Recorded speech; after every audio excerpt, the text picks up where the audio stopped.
The window. 1. "Yes, of course, if it's fine tomorrow," said Mrs. Ramsay. "But you'll have to be up with the lark," she added. To her son these words conveyed an extraordinary joy, as if it were settled, the expedition were bound to take place, and the wonder to which he had looked forward, for years and years it seemed, was, after a night's darkness and a day's sail, within touch. Since he belonged, even at the age of 6, to that great clan which cannot keep this feeling separate from that, but must let future prospects, with their joys and sorrows, cloud what is actually at hand, since to such people even in earliest childhood any turn in the wheel of sensation has the power to crystallize and transfix the moment upon which its gloom or radiance rests. James Ramsay, sitting on the floor cutting out pictures from the illustrated catalogue of the Army and Navy stores, endowed the picture of a refrigerator, as his mother spoke, with heavenly bliss. It was fringed with joy.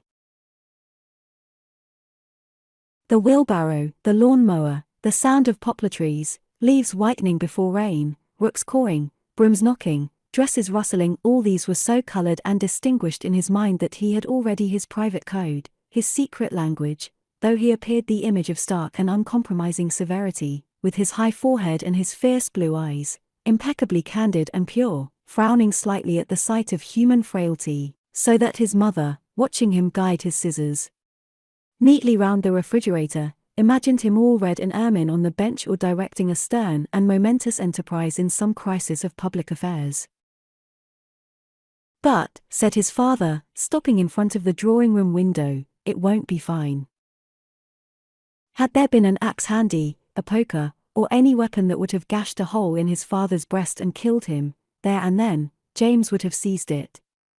Such were the extremes of emotion that Mr. Ramsay excited in his children's breasts by his mere presence, standing, as now, lean as a knife, narrow as the blade of one, grinning sarcastically, not only with the pleasure of disillusioning his son and casting ridicule upon his wife, who was 10,000 times better in every way than he was, James thought, but also with some secret conceit at his own accuracy of judgment.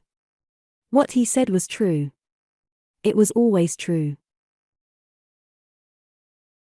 He was incapable of untruth, never tampered with a fact, never altered a disagreeable word to suit the pleasure or convenience of any mortal being, least of all of his own children, who, sprung from his loins, should be aware from childhood that life is difficult, facts uncompromising, and the passage to that fabled land where our brightest hopes are extinguished, our frail barks founder in darkness. Here Mr. Ramsay would straighten his back and narrow his little blue eyes upon the horizon.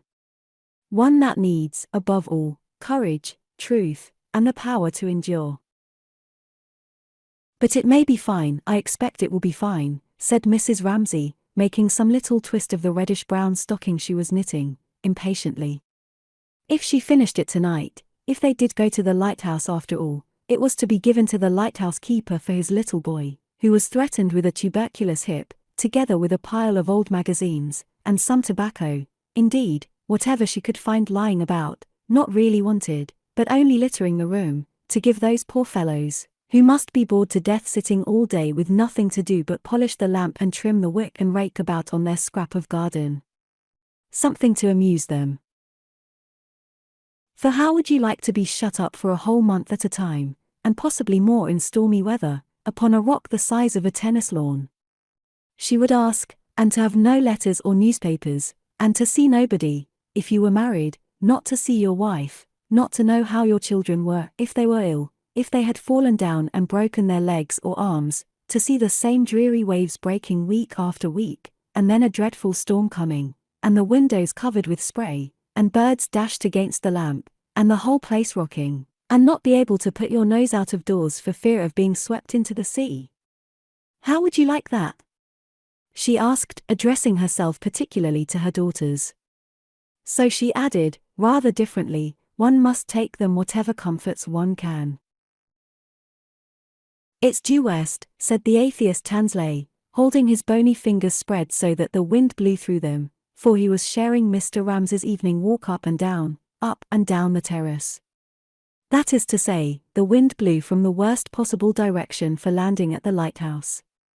Yes, he did say disagreeable things, Mrs. Ramsay admitted. It was odious of him to rub this in, and make James still more disappointed, but at the same time, she would not let them laugh at him.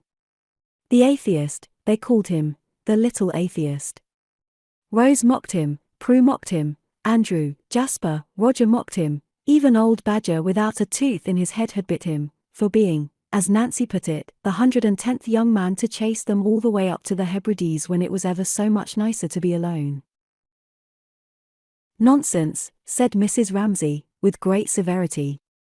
Apart from the habit of exaggeration which they had from her, and from the implication, which was true, that she asked too many people to stay, and had to lodge some in the town, she could not bear incivility to her guests, to young men in particular, who were poor as church mice, exceptionally able, her husband said, his great admirers, and come there for a holiday. Indeed, she had the whole of the other sex under her protection, for reasons she could not explain, for their chivalry and valor, for the fact that they negotiated treaties, ruled India, controlled finance, finally for an attitude towards herself which no woman could fail to feel or to find agreeable, something trustful, childlike, reverential, which an old woman could take from a young man without loss of dignity. And woe betide the girl, pray heaven it was none of her daughters, who did not feel the worth of it, and all that it implied, to the marrow of her bones. She turned with severity upon Nancy. He had not chased them, she said. He had been asked. They must find a way out of it all. There might be some simpler way, some less laborious way, she sighed. When she looked in the glass and saw her hair grey, her cheek sunk, at 50, she thought, possibly she might have managed things better, her husband, money, his books. But for her own part she would never for a single second regret her decision, evade difficulties, or slur over duties. She was now formidable to behold, and it was only in silence, looking up from their plates, after she had spoken so severely about Charles Tansley, that her daughters, Prue, Nancy, Rose, could sport with infidel ideas which they had brewed for themselves of a life different from hers, in Paris, perhaps, a wilder life, not always taking care of some man or other. For there was in all their minds a mute questioning of deference and chivalry, of the Bank of England and the Indian Empire, of ringed fingers and lace, though to them all there was something in this of the essence of beauty, which called out the manliness in their girlish hearts, and made them, as they sat at table beneath their mother's eyes, honor her strange severity, her extreme courtesy, like a queen's raising from the mud to wash a beggar's dirty foot, when she admonished them so very severely about that wretched atheist who had chased them or, speaking accurately, been invited to stay with them in the Isle of Skye. There'll be no landing at the Lighthouse tomorrow, said Charles Tansley, clapping his hands together as he stood at the window with her husband. Surely, he had said enough. She wished they would both leave her and James alone and go on talking. She looked at him. He was such a miserable specimen, the children said, all humps and hollows. He couldn't play cricket, he poked, he shuffled. He was a sarcastic brute, Andrew said. They knew what he liked best, to be forever walking up and down, with Mr. Ramsay, and saying who had won this, who had won that, who was a first-rate man at Latin verses, who was brilliant but I think fundamentally unsound, who was undoubtedly the ablest fellow in Balliol, who had buried his light temporarily at Bristol or Bedford, but was bound to be heard of later when his prolegomena, of which Mr. Tansley had the first pages in proof with him if Mr. Ramsay would like to see them, to some branch of mathematics or philosophy saw the light of day. That was what they talked about. She could not help laughing herself sometimes. She said, the other day, something about waves mountains high. Yes, said Charles Tansley, it was a little rough. Aren't you drenched to the skin, she had said. Damp, not wet through, said Mr. Tansley, pinching his sleeve, feeling his socks. But it was not that they minded, the children said. It was not his face, it was not his manners. It was him, his point of view. When they talked about something interesting, people, music, history, anything, even said it was a fine evening so why not sit out of doors, then what they complained of about Charles Tansley was that until he had turned the whole thing round and made it somehow reflect himself and disparage them, he was not satisfied. And he would go to picture galleries, they said, and he would ask one, did one like his tie? God knows, said Rose, one did not. Disappearing as stealthily as stags from the dinner table directly the meal was over, the 8 sons and daughters of Mr. and Mrs. Ramsay sought their bedrooms, their fastness in a house where there was no other privacy to debate anything, everything, Tansley's tie, the passing of the Reform Bill, sea birds and butterflies, people, while the sun poured into those attics, which a plank alone separated from each other so that every footstep could be plainly heard, and the Swiss girl sobbing for her father who was dying of cancer in a valley of the Grisons, and lit up bats, flannels, straw hats, ink pots, paint pots, beetles, and the skulls of small birds, while it drew from the long frilled strips of seaweed pinned to the wall a smell of salt and weeds, which was in the towels too, gritty with sand from bathing. Strife, divisions, difference of opinion, prejudices twisted into the very fibre of being, oh, that they should begin so early, Mrs. Ramsay deplored. They were so critical, her children. They talked such nonsense. She went from the dining room, holding James by the hand, since he would not go with the others. It seemed to her such nonsense inventing differences, when people, heaven knows, were different enough without that. The real differences, she thought, standing by the drawing-room window, are enough, quite enough. She had in mind at the moment, rich and poor, high and low, the great in birth receiving from her, half grudging, some respect, for had she not in her veins the blood of that very noble, if slightly mythical, Italian house, whose daughters, scattered about English drawing-rooms in the 19th century, had lisped so charmingly, had stormed so wildly, and all her wit and her bearing and her temper came from them, and not from the sluggish English, or the cold Scotch. But more profoundly, she ruminated the other problem, of rich and poor, and the things she saw with her own eyes, weekly, daily, here or in London, when she visited this widow, or that struggling wife in person with a bag on her arm, and a notebook and pencil with which she wrote down in columns carefully ruled for the purpose wages and spendings, employment and unemployment, in the hope that thus she would cease to be a private woman whose charity was half a sop to her own indignation, half a relief to her own curiosity, and become what with her untrained mind she greatly admired, an investigator, elucidating the social problem. Insoluble questions they were, it seemed to her, standing there, holding James by the hand. He had followed her into the drawing-room, that young man they laughed at. He was standing by the table, fidgeting with something, awkwardly, feeling himself out of things, as she knew without looking round. They had all gone, the children, Minter Doyle and Paul Rayleigh, Augustus Carmichael, her husband, they had all gone. So she turned with a sigh and said, "Would it bore you to come with me, Mr. Tansley?" She had a dull errand in the town, she had a letter or two to write, she would be 10 minutes perhaps, she would put on her hat.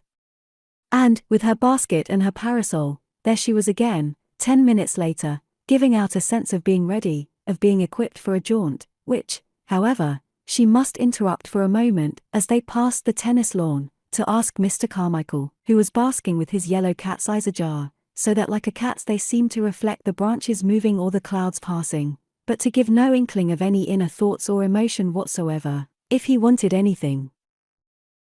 For they were making the great expedition, she said, laughing. They were going to the town. Stamps, writing paper, tobacco, she suggested, stopping by his side. But no, he wanted nothing.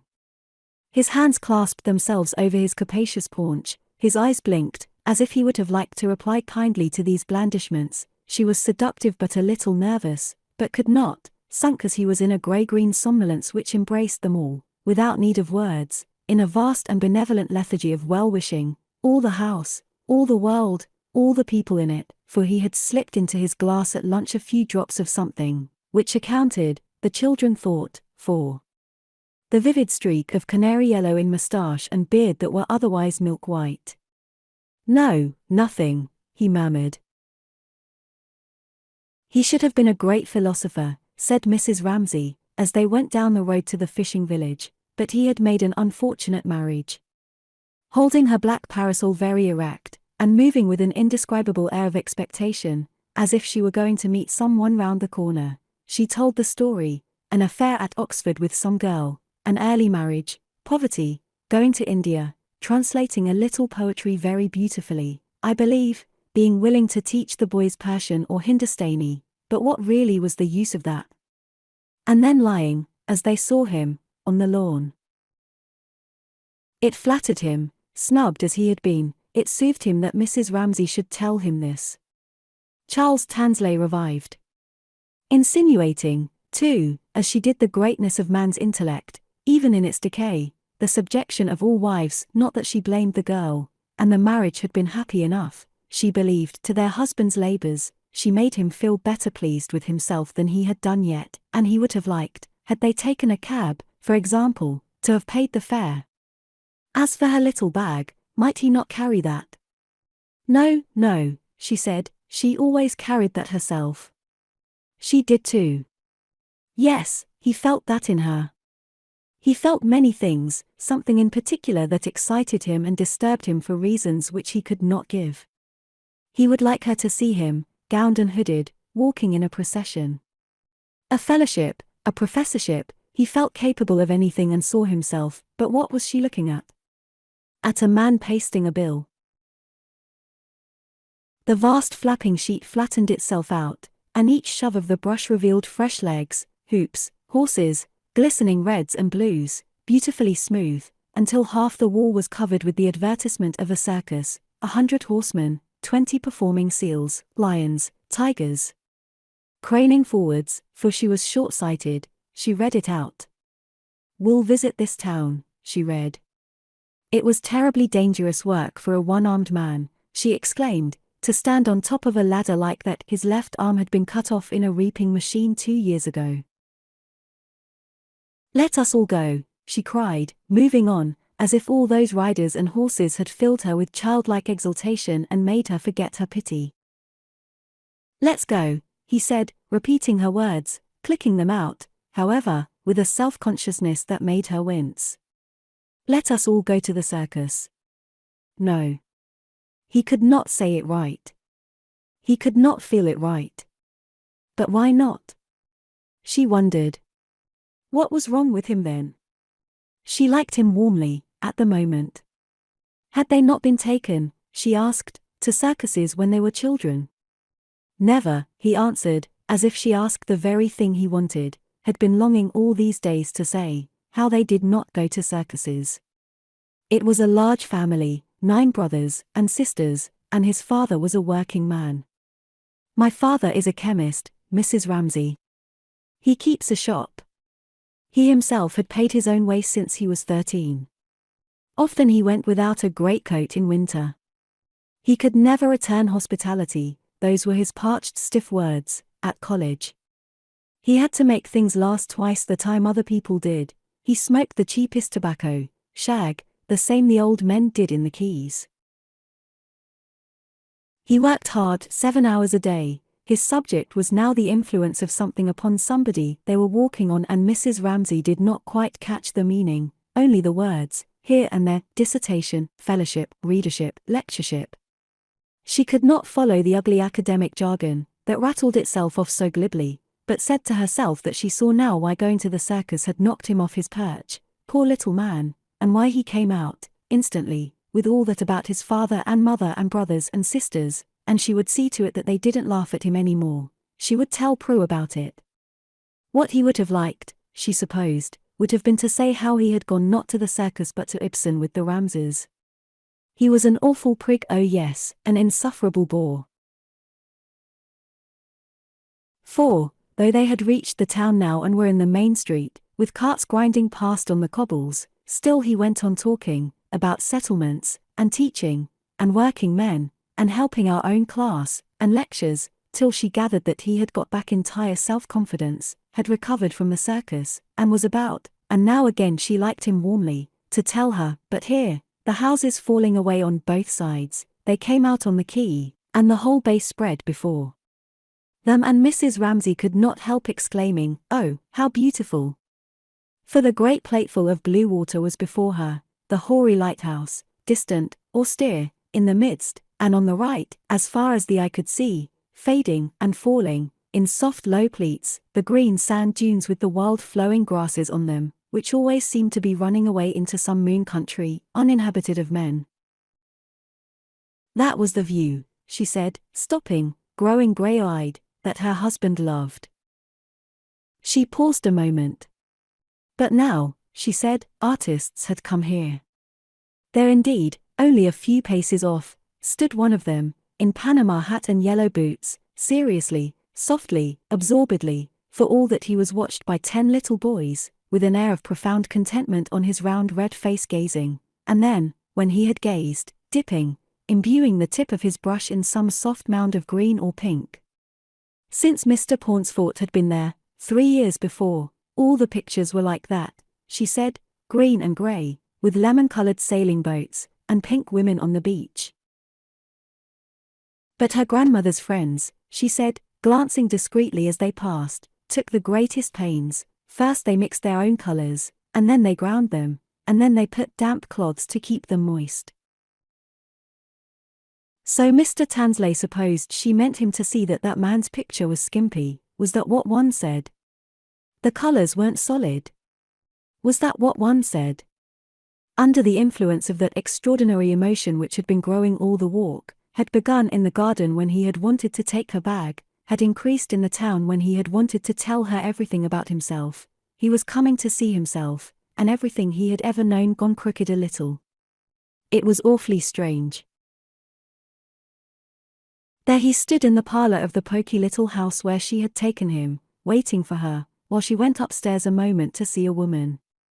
He heard her quick step above, heard her voice cheerful, then low, looked at the mats, tea caddies, glass shades, waited quite impatiently, looked forward eagerly to the walk home, determined to carry her bag, then heard her come out, shut a door, say they must keep the windows open and the doors shut, ask at the house for anything they wanted. She must be talking to a child, when, suddenly, in she came, stood for a moment silent, as if she had been pretending up there, and for a moment let herself be now, stood quite motionless for a moment against a picture of Queen Victoria wearing the blue ribbon of the Garter, when all at once he realized that it was this, she was the most beautiful person he had ever seen.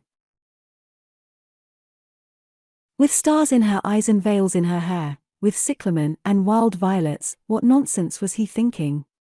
She was 50 at least, she had 8 children. Stepping through fields of flowers and taking to her breast buds that had broken and lambs that had fallen, with the stars in her eyes and the wind in her hair, he had hold of her bag.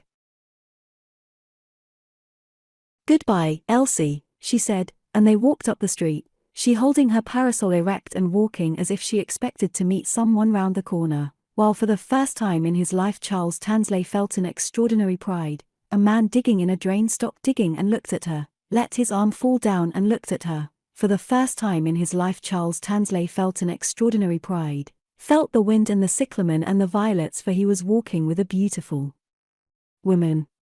He had hold of her bag. 2. "No going to the Lighthouse, James," he said, as trying in deference to Mrs. Ramsay to soften his voice into some semblance of geniality at least. Odious little man, thought Mrs. Ramsay, why go on saying that? 3.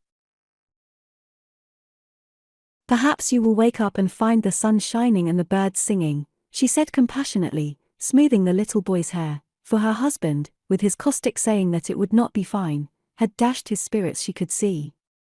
This going to the Lighthouse was a passion of his, she saw, and then, as if her husband had not said enough, with his caustic saying that it would not be fine tomorrow, this odious little man went and rubbed it in all over again. "Perhaps it will be fine tomorrow," she said, smoothing his hair. All she could do now was to admire the refrigerator, and turn the pages of the stores list in the hope that she might come upon something like a rake, or a mowing machine, which, with its prongs and its handles, would need the greatest skill and care in cutting out. All these young men parodied her husband, she reflected. He said it would rain, they said it would be a positive tornado. But here, as she turned the page, suddenly her search for the picture of a rake or a mowing machine was interrupted.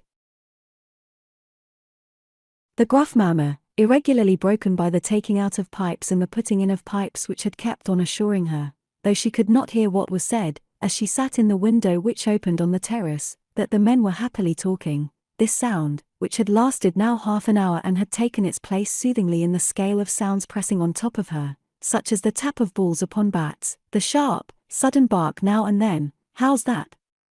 How's that?" of the children playing cricket, had ceased. So that the monotonous fall of the waves on the beach, which for the most part beat a measured and soothing tattoo to her thoughts and seemed consolingly to repeat over and over again as she sat with the children the words of some old cradle song, murmured by nature, "I am guarding you, I am your support," but at other times suddenly and unexpectedly, especially when her mind raised itself slightly from the task actually in hand, had no such kindly meaning, but like a ghostly roll of drums, remorselessly beat the measure of life, made one think of the destruction of the island and its engulfment in the sea, and warned her whose day had slipped past in one quick doing after another that it was all ephemeral as a rainbow. This sound which had been obscured and concealed under the other sounds suddenly thundered hollow in her ears and made her look up with an impulse of terror. They had ceased to talk, that was the explanation. Falling in 1 second from the tension which had gripped her to the other extreme which, as if to recoup her for her unnecessary expensive emotion, was cool, amused, and even faintly malicious, she concluded that poor Charles Tansley had been shed. That was of little account to her. If her husband required sacrifices, and indeed he did, she cheerfully offered up to him Charles Tansley, who had snubbed her little boy. One moment more, with her head raised, she listened, as if she waited for some habitual sound, some regular mechanical sound, and then, hearing something rhythmical, half said, half chanted, beginning in the garden, as her husband beat up and down the terrace, something between a croak and a song, she was soothed once more, assured again that all was well, and looking down at the book on her knee found the picture of a pocket knife with 6 blades which could only be cut out if James was very careful. Suddenly a loud cry, as of a sleepwalker, half roused, something about stormed it with shot and shell, sung out with the utmost intensity in her ear, made her turn apprehensively to see if anyone had heard him. Only Lily Briscoe, she was glad to find, and that did not matter.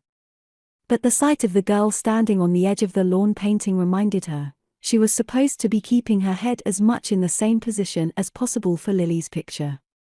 Lily's picture. Mrs. Ramsay smiled. With her little Chinese eyes and her puckered-up face, she would never marry, one could not take her painting very seriously, she was an independent little creature, and Mrs. Ramsay liked her for it, so, remembering her promise, she bent her head. 4. Indeed, he almost knocked her easel over, coming down upon her with his hands waving shouting out, "Boldly we rode and well," but, mercifully, he turned sharp, and rode off, to die gloriously she supposed upon the heights of Balaclava. Never was anybody at once so ridiculous and so alarming. But so long as he kept like that, waving, shouting, she was safe, he would not stand still and look at her picture. And that was what Lily Briscoe could not have endured. Even while she looked at the mass, at the line, at the colour, at Mrs. Ramsay sitting in the window with James, she kept a feeler on her surroundings lest someone should creep up, and suddenly she should find her picture looked at. But now, with all her senses quickened as they were, looking, straining, till the colour of the wall and the Jack manor beyond burnt into her eyes, she was aware of someone coming out of the house, coming towards her, but somehow divined, from the footfall, William Banks, so that though her brush quivered, she did not, as she would have done had it been Mr. Tansley, Paul Rayleigh, Minter Doyle, or practically anybody else, turn her canvas upon the grass, but let it stand. William Banks stood beside her. They had rooms in the village, and so, walking in, walking out, parting late on doormats, had said little things about the soup, about the children, about one thing and another which made them allies, so that when he stood beside her now in his judicial way, he was old enough to be her father too, a botanist, a widower, smelling of soap, very scrupulous and clean. She just stood there. He just stood there. Her shoes were excellent, he observed. They allowed the toes their natural expansion. Lodging in the same house with her, he had noticed too, how orderly she was, up before breakfast and off to paint, he believed, alone, poor, presumably, and without the complexion or the allurement of Miss Doyle certainly, but with a good sense which made her in his eyes superior to that young lady. Now, for instance, when Ramsay bore down on them, shouting, gesticulating, Miss Briscoe, he felt certain, understood. Someone had blundered. Mr. Ramsay glared at them. He glared at them without seeming to see them. That did make them both vaguely uncomfortable. Together they had seen a thing they had not been meant to see. They had encroached upon a privacy. So, Lily thought, it was probably an excuse of his for moving, for getting out of earshot, that made Mr. Banks almost immediately say something about its being chilly and suggested taking a stroll. She would come, yes. But it was with difficulty that she took her eyes off her picture. The Jack Manor was bright violet, the walls staring white. She would not have considered it honest to tamper with the bright violet and the staring white, since she saw them like that, fashionable though it was, since Mr. Paunceford's visit, to see everything pale, elegant, semi-transparent. Then beneath the colour there was the shape. She could see it all so clearly, so commandingly, when she looked. It was when she took her brush in hand that the whole thing changed. It was in that moment's flight between the picture and her canvas that the demons set on her who often brought her to the verge of tears and made this passage from conception to work as dreadful as any down a dark passage for a child. Such she often felt herself, struggling against terrific odds to maintain her courage, to say, "But this is what I see, this is what I see," and so to clasp some miserable remnant of her vision to her breast, which 1,000 forces did their best to pluck from her. And it was then too, in that chill and windy way, as she began to paint, that there forced themselves upon her other things, her own inadequacy, her insignificance, keeping house for her father off the Brompton Road, and had much ado to control her impulse to fling herself, thank heaven she had always resisted so far, at Mrs. Ramsay's knee and say to her, but what could one say to her? "I'm in love with you." No, that was not true. "I'm in love with this all," waving her hand at the hedge, at the house, at the children. It was absurd, it was impossible. So now she laid her brushes neatly in the box, side by side, and said to William Banks, "It suddenly gets cold. The sun seems to give less heat," she said, looking about her, for it was bright enough, the grass still a soft deep green, the house starred in its greenery with purple passion flowers, and rooks dropping cool cries from the high blue. But something moved, flashed, turned a silver wing in the air. It was September after all, the middle of September, and past 6 in the evening. So off they strolled down the garden in the usual direction, past the tennis lawn, past the pampas grass, to that break in the thick hedge, guarded by red-hot pokers like braziers of clear burning coal, between which the blue waters of the bay looked bluer than ever. They came there regularly every evening drawn by some need. It was as if the water floated off and set sailing thoughts which had grown stagnant on dry land, and gave to their bodies even some sort of physical relief. First, the pulse of colour flooded the bay with blue, and the heart expanded with it and the body swam, only the next instant to be checked and chilled by the prickly blackness on the ruffled waves.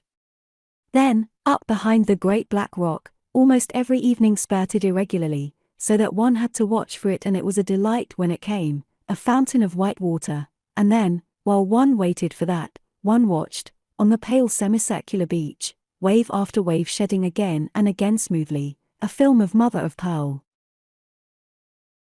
They both smiled, standing there. They both felt a common hilarity, excited by the moving waves, and then by the swift cutting race of a sailing boat, which, having sliced a curve in the bay, stopped, shivered, let its sails drop down, and then, with a natural instinct to complete the picture, after this swift movement, both of them looked at the dunes far away, and instead of merriment felt come over them some sadness, because the thing was completed partly, and partly because distant views seemed to outlast by 1,000,000 years. Lily thought, the gazer, and to be communing already with a sky which beholds an earth entirely at rest. Looking at the far sandhills, William Banks thought of Ramsay, thought of a road in Westmoreland, thought of Ramsay striding along a road by himself hung round with that solitude which seemed to be his natural air. But this was suddenly interrupted, William Banks remembered, and this must refer to some actual incident, by a hen, straddling her wings out in protection of a covey of little chicks, upon which Ramsay, stopping, pointed his stick and said pretty, pretty, an odd illumination into his heart. Banks had thought it, which showed his simplicity, his sympathy with humble things, but it seemed to him as if their friendship had ceased, there, on that stretch of road. After that, Ramsay had married. After that, what with one thing and another, the pulp had gone out of their friendship. Whose fault it was he could not say, only, after a time, repetition had taken the place of newness. It was to repeat that they met. But in this dumb colloquy with the sand dunes he maintained that his affection for Ramsay had in no way diminished, but there, like the body of a young man laid up in peat for a century, with the red fresh on his lips, was his friendship, in its acuteness and reality, laid up across the bay among the sandhills. He was anxious for the sake of this friendship, and perhaps too in order to clear himself in his own mind from the imputation of having dried and shrunk, for Ramsay lived in a welter of children, whereas Banks was childless and a widower. He was anxious that Lily Briscoe should not disparage Ramsay, a great man in his own way, yet should understand how things stood between them. Begun long years ago, their friendship had petered out on a Westmoreland road, where the hen spread her wings before her chicks, after which Ramsay had married, and their paths lying different ways, there had been, certainly for no one's fault, some tendency, when they met, to repeat. Yes. That was it. He finished. He turned from the view. And, turning to walk back the other way, up the drive, Mr. Banks was alive to things which would not have struck him had not those sandhills revealed to him the body of his friendship lying with the red on its lips laid up in peat. For instance, Cam, the little girl, Ramsay's youngest daughter. She was picking sweet Alice on the bank. She was wild and fierce. She would not give a flower to the gentleman as the nursemaid told her. No. No. No. She would not. She clenched her fist. She stamped. And Mr. Banks felt aged and saddened and somehow put into the wrong by her about his friendship. He must have dried and shrunk. The Ramsays were not rich, and it was a wonder how they managed to contrive it all. 8 children. To feed 8 children on philosophy. Here was another of them, Jasper this time, strolling past, to have a shot at a bird, he said, nonchalantly, swinging Lily's hand like a pump handle as he passed, which caused Mr. Banks to say, bitterly, how she was a favourite. There was education now to be considered. True, Mrs. Ramsay had something of her own perhaps, let alone the daily wear and tear of shoes and stockings which those great fellows, all well-grown, angular, ruthless youngsters, must require. As for being sure which was which, or in what order they came, that was beyond him. He called them privately after the kings and queens of England, Cam the wicked, James the ruthless, Andrew the just, Prue the fair, for Prue would have beauty, he thought, how could she help it? And Andrew brains. While he walked up the drive and Lily Briscoe said yes and no and capped his comments, for she was in love with them all, in love with this world, he weighed Ramsay's case, commiserated him, envied him, as if he had seen him divest himself of all those glories of isolation and austerity which crowned him in youth to cumber himself definitely with fluttering wings and clucking domesticities.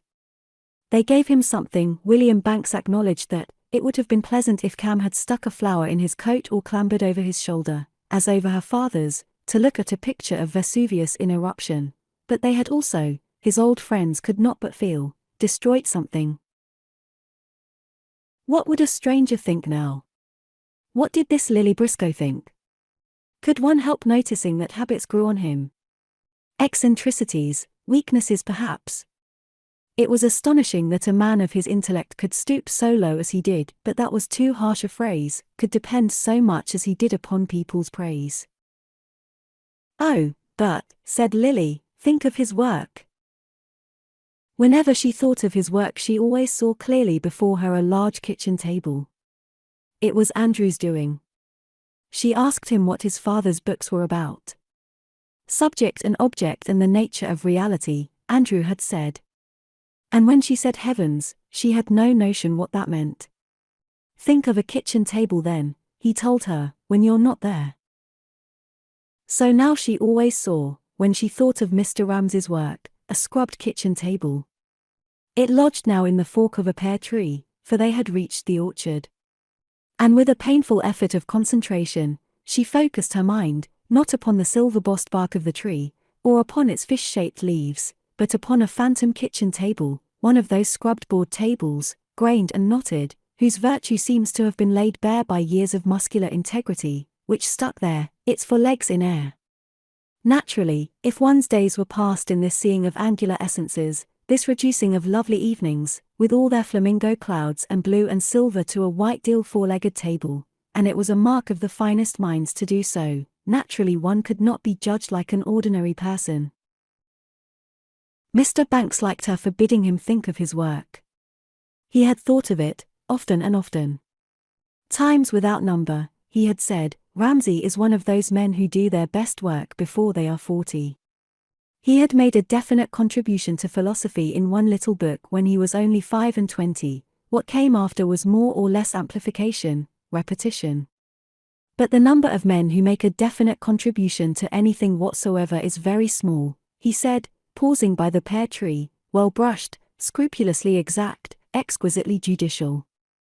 Suddenly, as if the movement of his hand had released it, the load of her accumulated impressions of him tilted up, and down poured in a ponderous avalanche all she felt about him. That was one sensation. Then uprose in a fume the essence of his being. That was another. She felt herself transfixed by the intensity of her perception. It was his severity, his goodness.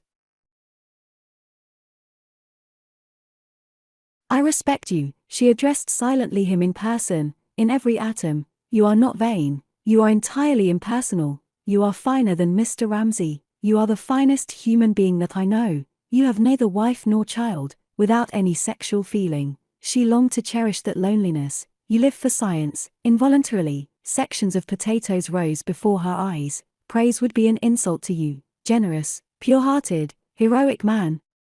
But simultaneously, she remembered how he had brought a valet all the way up here, objected to dogs on chairs, would prose for hours, until Mr. Ramsay slammed out of the room, about salt in vegetables and the iniquity of English cooks. How then did it work out, all this? How did one judge people, think of them? How did one add up this and that and conclude that it was liking one felt or disliking? And to those words, what meaning attached, after all? Standing now, apparently transfixed, by the pear tree, impressions poured in upon her of those two men, and to follow her thought was like following a voice which speaks too quickly to be taken down by one's pencil, and the voice was her own voice saying without prompting undeniable, everlasting, contradictory things, so that even the fissures and humps on the bark of the pear tree were irrevocably fixed there for eternity.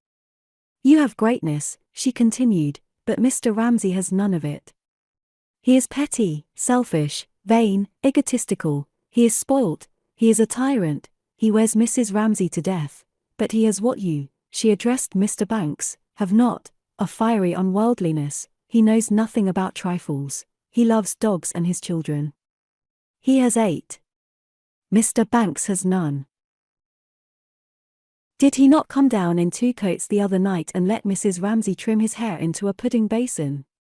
All of this danced up and down, like a company of gnats, each separate but all marvelously controlled in an invisible elastic net, danced up and down in Lily's mind, in and about the branches of the pear tree, where still hung in effigy the scrubbed kitchen table, symbol of her profound respect for Mr. Ramsay's mind, until her thought, which had spun quicker and quicker, exploded of its own intensity. She felt released. A shot went off close at hand, and there came, flying from its fragments, frightened, effusive, tumultuous, a flock of starlings.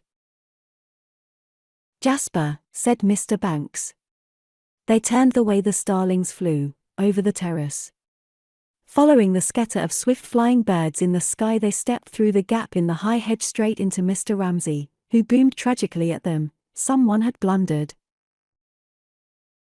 His eyes, glazed with emotion, defiant with tragic intensity, met theirs for a second, and trembled on the verge of recognition. But then, raising his hand, halfway to his face as if to avert, to brush off, in an agony of peevish shame, their normal gaze, as if he begged them to withhold for a moment what he knew to be inevitable, as if he impressed upon them his own childlike resentment of interruption, yet even in the moment of discovery was not to be routed utterly, but was determined to hold fast to something of this delicious emotion, this impure rhapsody of which he was ashamed, but in which he revelled. He turned abruptly, slammed his private door on them, and Lily Briscoe and Mr. Banks, looking uneasily up into the sky, observed that the flock of starlings which Jasper had routed with his gun had settled on the tops of the elm trees. 5. "And even if it isn't fine tomorrow," said Mrs. Ramsay, raising her eyes to glance at William Banks and Lily Briscoe as they passed, "it will be another day." "And now," she said, thinking that Lily's charm was her Chinese eyes, a slant in her white, puckered little face, "but it would take a clever man to see it, and now stand up, and let me measure your leg, for they might go to the lighthouse after all, and she must see if the stocking did not need to be an inch or two longer in the leg." Smiling, for it was an admirable idea, that had flashed upon her this very second, William and Lily should marry, she took the heather mixture stocking, with its criss-cross of steel needles at the mouth of it, and measured it against James's leg. "My dear, stand still," she said, for in his jealousy, not liking to serve as measuring block for the lighthouse keeper's little boy, James fidgeted purposely, and if he did that, how could she see? Was it too long? Was it too short? She asked. She looked up, what demon possessed him, her youngest, her cherished, and saw the room, saw the chairs, thought them fearfully shabby. Their entrails, as Andrew said the other day, were all over the floor, but then what was the point, she asked, of buying good chairs to let them spoil up here all through the winter when the house, with only one old woman to see to it, positively dripped with wet. Never mind, the rent was precisely twopence halfpenny, the children loved it, it did her husband good to be 3,000, or if she must be accurate, 300 miles from his libraries and his lectures and his disciples, and there was room for visitors. Mats, camp beds, crazy ghosts of chairs and tables whose London life of service was done, they did well enough here, and a photograph or two, and books. Books, she thought, grew of themselves. She never had time to read them. Alas! Even the books that had been given her and inscribed by the hand of the poet himself, for her whose wishes must be obeyed. The happier Helen of our days, disgraceful to say, she had never read them. And Crome on the mind and Bates on the savage customs of Polynesia, my dear, stand still, she said, neither of those could one send to the lighthouse. At a certain moment, she supposed, the house would become so shabby that something must be done. If they could be taught to wipe their feet and not bring the beach in with them, that would be something. Crabs, she had to allow, if Andrew really wished to dissect them, or if Jasper believed that one could make soup from seaweed, one could not prevent it, or Rosie's objects, shells, reeds, stones, for they were gifted, her children, but all in quite different ways. And the result of it was, she sighed, taking in the whole room from floor to ceiling, as she held the stocking against James's leg, that things got shabbier and got shabbier summer after summer. The mat was fading, the wallpaper was flapping. You couldn't tell any more that those were roses on it. Still, if every door in a house is left perpetually open, and no lockmaker in the whole of Scotland can mend a bolt, things must spoil. What was the use of flinging a green cashmere shawl over the edge of a picture frame? In 2 weeks it would be the colour of pea soup. But it was the doors that annoyed her, every door was left open. She listened. The drawing-room door was open, the hall door was open, it sounded as if the bedroom doors were open, and certainly the window on the landing was open, for that she had opened herself. That windows should be open, and doors shut. Simple as it was, could none of them remember it? She would go into the maids' bedrooms at night and find them sealed like ovens, except for Marie's, the Swiss girl, who would rather go without a bath than without fresh air. But then at home, she had said, the mountains are so beautiful. She had said that last night looking out of the window with tears in her eyes. The mountains are so beautiful. Her father was dying there, Mrs. Ramsay knew. He was leaving them fatherless.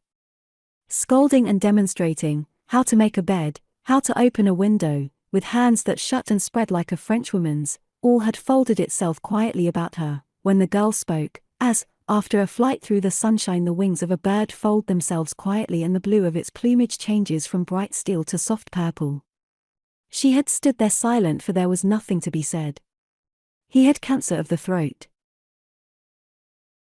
At the recollection, how she had stood there, how the girl had said, at home the mountains are so beautiful, and there was no hope whatever, she had a spasm of irritation, and speaking sharply, said to James, "Stand still.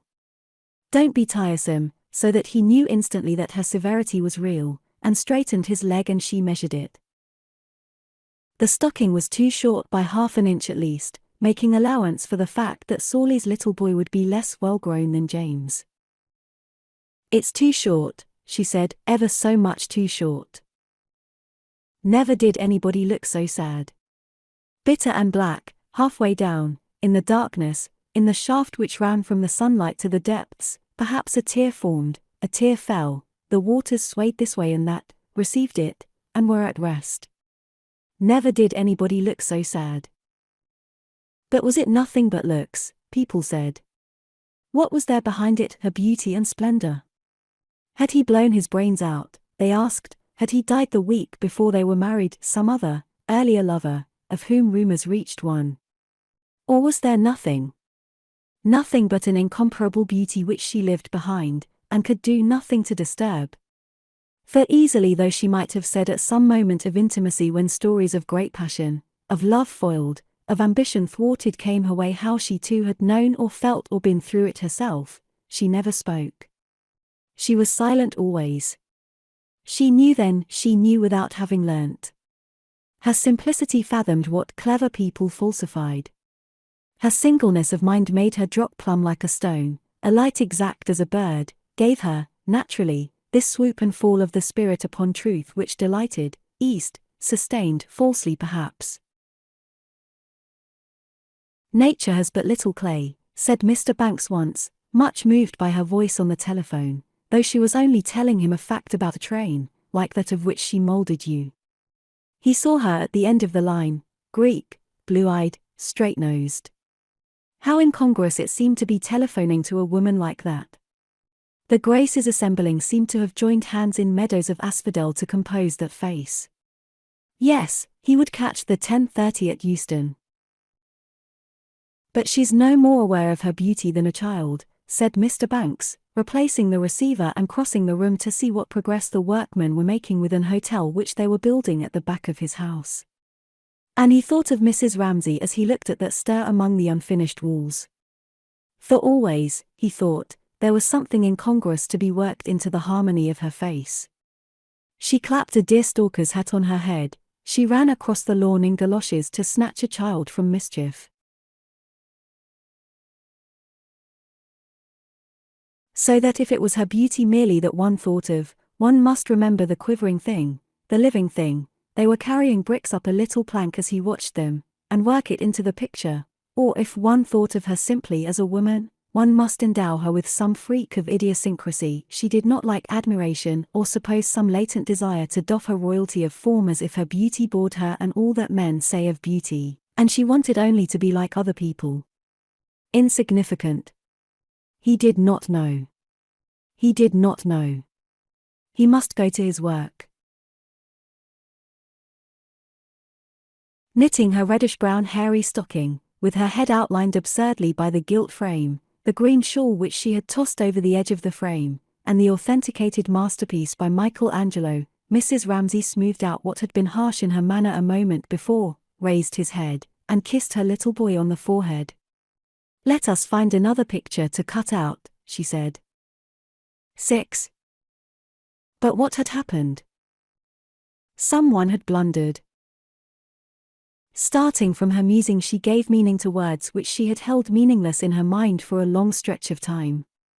Someone had blundered, fixing her short-sighted eyes upon her husband, who was now bearing down upon her. She gazed steadily until his closeness revealed to her. The jingle mated itself in her head, that something had happened, someone had blundered. But she could not for the life of her think what. He shivered, he quivered. All his vanity, all his satisfaction in his own splendor, riding fell as a thunderbolt, fierce as a hawk at the head of his men through the valley of death, had been shattered, destroyed. Stormed at by shot and shell, boldly we rode in well, flashed through the valley of death, volleyed and thundered straight into Lily Briscoe and William Banks. He quivered, he shivered. Not for the world would she have spoken to him, realizing, from the familiar signs, his eyes averted, and some curious gathering together of his person, as if he wrapped himself about and needed privacy into which to regain his equilibrium, that he was outraged and anguished. She stroked James's head, she transferred to him what she felt for her husband, and, as she watched him chalk yellow the white dress shirt of a gentleman in the Army and Navy Stores catalogue, thought what a delight it would be to her should he turn out a great artist, and why should he not? He had a splendid forehead. Then, looking up, as her husband passed her once more, she was relieved to find that the ruin was veiled, domesticity triumphed, custom crooned its soothing rhythm, so that when stopping deliberately, as his turn came round again, at the window he bent quizzically and whimsically to tickle James's bare calf with a sprig of something, she twitted him for having dispatched that poor young man, Charles Tansley. Tansley had had to go in and write his dissertation, he said. James will have to write his dissertation one of these days, he added ironically, flicking his sprig. Hating his father, James brushed away the tickling spray with which, in a manner peculiar to him, compound of severity and humor, he teased his youngest son's bare leg. She was trying to get these tiresome stockings finished to send to Sawley's little boy tomorrow, said Mrs. Ramsay. There wasn't the slightest possible chance that they could go to the Lighthouse tomorrow, Mr. Ramsay snapped out irascibly. How did he know? She asked. The wind often changed. The extraordinary irrationality of her remark, the folly of women's minds enraged him. He had ridden through the valley of death, been shattered and shivered, and now, she flew in the face of facts, made his children hope what was utterly out of the question, in effect, told lies. He stamped his foot on the stone step. Damn you, he said. But what had she said? Simply that it might be fine tomorrow. So it might. Not with the barometer falling and the wind due west.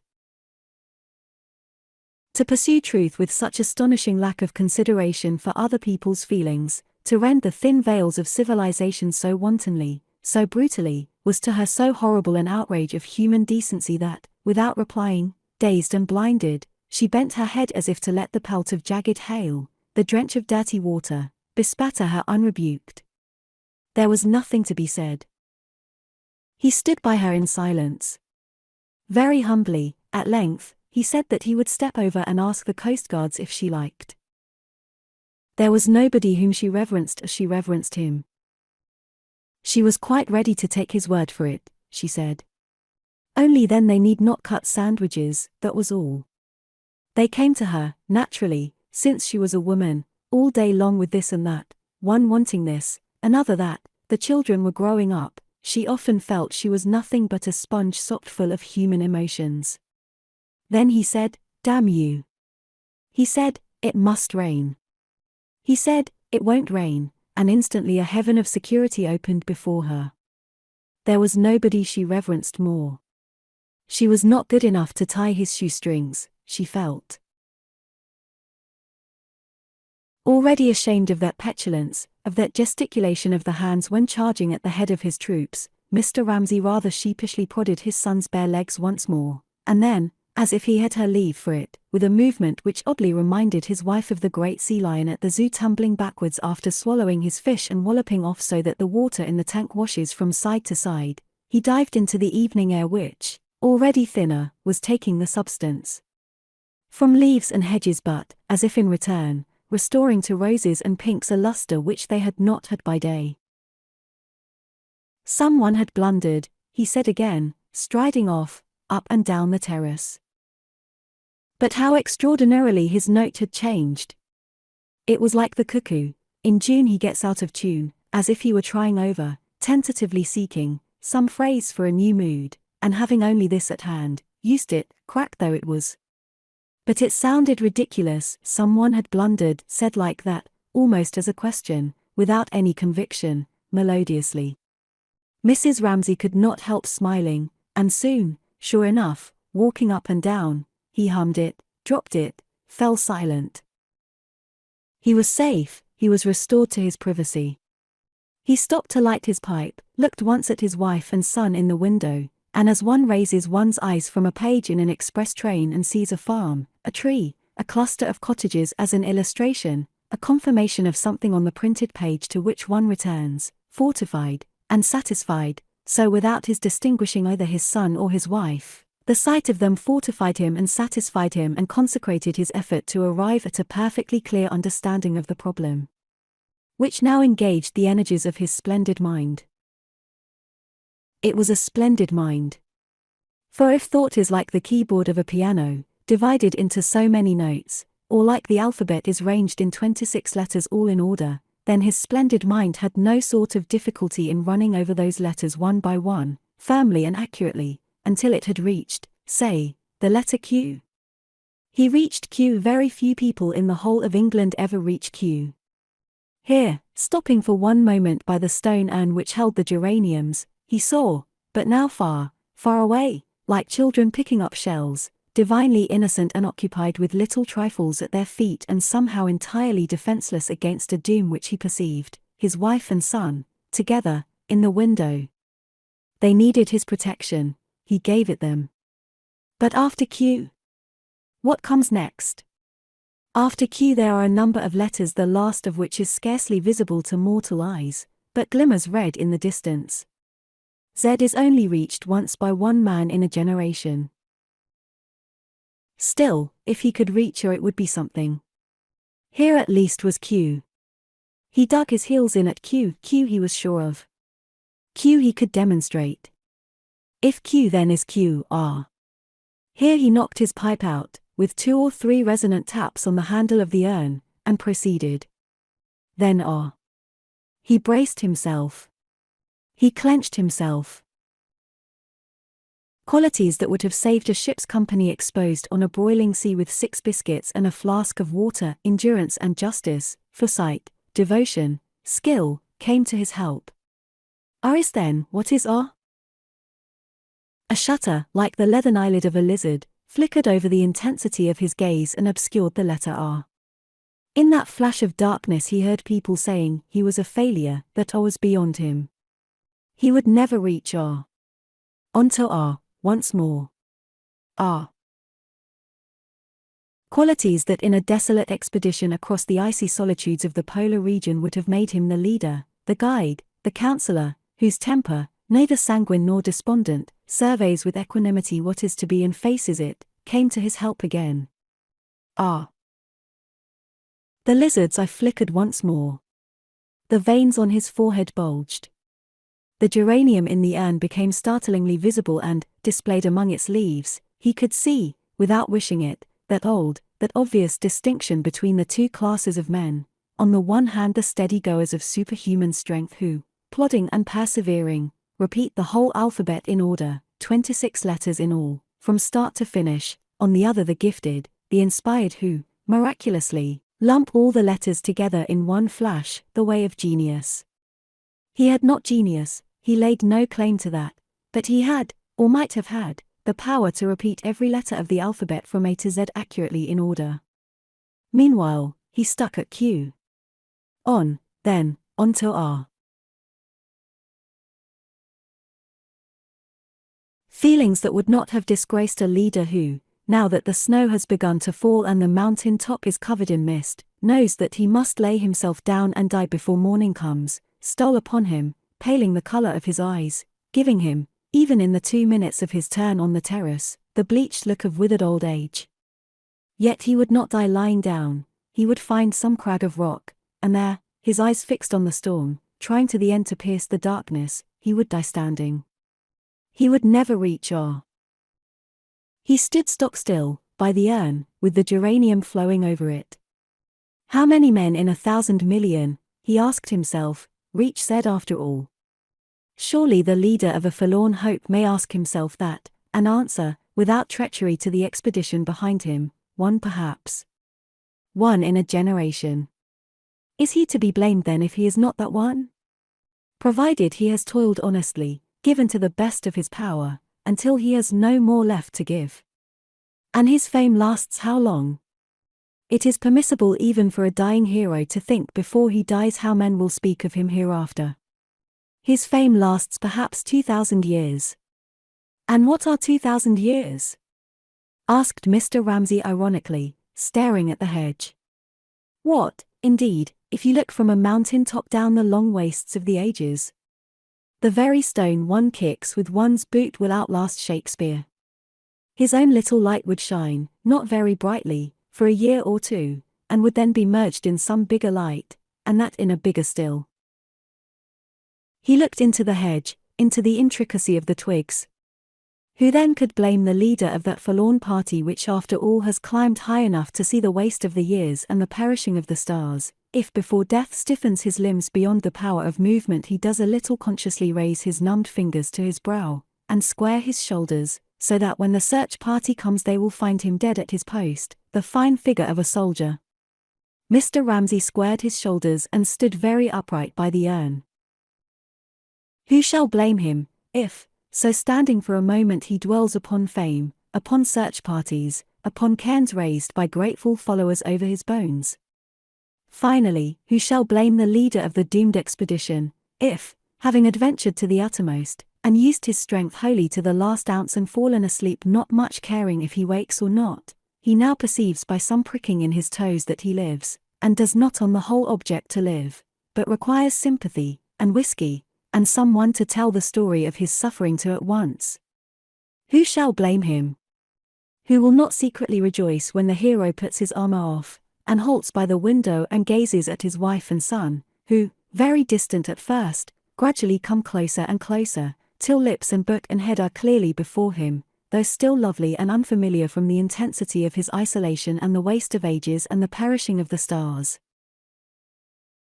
And finally putting his pipe in his pocket and bending his magnificent head before her, who will blame him if he does homage to the beauty of the world? 7. But his son hated him. He hated him for coming up to them, for stopping and looking down on them. He hated him for interrupting them. He hated him for the exaltation and sublimity of his gestures, for the magnificence of his head, for his exactingness and egotism, for there he stood, commanding them to attend to him. But most of all he hated the twang and twitter of his father's emotion which, vibrating round them, disturbed the perfect simplicity and good sense of his relations with his mother. By looking fixedly at the page, he hoped to make him move on. By pointing his finger at a word, he hoped to recall his mother's attention, which, he knew angrily, wavered instantly his father stopped. But, no. Nothing would make Mr. Ramsay move on. There he stood, demanding sympathy. Mrs. Ramsay, who had been sitting loosely, folding her son in her arm, braced herself, and, half turning, seemed to raise herself with an effort, and at once to pour erect into the air a rain of energy, a column of spray, looking at the same time animated and alive as if all her energies were being fused into force, burning and illuminating, quietly though she sat, taking up her stocking again, and into this delicious fecundity, this fountain and spray of life, the fatal sterility of the male, plunged itself, like a beak of brass, barren and bare.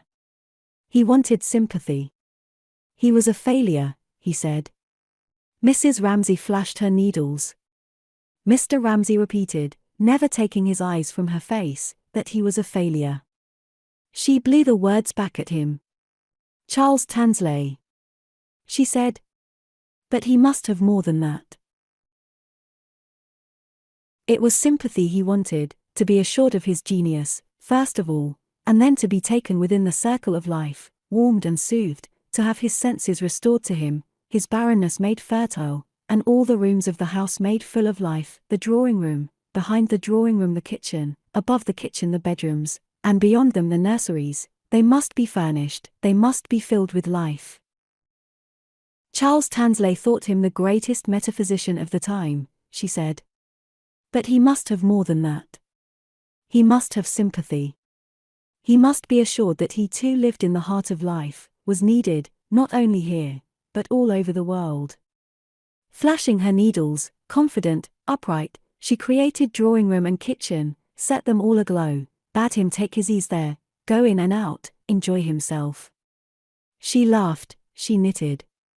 Standing between her knees, very stiff, James felt all her strength flaring up to be drunk and quenched by the beak of brass, the arid scimitar of the male, which smote mercilessly, again and again, demanding sympathy.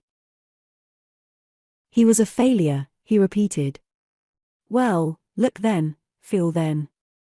Flashing her needles, glancing round about her, out of the window, into the room, at James himself, she assured him, beyond a shadow of a doubt, by her laugh, her poise, her competence, as a nurse carrying a light across a dark room assures a fractious child, that it was real, the house was full, the garden glowing.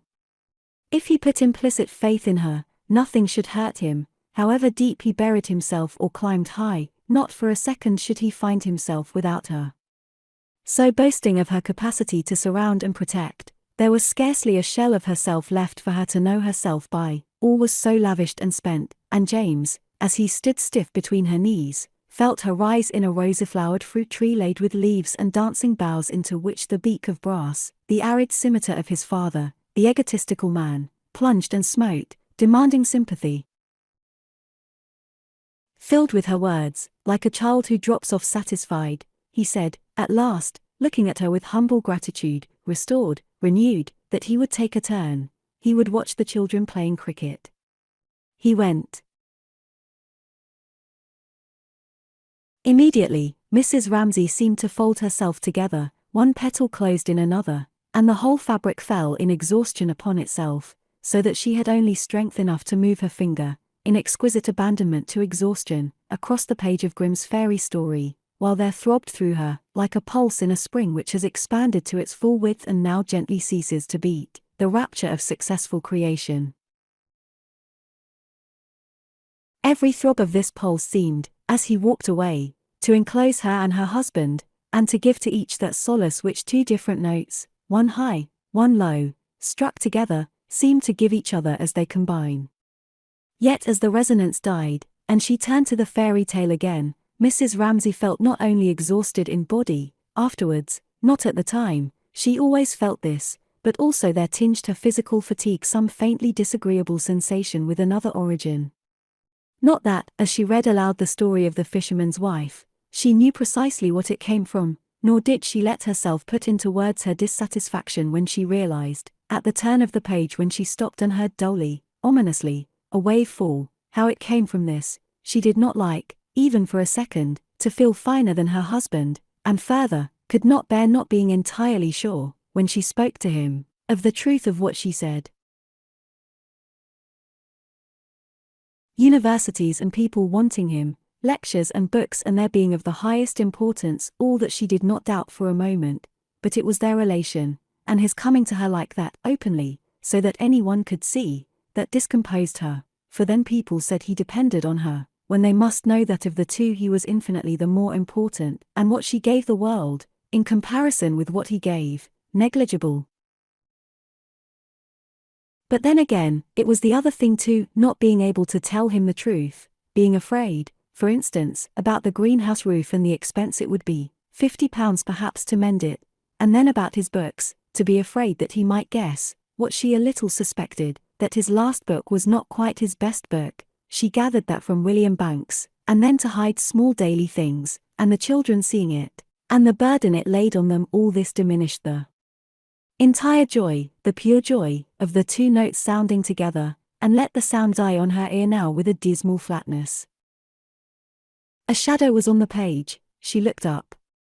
It was Augustus Carmichael shuffling past, precisely now, at the very moment when it was painful to be reminded of the inadequacy of human relationships, that the most perfect was flawed, and could not bear the examination which, loving her husband, with her instinct for truth, she turned upon it, when it was painful to feel herself convicted of unworthiness, and impeded in her proper function by these lies, these exaggerations. It was at this moment when she was fretted thus ignobly in the wake of her exaltation, that Mr. Carmichael shuffled past, in his yellow slippers, and some demon in her made it necessary for her to call out, as he passed. Going indoors, Mr. Carmichael. 8. He said nothing. He took opium. The children said he had stained his beard yellow with it. Perhaps. What was obvious to her was that the poor man was unhappy, came to them every year as an escape, and yet every year she felt the same thing: he did not trust her. She said, "I am going to the town. Shall I get you stamps, paper, tobacco?" And she felt him wince. He did not trust her. It was his wife's doing.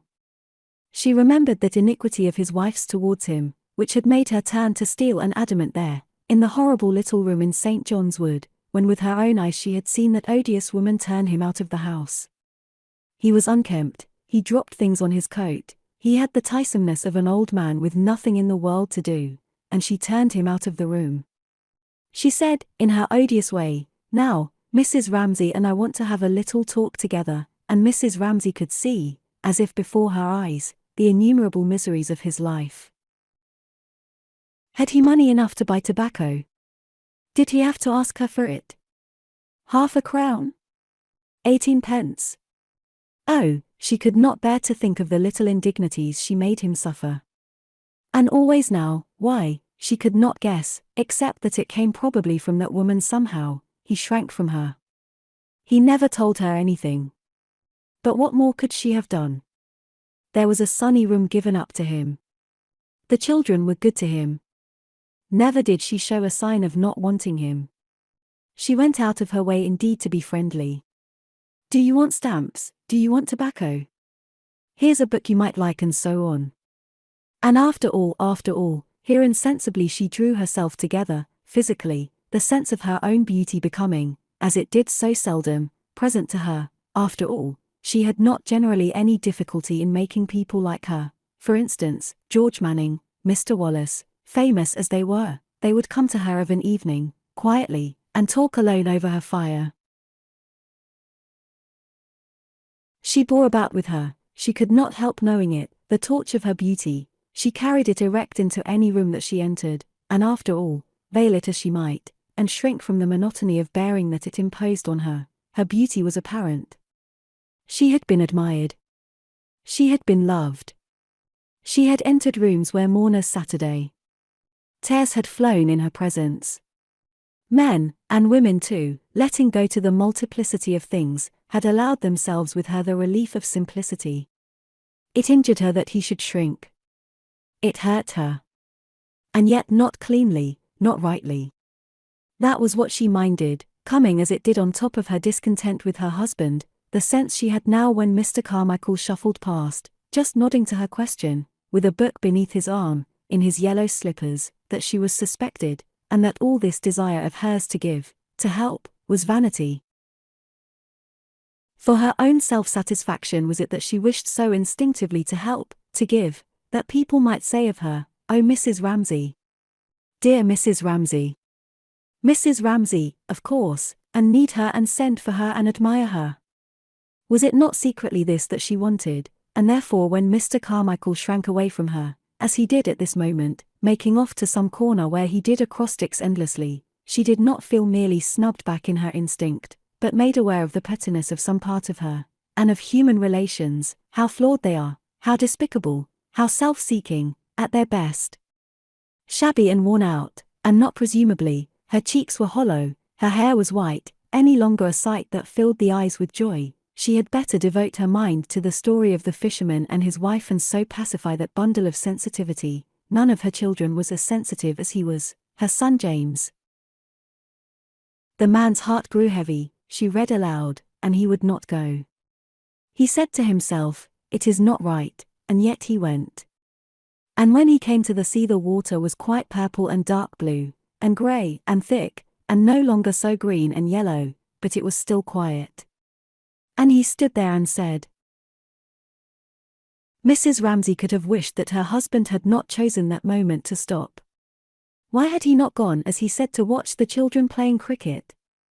But he did not speak, he looked, he nodded, he approved, he went on.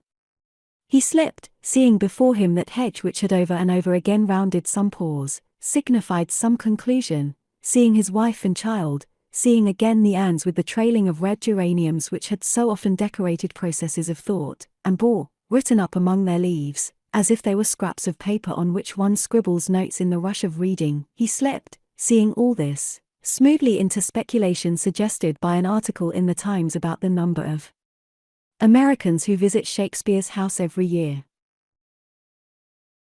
If Shakespeare had never existed, he asked, would the world have differed much from what it is today?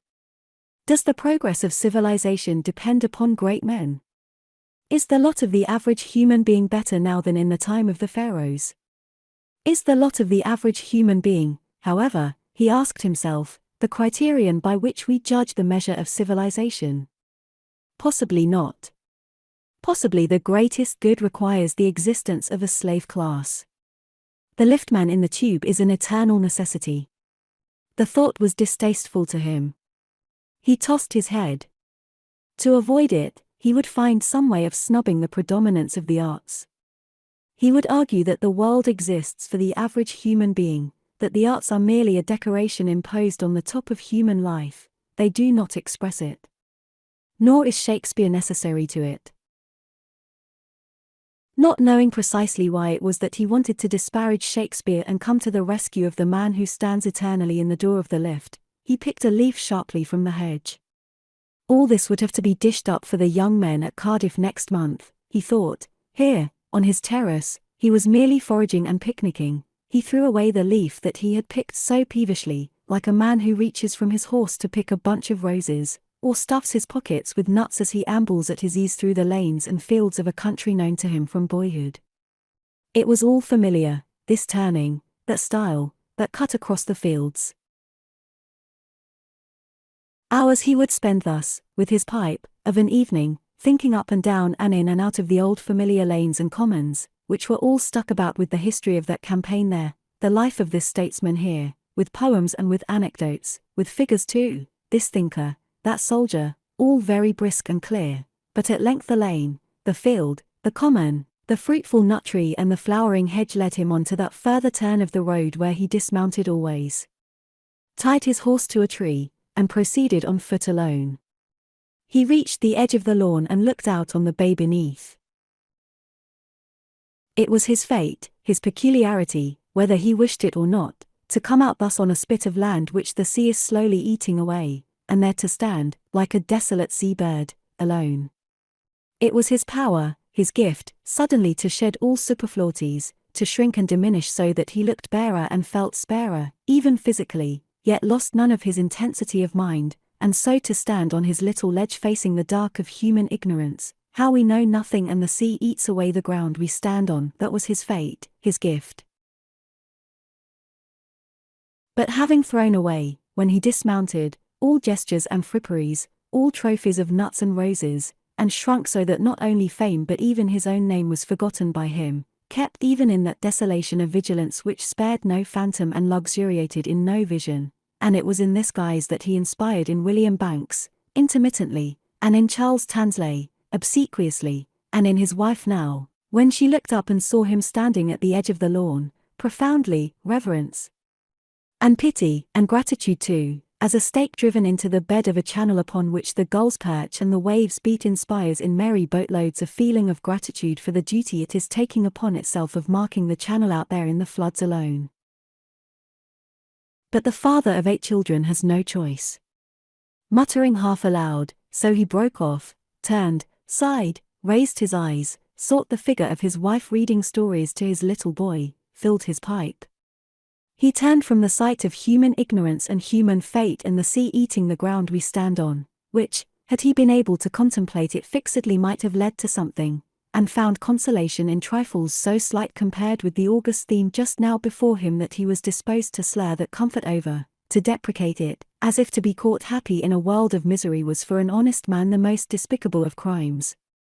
It was true, he was for the most part happy. He had his wife, he had his children, he had promised in 6 weeks' time to talk some nonsense to the young men of Cardiff about Locke, Hume, Berkeley, and the causes of the French Revolution. But this and his pleasure in it, his glory in the phrases he made, in the ardour of youth, in his wife's beauty, in the tributes that reached him from Swansea, Cardiff, Exeter, Southampton, Kidderminster, Oxford, Cambridge, all had to be deprecated and concealed under the phrase talking nonsense, because, in effect, he had not done the thing he might have done. It was a disguise, it was the refuge of a man afraid to own his own feelings, who could not say, "This is what I like, this is what I am," and rather pitiable and distasteful to William Banks and Lily Briscoe, who wondered why such concealments should be necessary, why he needed always praise, why so brave a man in thought should be so timid in life, how strangely he was venerable and laughable at one and the same time. Teaching and preaching is beyond human power, Lily suspected. She was putting away her things. If you are exalted you must somehow come a cropper. Mrs. Ramsay gave him what he asked too easily. Then the change must be so upsetting, Lily said. He comes in from his books and finds us all playing games and talking nonsense. Imagine what a change from the things he thinks about, she said. He was bearing down upon them. Now he stopped dead and stood looking in silence at the sea. Now he had turned away again. 9. Yes, Mr. Banks said, watching him go. It was 1,000 pities. Lily had said something about his frightening her. He changed from one mood to another so suddenly. Yes, said Mr. Banks, it was 1,000 pities that Ramsay could not behave a little more like other people. Though he liked Lily Briscoe, he could discuss Ramsay with her quite openly. It was for that reason, he said, that the young don't read Carlyle. A crusty old grumbler who lost his temper if the porridge was cold, why should he preach to us? Was what Mr. Banks understood that young people said nowadays. It was 1,000 pities if you thought, as he did, that Carlyle was one of the great teachers of mankind. Lily was ashamed to say that she had not read Carlyle since she was at school. But in her opinion one liked Mr. Ramsay all the better for thinking that if his little finger ached the whole world must come to an end. It was not that she minded. For who could be deceived by him? He asked you quite openly to flatter him, to admire him, his little dodges deceived nobody. What she disliked was his narrowness, his blindness, she said, looking after him. A bit of a hypocrite. Mr. Banks suggested, looking too at Mr. Ramsay's back, for was he not thinking of his friendship, and of Cam refusing to give him a flower, and of all those boys and girls, and his own house, full of comfort, but, since his wife's death, quiet rather. Of course, he had his work. All the same, he rather wished Lily to agree that Ramsay was, as he said, a bit of a hypocrite. Lily Briscoe went on putting away her brushes, looking up, looking down. Looking up, there he was, Mr. Ramsay advancing towards them, swinging, careless, oblivious, remote. A bit of a hypocrite. She repeated. Oh, no, the most sincere of men, the truest, here he was, the best, but, looking down, she thought, he is absorbed in himself, he is tyrannical, he is unjust, and kept looking down, purposely, for only so could she keep steady, staying with the Ramsays. Directly one looked up and saw them, what she called being in love flooded them. They became part of that unreal but penetrating and exciting universe which is the world seen through the eyes of love. The sky stuck to them, the birds sang through them. And, what was even more exciting, she felt, too, as she saw Mr. Ramsay bearing down and retreating, and Mrs. Ramsay sitting with James in the window and the cloud moving and the tree bending, how life, from being made up of little separate incidents which one lived one by one, became curled and whole like a wave which bore one up and threw one down with it, there, with a dash on the beach. Mr. Banks expected her to answer. And she was about to say something criticizing Mrs. Ramsay, how she was alarming, too, in her way, high-handed, or words to that effect, when Mr. Banks made it entirely unnecessary for her to speak by his rapture. For such it was, considering his age, turned 60, and his cleanliness and his impersonality, and the white scientific coat which seemed to clothe him. For him to gaze as Lily saw him gazing at Mrs. Ramsay was a rapture, equivalent, Lily felt, to the loves of dozens of young men, and perhaps Mrs. Ramsay had never excited the loves of dozens of young men. It was love, she thought, pretending to move her canvas, distilled and filtered, love that never attempted to clutch its object, but, like the love which mathematicians bear their symbols, or poets their phrases, was meant to be spread over the world and become part of the human gain. So it was indeed. The world by all means should have shared it, could Mr. Banks have said why that woman pleased him so, why the sight of her reading a fairy tale to her boy had upon him precisely the same effect as the solution of a scientific problem, so that he rested in contemplation of it, and felt, as he felt when he had proved something absolute about the digestive system of plants, that barbarity was tamed, the reign of chaos subdued. Such a rapture, for by what other name could one call it? Made Lily Briscoe forget entirely what she had been about to say. It was nothing of importance, something about Mrs. Ramsay. It paled beside this rapture, this silent stare, for which she felt intense gratitude, for nothing so solaced her, eased her of the perplexity of life, and miraculously raised its burdens, as this sublime power, this heavenly gift, and one would no more disturb it, while it lasted, than break up the shaft of sunlight, lying level across the floor. That people should love like this, that Mr. Banks should feel this for Mrs. Ramsay, she glanced at him musing, was helpful, was exulting. She wiped one brush after another upon a piece of old rag, menially, on purpose. She took shelter from the reverence which covered all women, she felt herself praised. Let him gaze, she would steal a look at her picture. She could have wept. It was bad, it was bad, it was infinitely bad.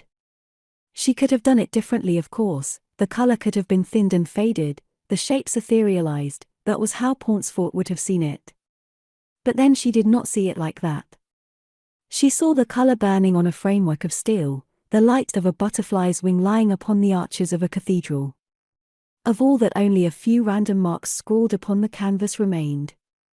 And it would never be seen, never be hung even, and there was Mr. Tansley whispering in her ear, "Women can't paint, women can't write." She now remembered what she had been going to say about Mrs. Ramsay. She did not know how she would have put it, but it would have been something critical.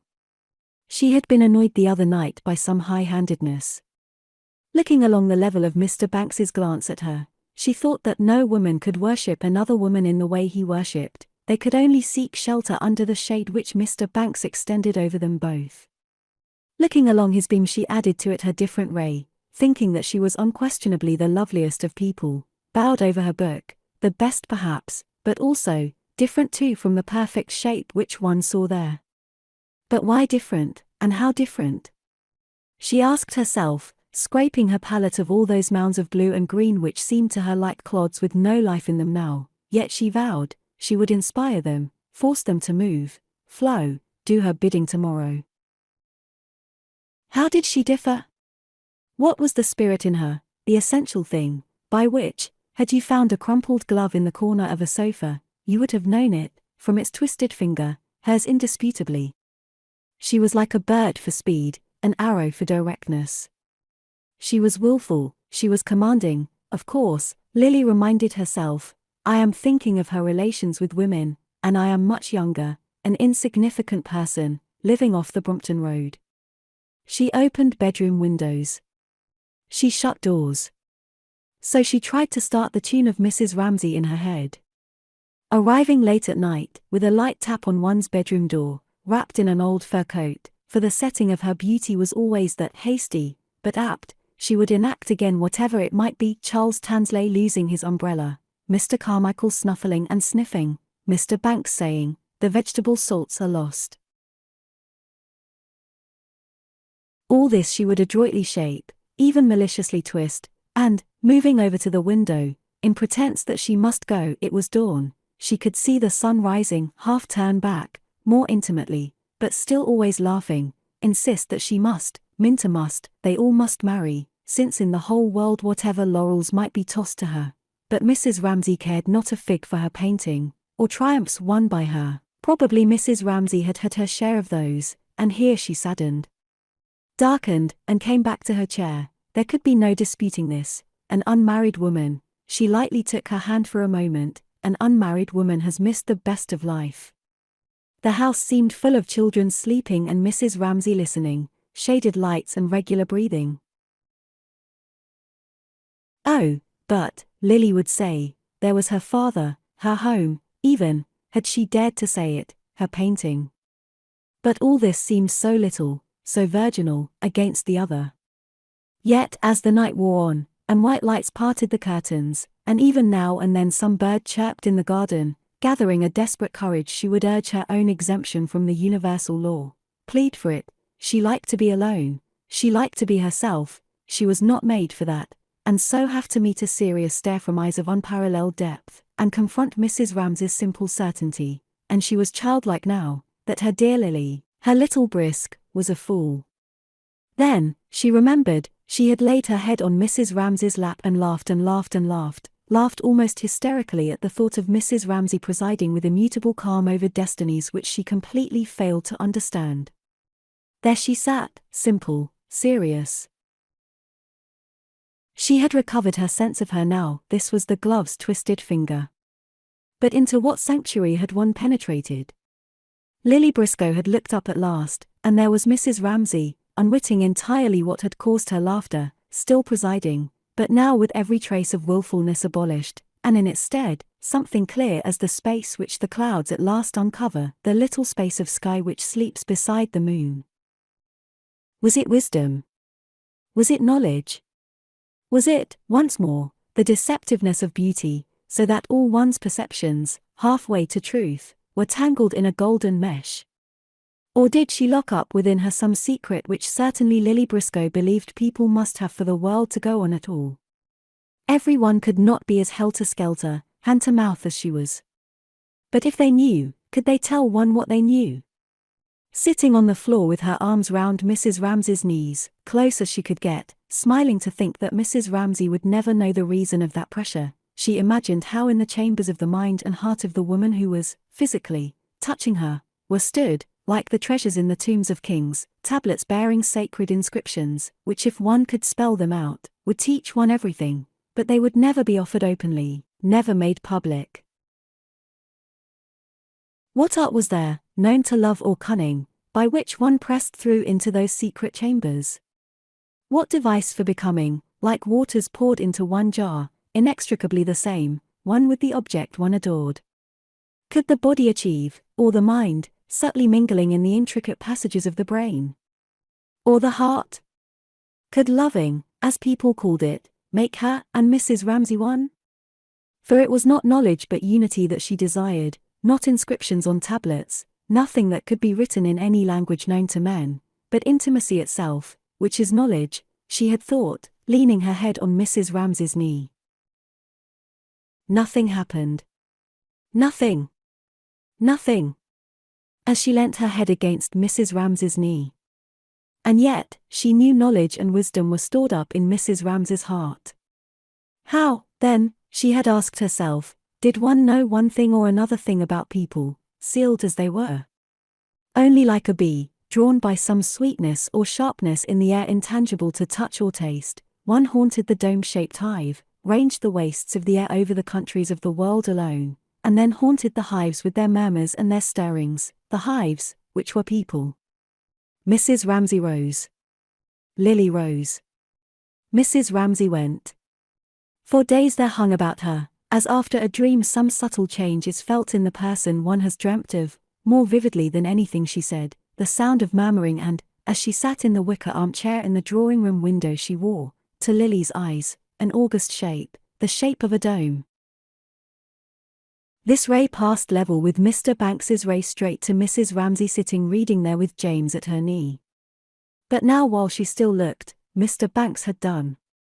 He had put on his spectacles. He had stepped back. He had raised his hand. He had slightly narrowed his clear blue eyes, when Lily, rousing herself, saw what he was at, and winced like a dog who sees a hand raised to strike it. She would have snatched her picture off the easel, but she said to herself, one must. She braced herself to stand the awful trial of someone looking at her picture. One must, she said, one must. And if it must be seen, Mr. Banks was less alarming than another. But that any other eyes should see the residue of her 33 years, the deposit of each day's living mixed with something more secret than she had ever spoken or shown in the course of all those days, was an agony. At the same time it was immensely exciting. Nothing could be cooler and quieter. Taking out a penknife, Mr. Banks tapped the canvas with the bone handle. What did she wish to indicate by the triangular purple shape, just there? He asked. It was Mrs. Ramsay reading to James, she said. She knew his objection, that no one could tell it for a human shape. But she had made no attempt at likeness, she said. For what reason had she introduced them then? He asked. Why indeed? Except that if there, in that corner, it was bright, here, in this, she felt the need of darkness. Simple, obvious, commonplace, as it was, Mr. Banks was interested. Mother and child then objects of universal veneration, and in this case the mother was famous for her beauty, might be reduced, he pondered, to a purple shadow without irreverence. But the picture was not of them, she said. Or, not in his sense. There were other senses too in which one might reverence them. By a shadow here and a light there, for instance. Her tribute took that form if, as she vaguely supposed, a picture must be a tribute. A mother and child might be reduced to a shadow without irreverence. A light here required a shadow there. He considered. He was interested. He took it scientifically in complete good faith. The truth was that all his prejudices were on the other side, he explained. The largest picture in his drawing room, which painters had praised, and valued at a higher price than he had given for it, was of the cherry trees in blossom on the banks of the Kennet. He had spent his honeymoon on the banks of the Kennet, he said. Lily must come and see that picture, he said. But now he turned, with his glasses raised to the scientific examination of her canvas. The question being one of the relations of masses, of lights and shadows, which, to be honest, he had never considered before. He would like to have it explained. What then did she wish to make of it? And he indicated the scene before them. She looked. She could not show him what she wished to make of it, could not see it even herself, without a brush in her hand. She took up once more her old painting position with the dim eyes and the absent-minded manner, subduing all her impressions as a woman to something much more general, becoming once more under the power of that vision which she had seen clearly once and must now grope for among hedges and houses and mothers and children, her picture. It was a question, she remembered, how to connect this mass on the right hand with that on the left. She might do it by bringing the line of the branch across so, or break the vacancy in the foreground by an object, James perhaps, so. But the danger was that by doing that the unity of the whole might be broken. She stopped, she did not want to bore him, she took the canvas lightly off the easel. But it had been seen, it had been taken from her. This man had shared with her something profoundly intimate. And, thanking Mr. Ramsay for it and Mrs. Ramsay for it and the hour and the place, crediting the world with a power which she had not suspected, that one could walk away down that long gallery not alone any more but arm in arm with somebody, the strangest feeling in the world, and the most exhilarating, she nicked the catch of her paint-box to, more firmly than was necessary, and the nick seemed to surround in a circle forever the paint-box, the lawn, Mr. Banks, and that wild villain, Cam. Dashing past. 10. For Cam grazed the easel by an inch. She would not stop for Mr. Banks and Lily Briscoe, though Mr. Banks, who would have liked a daughter of his own, held out his hand, she would not stop for her father, whom she grazed also by an inch, nor for her mother, who called Cam. "I want you a moment," as she dashed past. She was off like a bird, bullet, or arrow, impelled by what desire, shot by whom, at what directed, who could say? What? Mrs. Ramsay pondered, watching her. It might be a vision of a shell, of a wheelbarrow, of a fairy kingdom on the far side of the hedge, or it might be the glory of speed, no one knew. But when Mrs. Ramsay called Cam, a second time, the projectile dropped in mid-career, and Cam came lagging back, pulling a leaf by the way, to her mother.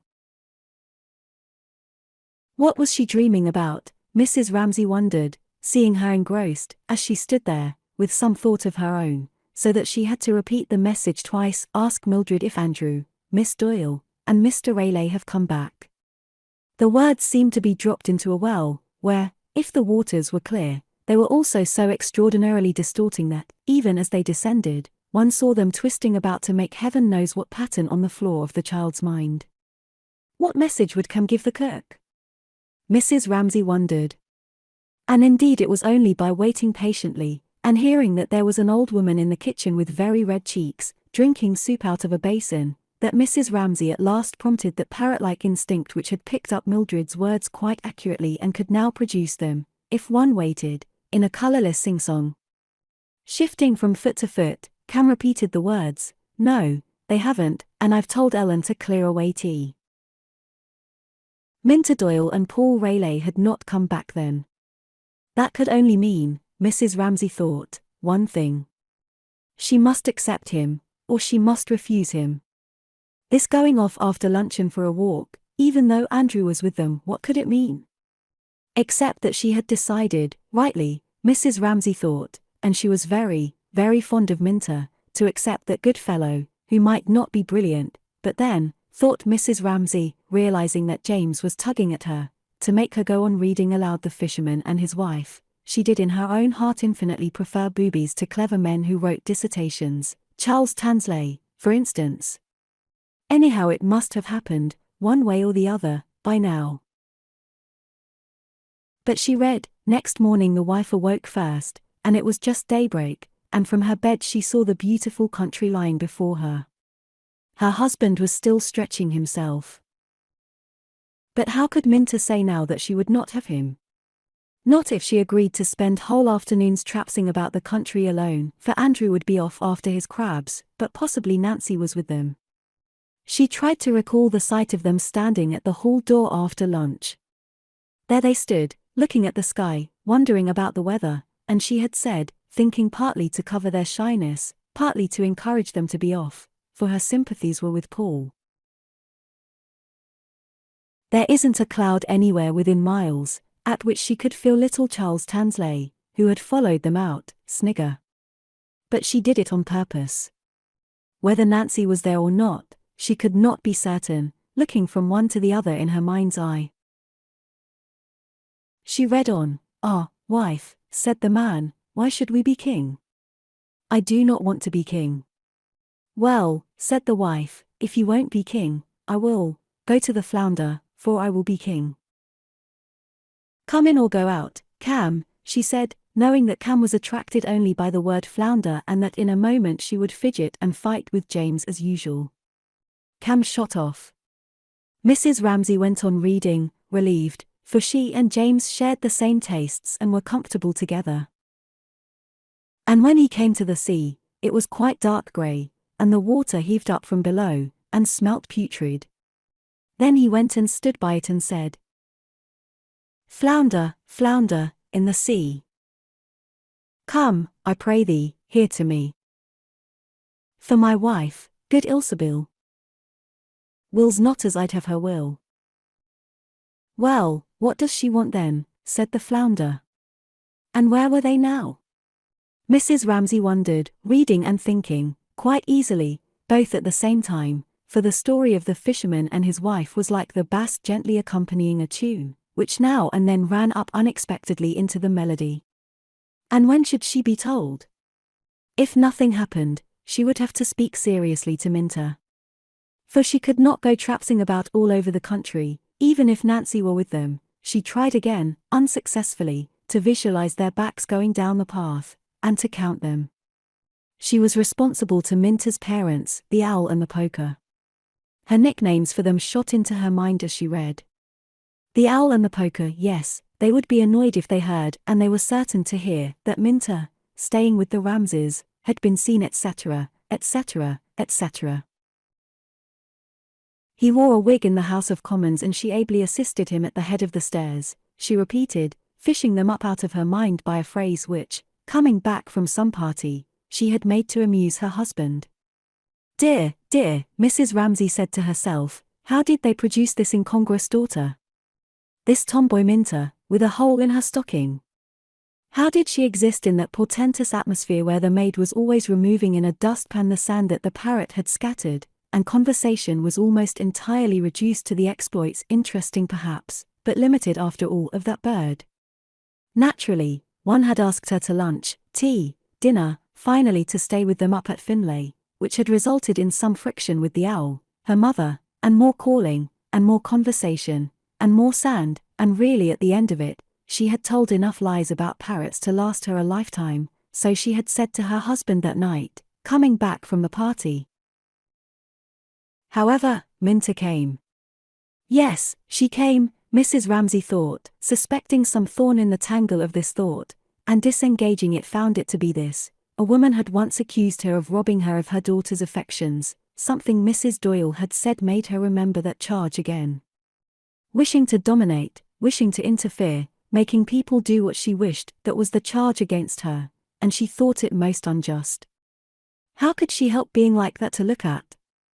No one could accuse her of taking pains to impress. She was often ashamed of her own shabbiness.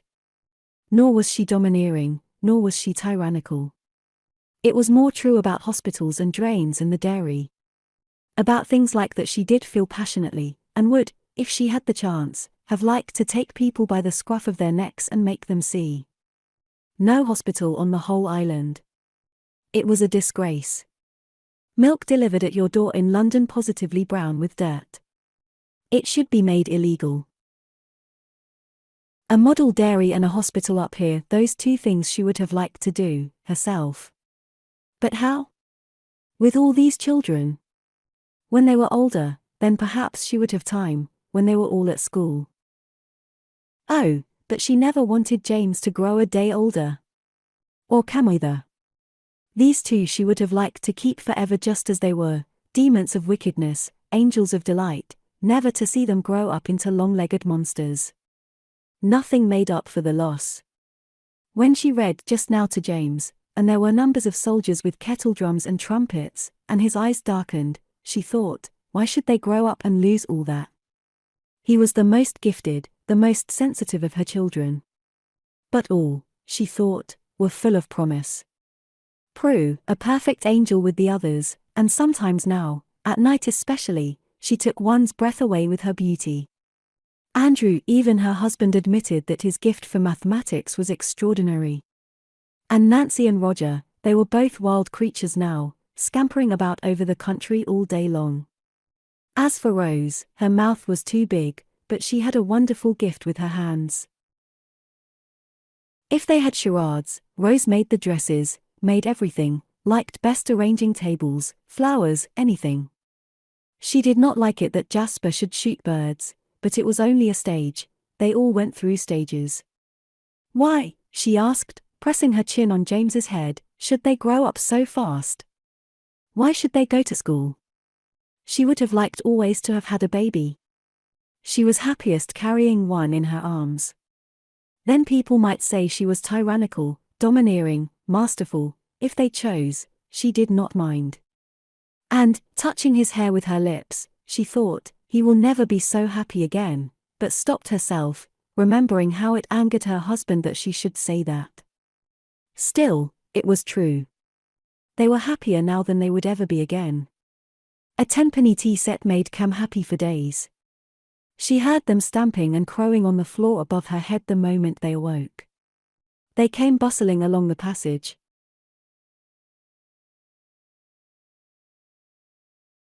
Then the door sprang open and in they came, fresh as roses, staring, wide awake, as if this coming into the dining room after breakfast, which they did every day of their lives, was a positive event to them, and so on, with one thing after another, all day long, until she went up to say good night to them, and found them netted in their cots like birds among cherries and raspberries, still making up stories about some little bit of rubbish, something they had heard, something they had picked up in the garden.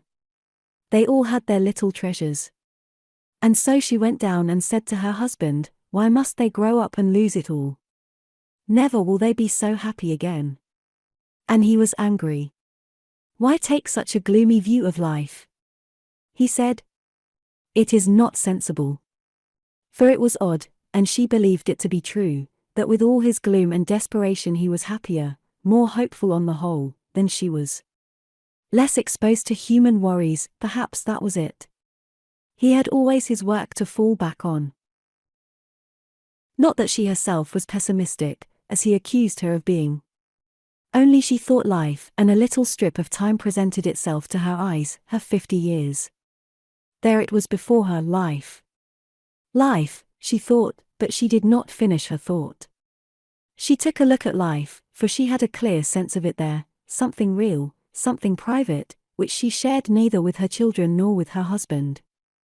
A sort of transaction went on between them, in which she was on one side, and life was on another, and she was always trying to get the better of it, as it was of her, and sometimes they parleyed, when she sat alone.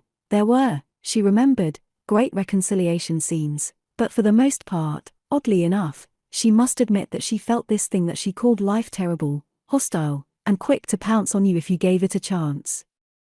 There were eternal problems, suffering, death, the poor. There was always a woman dying of cancer even here. And yet she had said to all these children, "You shall go through it all." To 8 people she had said relentlessly that, and the bill for the greenhouse would be £50. For that reason, knowing what was before them, love and ambition, and being wretched alone in dreary places, she had often the feeling, "Why must they grow up and lose it all?" And then she said to herself, brandishing her sword at life, "Nonsense. They will be perfectly happy." And here she was, she reflected, feeling life rather sinister again, making Minta marry Paul Rayleigh, because whatever she might feel about her own transaction, she had had experiences which need not happen to everyone. She did not name them to herself. She was driven on, too quickly she knew, almost as if it were an escape for her to say that people must marry, people must have children. Was she wrong in this, she asked herself, reviewing her conduct for the past week or two, and wondering if she had indeed put any pressure upon Minta, who was only 24, to make up her mind. She was uneasy. Had she not laughed about it? Was she not forgetting again how strongly she influenced people? Marriage needed, all sorts of qualities. The bill for the greenhouse would be £50. One, she need not name it, that was essential, the thing she had with her husband. Had they that? Then he put on his trousers and ran away like a madman, she read. But outside a great storm was raging and blowing so hard that he could scarcely keep his feet. Houses and trees toppled over, the mountains trembled, rocks rolled into the sea, the sky was pitch black, and it thundered and lightened, and the sea came in with black waves as high as church towers and mountains, and all with white foam at the top. She turned the page. There were only a few lines more, so that she would finish the story, though it was past bedtime. It was getting late. The light in the garden told her that, and the whitening of the flowers and something grey in the leaves conspired together, to rouse in her a feeling of anxiety. What it was about she could not think at first. Then she remembered, Paul and Minta and Andrew had not come back. She summoned before her again the little group on the terrace in front of the hall door, standing looking up into the sky. Andrew had his net and basket. That meant he was going to catch crabs and things. That meant he would climb out onto a rock, he would be cut off. Or coming back single file on one of those little paths above the cliff, one of them might slip. He would roll and then crash. It was growing quite dark. But she did not let her voice change in the least as she finished the story, and added, shutting the book, and speaking the last words as if she had made them up herself, looking into James's eyes, and there they are living still at this very time. And that's the end, she said, and she saw in his eyes, as the interest of the story died away in them, something else take its place, something wondering, pale, like the reflection of a light, which at once made him gaze and marvel.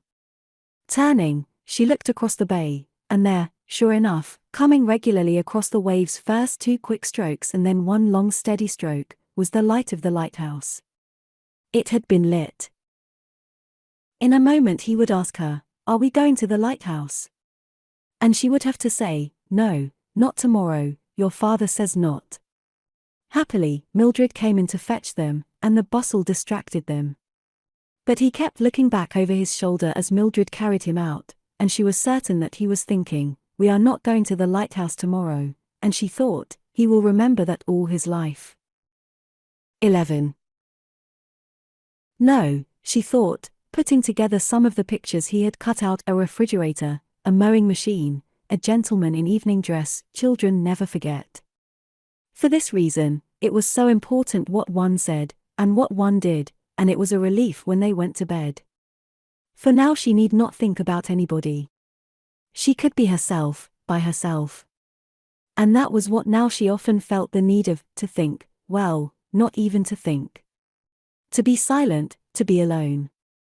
All the being and the doing, expansive, glittering, vocal, evaporated, and one shrunk, with a sense of solemnity, to being oneself, a wedge-shaped core of darkness, something invisible to others.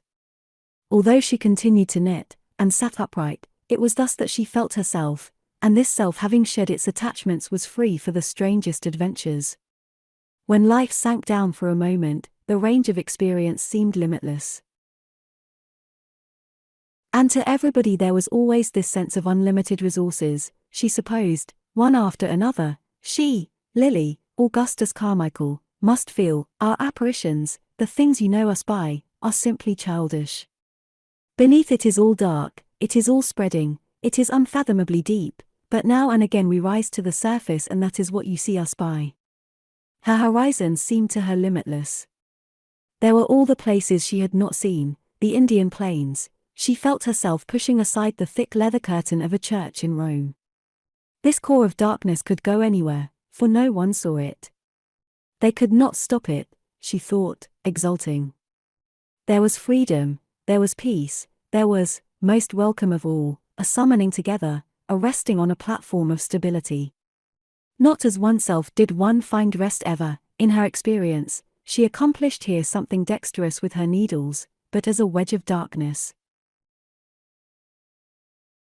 Losing personality, one lost the fret, the hurry, the stir, and there rose to her lips always some exclamation of triumph over life when things came together in this peace, this rest, this eternity, and pausing there she looked out to meet that stroke of the lighthouse, the long steady stroke, the last of the 3, which was her stroke, for watching them in this mood always at this hour one could not help attaching oneself to one thing, especially of the things one saw, and this thing, the long steady stroke, was her stroke.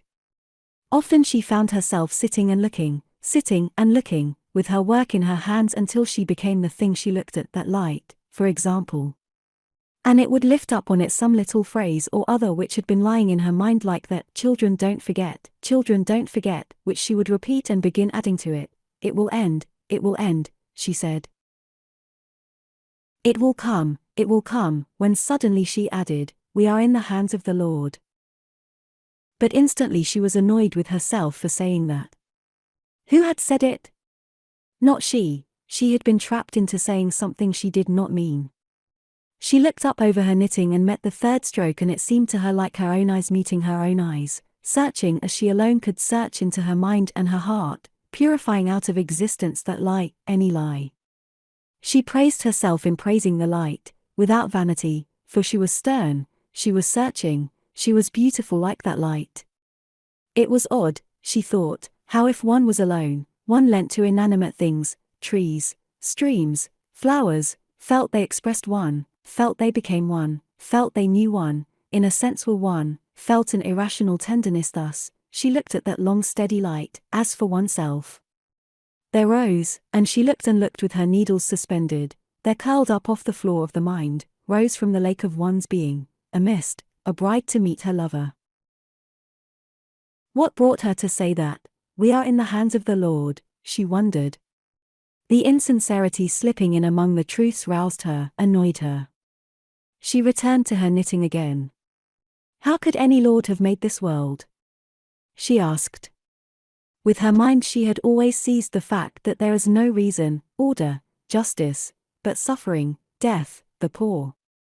There was no treachery too base for the world to commit, she knew that. No happiness lasted, she knew that. She knitted with firm composure, slightly pursing her lips and, without being aware of it, so stiffened and composed the lines of her face in a habit of sternness that when her husband passed, though he was chuckling at the thought that Hume, the philosopher, grown enormously fat, had stuck in a bog, he could not help noting, as he passed, the sternness at the heart of her beauty. It saddened him, and her remoteness pained him, and he felt, as he passed, that he could not protect her, and, when he reached the hedge, he was sad. He could do nothing to help her. He must stand by and watch her. Indeed, the infernal truth was, he made things worse for her. He was irritable, he was touchy. He had lost his temper over the lighthouse. He looked into the hedge, into its intricacy, its darkness. Always, Mrs. Ramsay felt, one helped oneself out of solitude reluctantly by laying hold of some little odd or end, some sound, some sight. She listened, but it was all very still. Cricket was over, the children were in their baths, there was only the sound of the sea. She stopped knitting, she held the long reddish-brown stocking dangling in her hands a moment. She saw the light again.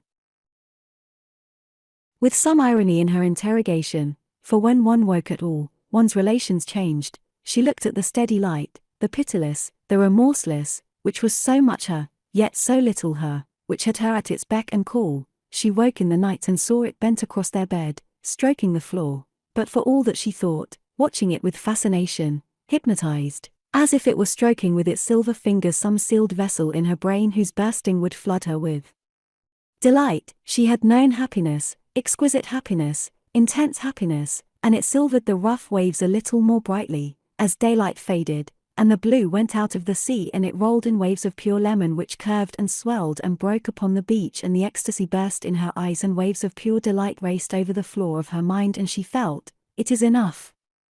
It is enough. He turned and saw her. Ah! She was lovely, lovelier now than ever he thought. But he could not speak to her. He could not interrupt her. He wanted urgently to speak to her now that James was gone and she was alone at last. But he resolved, no, he would not interrupt her. She was aloof from him now in her beauty, in her sadness.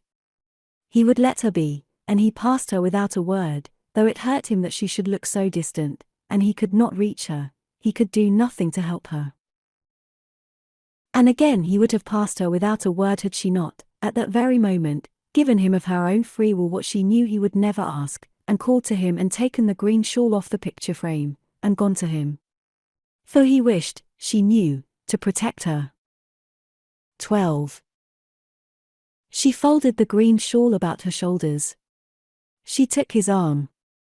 His beauty was so great, she said, beginning to speak of Kennedy the gardener, at once he was so awfully handsome, that she couldn't dismiss him. There was a ladder against the greenhouse, and little lumps of putty stuck about, for they were beginning to mend the greenhouse. Yes, but as she strolled along with her husband, she felt that that particular source of worry had been placed. She had it on the tip of her tongue to say, as they strolled, it'll cost £50, but instead, for her heart failed her about money, she talked about Jasper shooting birds, and he said, at once, soothing her instantly, that it was natural in a boy, and he trusted he would find better ways of amusing himself before long. Her husband was so sensible, so just. And so she said, yes, all children go through stages, and began considering the dahlias in the big bed, and wondering what about next year's flowers, and had he heard the children's nickname for Charles Tansley, she asked. The atheist, they called him the little atheist. "He's not a polished specimen," said Mr. Ramsay. "Far from it," said Mrs. Ramsay. She supposed it was all right leaving him to his own devices, Mrs. Ramsay said, wondering whether it was any use sending down bulbs. Did they plant them? "Oh, he has his dissertation to write," said Mr. Ramsay. "She knew all about that," said Mrs. Ramsay. "He talked of nothing else. It was about the influence of somebody upon something." "Well, it's all he has to count on," said Mr. Ramsay. "Pray heaven he won't fall in love with Prue," said Mrs. Ramsay. "He'd disinherit her if she married him," said Mr. Ramsay. He did not look at the flowers, which his wife was considering, but at a spot about a foot or so above them. There was no harm in him, he added, and was just about to say that anyhow he was the only young man in England who admired his, when he choked it back. He would not bother her again about his books. "These flowers seemed creditable," Mr. Ramsay said, lowering his gaze and noticing something red, something brown. "Yes, but then these she had put in with her own hands," said Mrs. Ramsay. The question was, what happened if she sent bulbs down? Did Kennedy plant them? It was his incurable laziness, she added, moving on. If she stood over him all day long with a spade in her hand, he did sometimes do a stroke of work. So they strolled along, towards the red-hot pokers. "You're teaching your daughters to exaggerate," said Mr. Ramsay, reproving her. "Her Aunt Camilla was far worse than she was," Mrs. Ramsay remarked. "Nobody ever held up your Aunt Camilla as a model of virtue that I'm aware of," said Mr. Ramsay. "She was the most beautiful woman I ever saw," said Mrs. Ramsay. "Somebody else was that," said Mr. Ramsay. "Prue was going to be far more beautiful than she was," said Mrs. Ramsay. "He saw no trace of it," said Mr. Ramsay. "Well, then, look tonight," said Mrs. Ramsay. They paused. He wished Andrew could be induced to work harder. He would lose every chance of a scholarship if he didn't. "Oh, scholarships," she said. Mr. Ramsay thought her foolish for saying that, about a serious thing, like a scholarship. "He should be very proud of Andrew if he got a scholarship," he said. "She would be just as proud of him if he didn't," she answered. They disagreed always about this, but it did not matter. She liked him to believe in scholarships, and he liked her to be proud of Andrew whatever he did. Suddenly she remembered those little paths on the edge of the cliffs. "Wasn't it late?" she asked. They hadn't come home yet. He flicked his watch carelessly open. But it was only just past 7. He held his watch open for a moment, deciding that he would tell her what he had felt on the terrace. To begin with, it was not reasonable to be so nervous. Andrew could look after himself. Then, he wanted to tell her that when he was walking on the terrace just now, here he became uncomfortable, as if he were breaking into that solitude, that aloofness, that remoteness of hers. But she pressed him. What had he wanted to tell her, she asked, thinking it was about going to the lighthouse, that he was sorry he had said "damn you." But no. He did not like to see her look so sad, he said. "Only wool gathering," she protested, flushing a little. They both felt uncomfortable, as if they did not know whether to go on or go back. She had been reading fairy tales to James, she said. No, they could not share that, they could not say that. They had reached the gap between the two clumps of red-hot pokers, and there was the lighthouse again, but she would not let herself look at it. Had she known that he was looking at her, she thought, she would not have let herself sit there, thinking. She disliked anything that reminded her that she had been seen sitting thinking.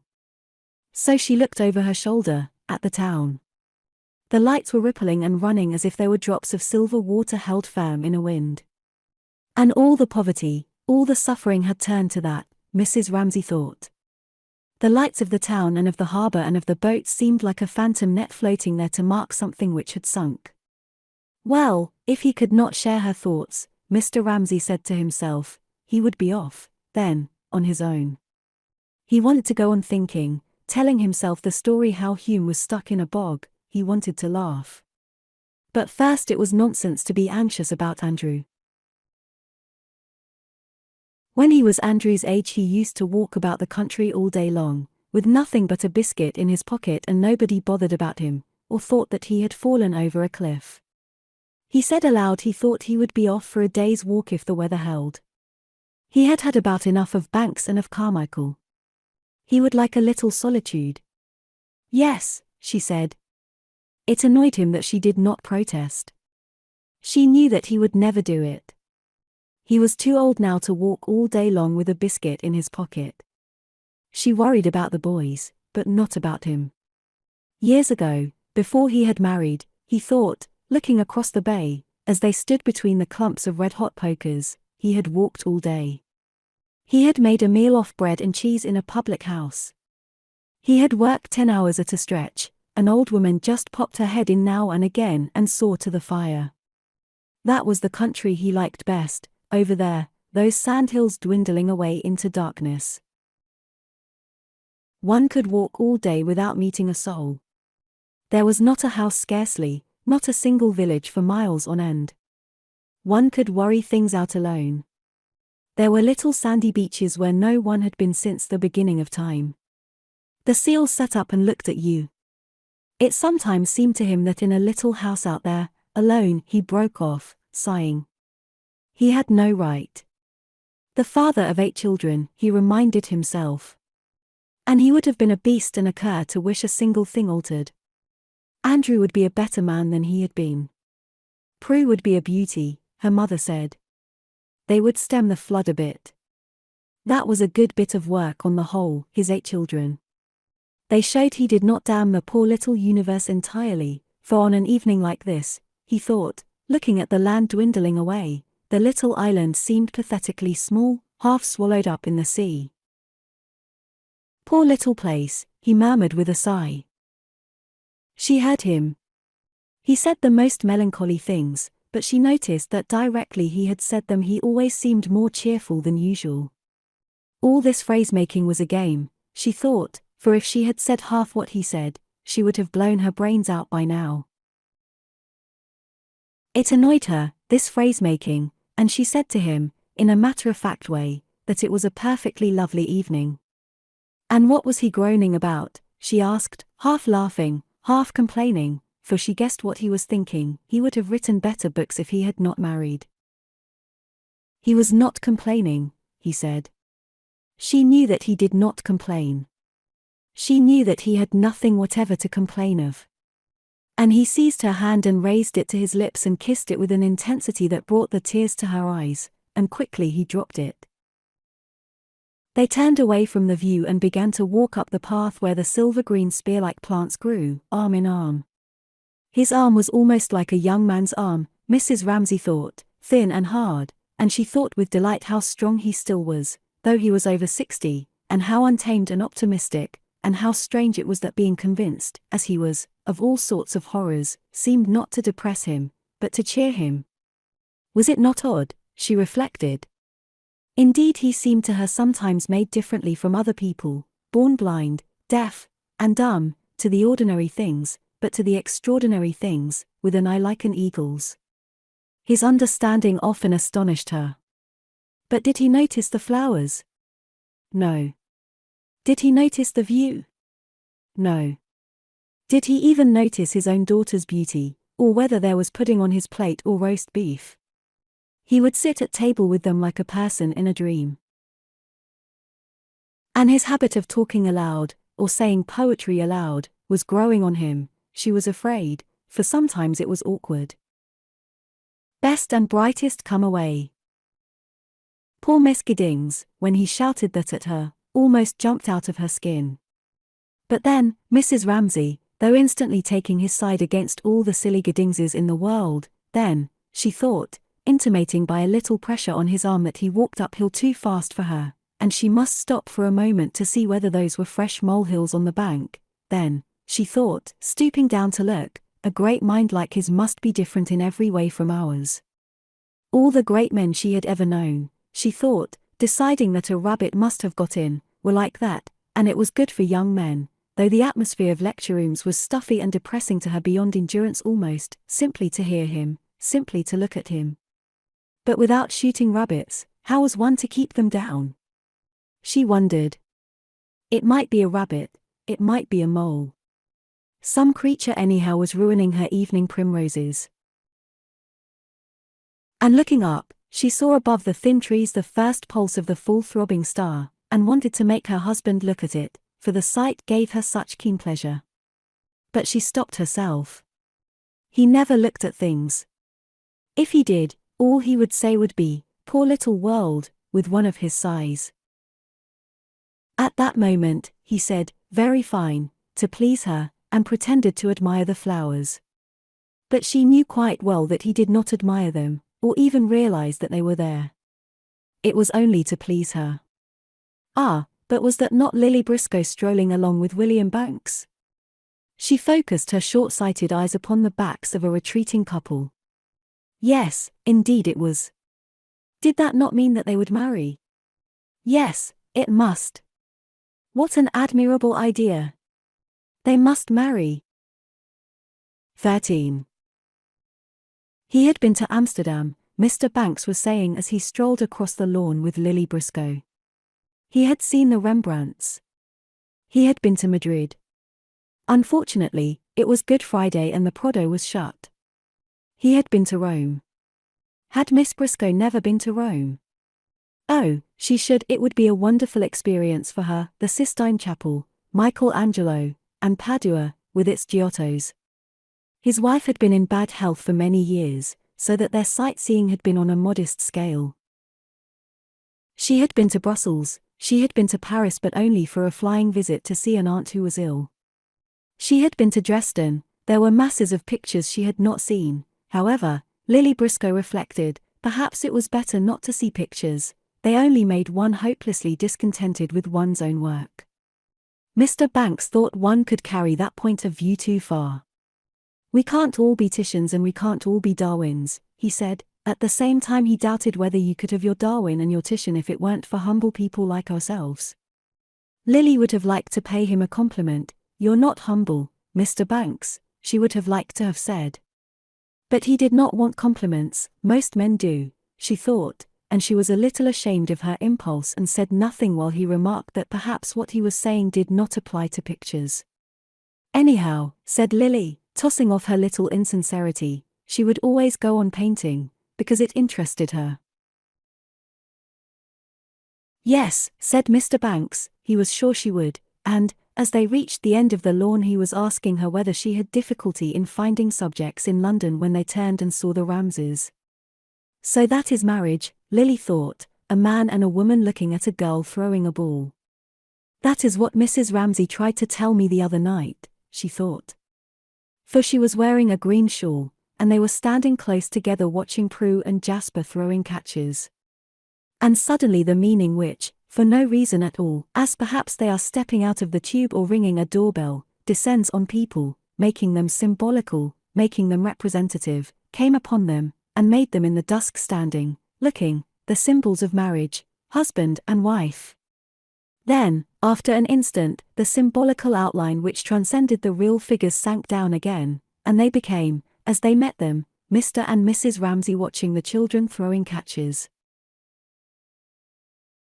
But still for a moment, though Mrs. Ramsay greeted them with her usual smile, "Oh, she's thinking we're going to get married," Lily thought, and said, "I have triumphed tonight," meaning that for once Mr. Banks had agreed to dine with them and not run off to his own lodging where his man cooked vegetables properly. Still, for one moment, there was a sense of things having been blown apart, of space, of irresponsibility as the ball soared high, and they followed it and lost it and saw the one star and the draped branches. In the failing light they all looked sharp-edged and ethereal and divided by great distances.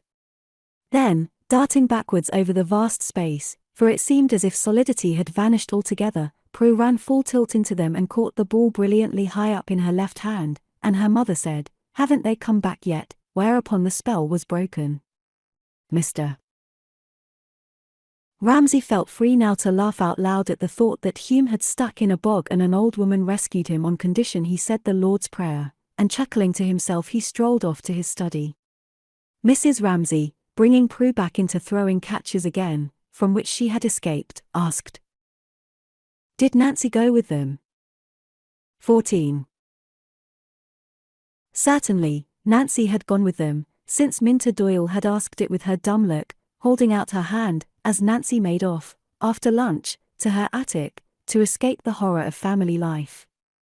She supposed she must go then. She did not want to go. She did not want to be drawn into it all. For as they walked along the road to the cliff, Minta kept on taking her hand. Then she would let it go. Then she would take it again. What was it she wanted? Nancy asked herself. There was something, of course, that people wanted, for when Minta took her hand and held it, Nancy, reluctantly, saw the whole world spread out beneath her, as if it were Constantinople seen through a mist, and then, however heavy-eyed one might be, one must needs ask, is that Santa Sophia? Is that the Golden Horn? So Nancy asked, when Minta took her hand. What is it that she wants? Is it that? And what was that? Here and there emerged from the mist, as Nancy looked down upon life spread beneath her, a pinnacle, a dome, prominent things, without names. But when Minta dropped her hand, as she did when they ran down the hillside, all that, the dome, the pinnacle, whatever it was that had protruded through the mist, sank down into it and disappeared. Minta, Andrew observed, was rather a good walker. She wore more sensible clothes than most women. She wore very short skirts and black knickerbockers. She would jump straight into a stream and flounder across. He liked her rashness, but he saw that it would not do. She would kill herself in some idiotic way one of these days. She seemed to be afraid of nothing except bulls. At the mere sight of a bull in a field she would throw up her arms and fly screaming, which was the very thing to enrage a bull, of course. But she did not mind owning up to it in the least, one must admit that. She knew she was an awful coward about bulls, she said. She thought she must have been tossed in her perambulator when she was a baby. She didn't seem to mind what she said or did. Suddenly now she pitched down on the edge of the cliff and began to sing some song about "Damn your eyes, damn your eyes." They all had to join in and sing the chorus, and shout out together. Damn your eyes, damn your eyes. But it would be fatal to let the tide come in and cover up all the good hunting grounds before they got onto the beach. Fatal, Paul agreed, springing up, and as they went slithering down, he kept quoting the guidebook about these islands being justly celebrated for their park-like prospects and the extent and variety of their marine curiosities. But it would not do altogether, this shouting and damning your eyes, Andrew felt, picking his way down the cliff, this clapping him on the back, and calling him old fellow and all that, it would not altogether do. It was the worst of taking women on walks. Once on the beach they separated, he going out onto the Pope's nose, taking his shoes off, and rolling his socks in them and letting that couple look after themselves. Nancy waded out to her own rocks and searched her own pools and let that couple look after themselves. She crouched low down and touched the smooth rubber-like sea anemones, who were stuck like lumps of jelly to the side of the rock. Brooding, she changed the pool into the sea, and made the minnows into sharks and whales, and cast vast clouds over this tiny world by holding her hand against the sun, and so brought darkness and desolation, like God himself, to millions of ignorant and innocent creatures, and then took her hand away suddenly and let the sun stream down. Out on the pale criss-crossed sand, high-stepping, fringed, gauntleted, stalked some fantastic leviathan. She was still enlarging the pool, and slipped into the vast fissures of the mountainside. And then, letting her eyes slide imperceptibly above the pool and rest on that wavering line of sea and sky, on the tree trunks which the smoke of steamers made waver on the horizon, she became with all that power sweeping savagely in and inevitably withdrawing, hypnotized, and the two senses of that vastness and this tininess, the pool had diminished again. Flowering within it made her feel that she was bound hand and foot and unable to move by the intensity of feelings which reduced her own body, her own life, and the lives of all the people in the world, forever, to nothingness. So listening to the waves, crouching over the pool, she brooded. And Andrew shouted that the sea was coming in, so she leapt splashing through the shallow waves onto the shore and ran up the beach and was carried by her own impetuosity and her desire for rapid movement right behind a rock, and there, oh, heavens! In each other's arms were Paul and Minter, kissing probably. She was outraged, indignant. She and Andrew put on their shoes and stockings in dead silence without saying a thing about it. Indeed, they were rather sharp with each other. She might have called him when she saw the crayfish or whatever it was, Andrew grumbled. However, they both felt, it's not our fault. They had not wanted this horrid nuisance to happen. All the same, it irritated Andrew that Nancy should be a woman, and Nancy that Andrew should be a man, and they tied their shoes very neatly and drew the bows rather tight. It was not until they had climbed right up onto the top of the cliff again that Minter cried out that she had lost her grandmother's brooch, the sole ornament she possessed, a weeping willow. It was, they must remember it, set in pearls. They must have seen it, she said, with the tears running down her cheeks, the brooch which her grandmother had fastened her cap with till the last day of her life. Now she had lost it. She would rather have lost anything than that. She would go back and look for it. They all went back. They poked and peered and looked. They kept their heads very low, and said things shortly and gruffly. Paul Rayleigh searched like a madman all about the rock where they had been sitting. All this pother about a brooch really didn't do it all, Andrew thought, as Paul told him to make a thorough search between this point and that. The tide was coming in fast.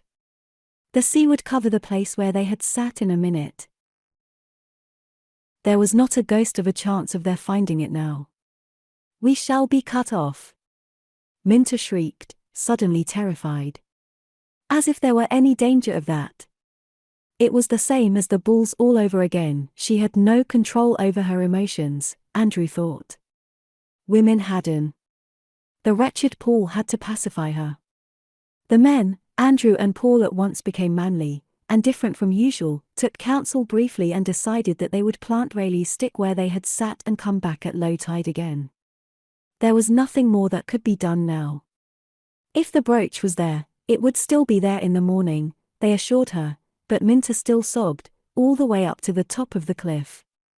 It was her grandmother's brooch, she would rather have lost anything but that, and yet Nancy felt, it might be true that she minded losing her brooch, but she wasn't crying only for that. She was crying for something else. We might all sit down and cry, she felt. But she did not know what for. They drew ahead together, Paul and Minter, and he comforted her, and said how famous he was for finding things. Once when he was a little boy he had found a gold watch. He would get up at daybreak and he was positive he would find it. It seemed to him that it would be almost dark, and he would be alone on the beach, and somehow it would be rather dangerous. He began telling her, however, that he would certainly find it, and she said that she would not hear of his getting up at dawn. It was lost, she knew that, she had had a presentiment when she put it on that afternoon. And secretly he resolved that he would not tell her, but he would slip out of the house at dawn when they were all asleep, and if he could not find it he would go to Edinburgh and buy her another, just like it but more beautiful. He would prove what he could do. And as they came out on the hill and saw the lights of the town beneath them, the lights coming out suddenly one by one seemed like things that were going to happen to him, his marriage, his children, his house, and again he thought, as they came out onto the high road, which was shaded with high bushes, how they would retreat into solitude together, and walk on, he always leading her, and she pressing close to his side, as she did now. As they turned by the crossroads he thought what an appalling experience he had been through, and he must tell someone, Mrs. Ramsay of course, for it took his breath away to think what he had been and done. It had been far and away the worst moment of his life when he asked Minter to marry him. He would go straight to Mrs. Ramsay, because he felt somehow that she was the person who had made him do it. She had made him think he could do anything. Nobody else took him seriously. But she made him believe that he could do whatever he wanted. He had felt her eyes on him all day today, following him about, though she never said a word, as if she were saying, yes, You can do it. I believe in you. I expect it of you. She had made him feel all that, and directly they got back, he looked for the lights of the house above the bay. He would go to her and say, "I've done it, Mrs. Ramsay, thanks to you." And so turning into the lane that led to the house he could see lights moving about in the upper windows. They must be awfully late then. People were getting ready for dinner. The house was all lit up, and the lights after the darkness made his eyes feel full, and he said to himself, childishly, as he walked up the drive, "Lights, lights, lights," and repeated in a dazed way, "Lights, lights, lights," as they came into the house staring about him with his face quite stiff. But, good heavens, he said to himself, putting his hand to his tie, I must not make a fool of myself. 15. Yes, said Prue, in her considering way, answering her mother's question, I think Nancy did go with them. 16. Well then, Nancy had gone with them, Mrs. Ramsay supposed, wondering, as she put down a brush, took up a comb, and said come in to a tap at the door. Jasper and Rose came in. Whether the fact that Nancy was with them made it less likely or more likely that anything would happen, it made it less likely, somehow, Mrs. Ramsay felt, very irrationally, except that after all Holocaust on such a scale was not probable. They could not all be drowned. And again she felt alone in the presence of her old antagonist, life. Jasper and Rose said that Mildred wanted to know whether she should wait dinner. Not for the Queen of England, said Mrs. Ramsay emphatically. Not for the Empress of Mexico, she added, laughing at Jasper, for he shared his mother's vice. He, too, exaggerated. And if Rose liked, she said, while Jasper took the message, she might choose which jewels she was to wear. When there are 15 people sitting down to dinner, one cannot keep things waiting forever. She was now beginning to feel annoyed with them for being so late. It was inconsiderate of them, and it annoyed her on top of her anxiety about them, that they should choose this very night to be out late, when, in fact, she wished the dinner to be particularly nice, since William Banks had at last consented to dine with them, and they were having Mildred's masterpiece, Berth en Daube. Everything depended upon things being served up to the precise moment they were ready. The beef, the bay leaf, and the wine all must be done to a turn. To keep it waiting was out of the question. Yet of course tonight, of all nights, out they went, and they came in late, and things had to be sent out, things had to be kept hot, the Berth en Daube would be entirely spoilt. Jasper offered her an opal necklace, Rose a gold necklace. Which looked best against her black dress? Which did indeed, said Mrs. Ramsay absent-mindedly, looking at her neck and shoulders, but avoiding her face, in the glass. And then, while the children rummaged among her things, she looked out of the window at a sight which always amused her, the rooks trying to decide which tree to settle on. Every time, they seemed to change their minds and rose up into the air again, because, she thought, the old rook, the father rook, old Joseph was her name for him, was a bird of a very trying and difficult disposition. He was a disreputable old bird, with half his wing feathers missing. He was like some seedy old gentleman in a top hat she had seen playing the horn in front of a public house. Look, she said, laughing. They were actually fighting. Joseph and Mary were fighting.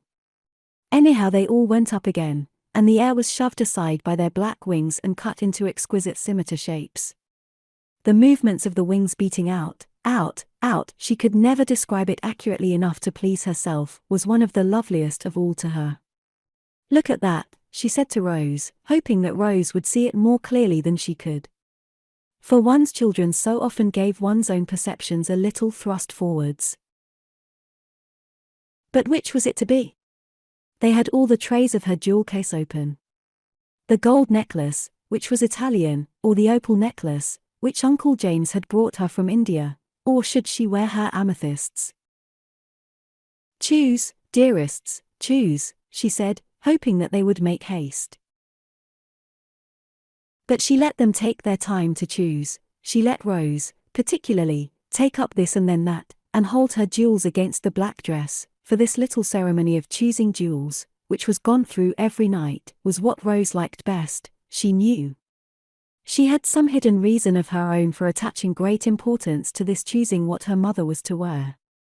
What was the reason, Mrs. Ramsay wondered, standing still to let her clasp the necklace she had chosen, divining, through her own past, some deep, some buried, some quite speechless feeling that one had for one's mother at Rose's age. Like all feelings felt for oneself, Mrs. Ramsay thought, it made one sad. It was so inadequate, what one could give in return, and what Rose felt was quite out of proportion to anything she actually was.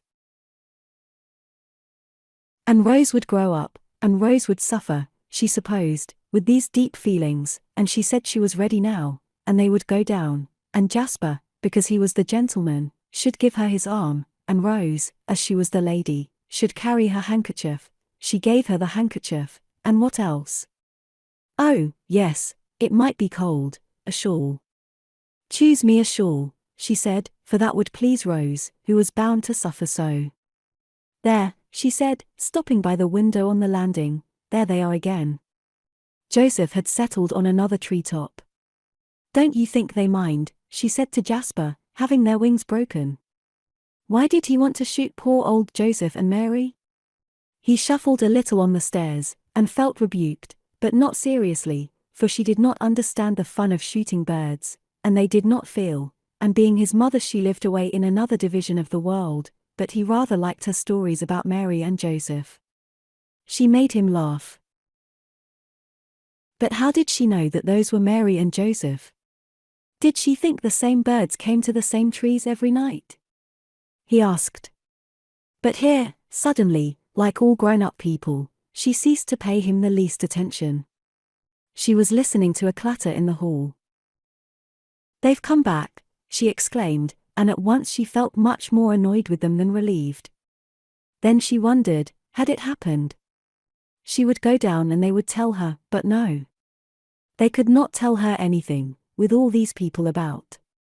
So she must go down and begin dinner and wait. And, like some queen who, finding her people gathered in the hall, looks down upon them, and descends among them, and acknowledges their tributes silently, and accepts their devotion and their prostration before her, Paul did not move a muscle but looked straight before him as she passed. She went down, and crossed the hall and bowed her head very slightly, as if she accepted what they could not say, their tribute to her beauty. But she stopped. There was a smell of burning. Could they have let the Berth en daube overboil? She wondered, pray heaven not. When the great clangor of the gong announced solemnly, authoritatively, that all those scattered about, in attics, in bedrooms, on little perches of their own, reading, writing, putting the last smooth to their hair, or fastening dresses, must leave all that, and the little odds and ends on their washing tables and dressing tables, and the novels on the bed tables, and the diaries which were so private, and assemble in the dining room for dinner. 17. But what have I done with my life? Thought Mrs. Ramsay, taking her place at the head of the table, and looking at all the plates making white circles on it. William, sit by me, she said. Lily, she said, wearily, over there. They had that Paul Rayleigh and Minter Doyle, only this an infinitely long table and plates and knives. At the far end was her husband, sitting down, all in a heap, frowning. What at? She did not know. She did not mind. She could not understand how she had ever felt any emotion or affection for him. She had a sense of being past everything, through everything, out of everything, as she helped the soup, as if there was an eddy there and one could be in it, or one could be out of it, and she was out of it. It's all come to an end, she thought, while they came in one after another. Charles Tansley, sit there, please, she said Augustus Carmichael, and sat down. And meanwhile she waited, passively, for someone to answer her, for something to happen. But this is not a thing, she thought, ladling out soup, that one says. Raising her eyebrows at the discrepancy, that was what she was thinking, this was what she was doing, ladling out soup, she felt, more and more strongly, outside that eddy, or as if a shade had fallen, and, robbed of color, she saw things truly. The room, she looked round it, was very shabby. There was no beauty anywhere. She forbore to look at Mr. Tansley. Nothing seemed to have merged. They all sat separate. And the whole of the effort of merging and flowing and creating rested on her. Again she felt, as a fact without hostility, the sterility of men, for if she did not do it nobody would do it, and so, giving herself a little shake that one gives a watch that has stopped, the old familiar pulse began beating, as the watch begins ticking 1, 2, 3, 1, 2, 3. And so on, she repeated, listening to it, sheltering and fostering the still feeble pulse as one might guard a weak flame with a newspaper.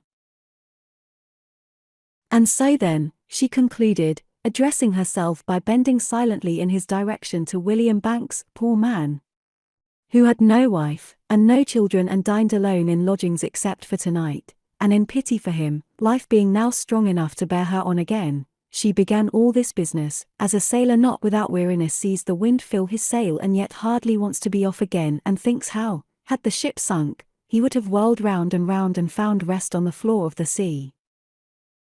"Did you find your letters?" "I told them to put them in the hall for you," she said to William Banks. Lily Briscoe watched her drifting into that strange no-man's land where to follow people is impossible, and yet their going inflicts such a chill on those who watch them that they always try at least to follow them with their eyes as one follows a fading ship until the sails have sunk beneath the horizon.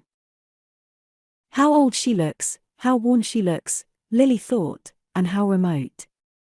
Then when she turned to William Banks, smiling, it was as if the ship had turned and the sun had struck its sails again. And Lily thought with some amusement because she was relieved, why does she pity him? For that was the impression she gave, when she told him that his letters were in the hall. Poor William Banks, she seemed to be saying, as if her own weariness had been partly pitying people, and the life in her, her resolve to live again, had been stirred by pity.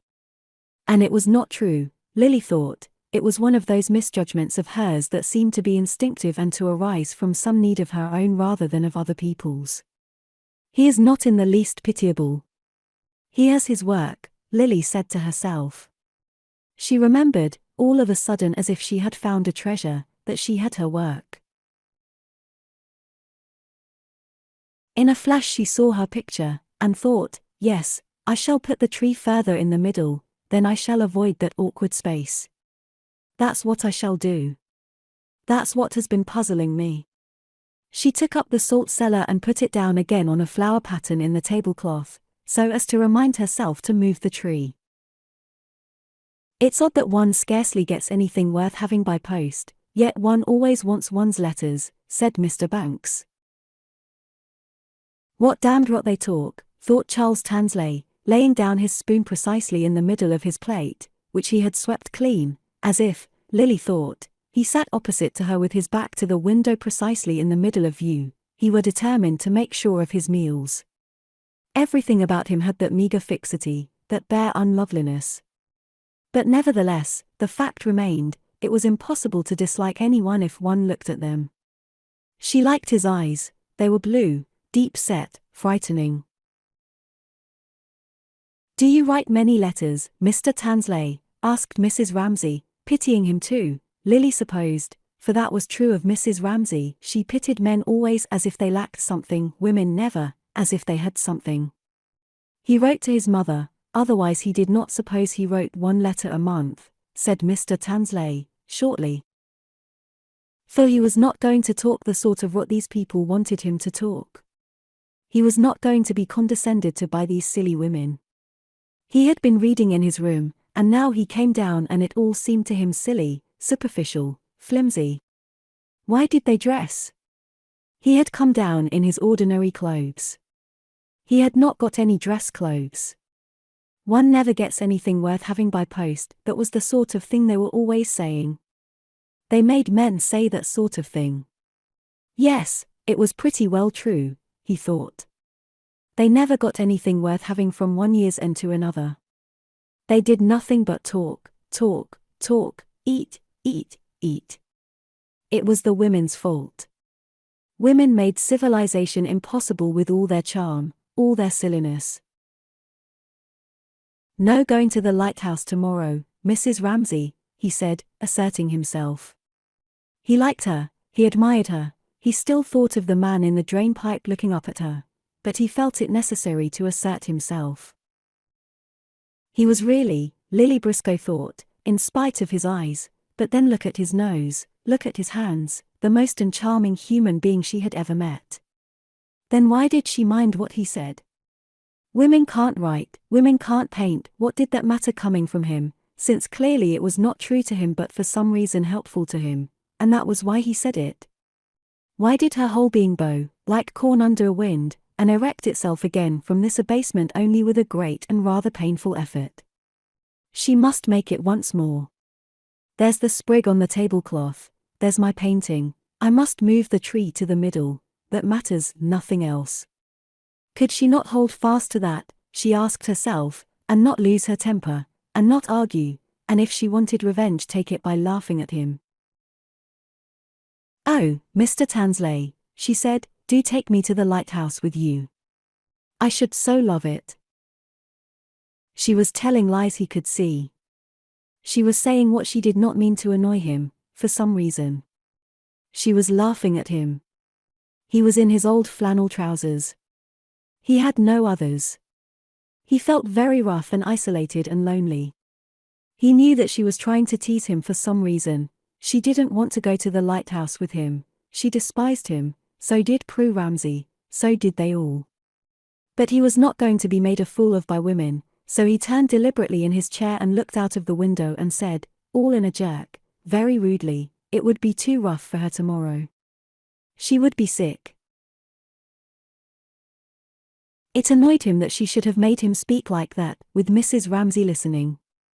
If only he could be alone in his room working, he thought, among his books. That was where he felt at his ease. And he had never run a penny into debt, he had never cost his father a penny since he was 15, he had helped them at home out of his savings, he was educating his sister. Still, he wished he had known how to answer Miss Briscoe properly, he wished it had not come out all in a jerk like that.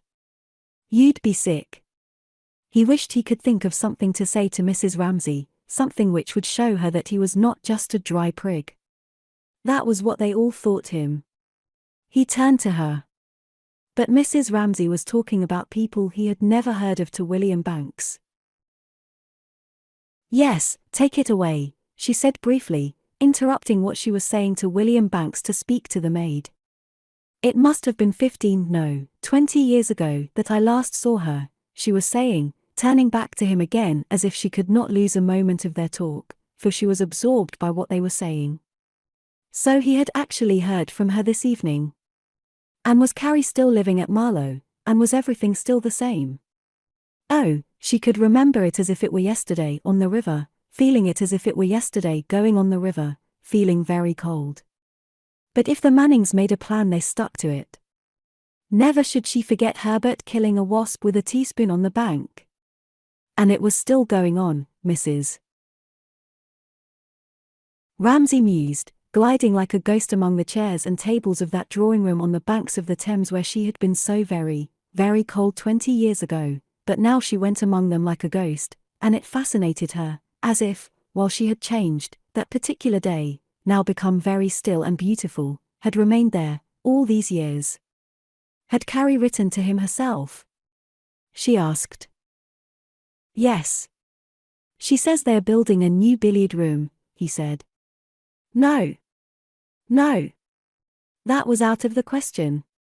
Building a new billiard room. It seemed to her impossible. Mr. Banks could not see that there was anything very odd about it. They were very well off now. Should he give her love to Carrie? Oh, said Mrs. Ramsay with a little start, no, she added, reflecting that she did not know this Carrie who built a new billiard room. But how strange, she repeated, to Mr. Banks's amusement, that they should be going on there still.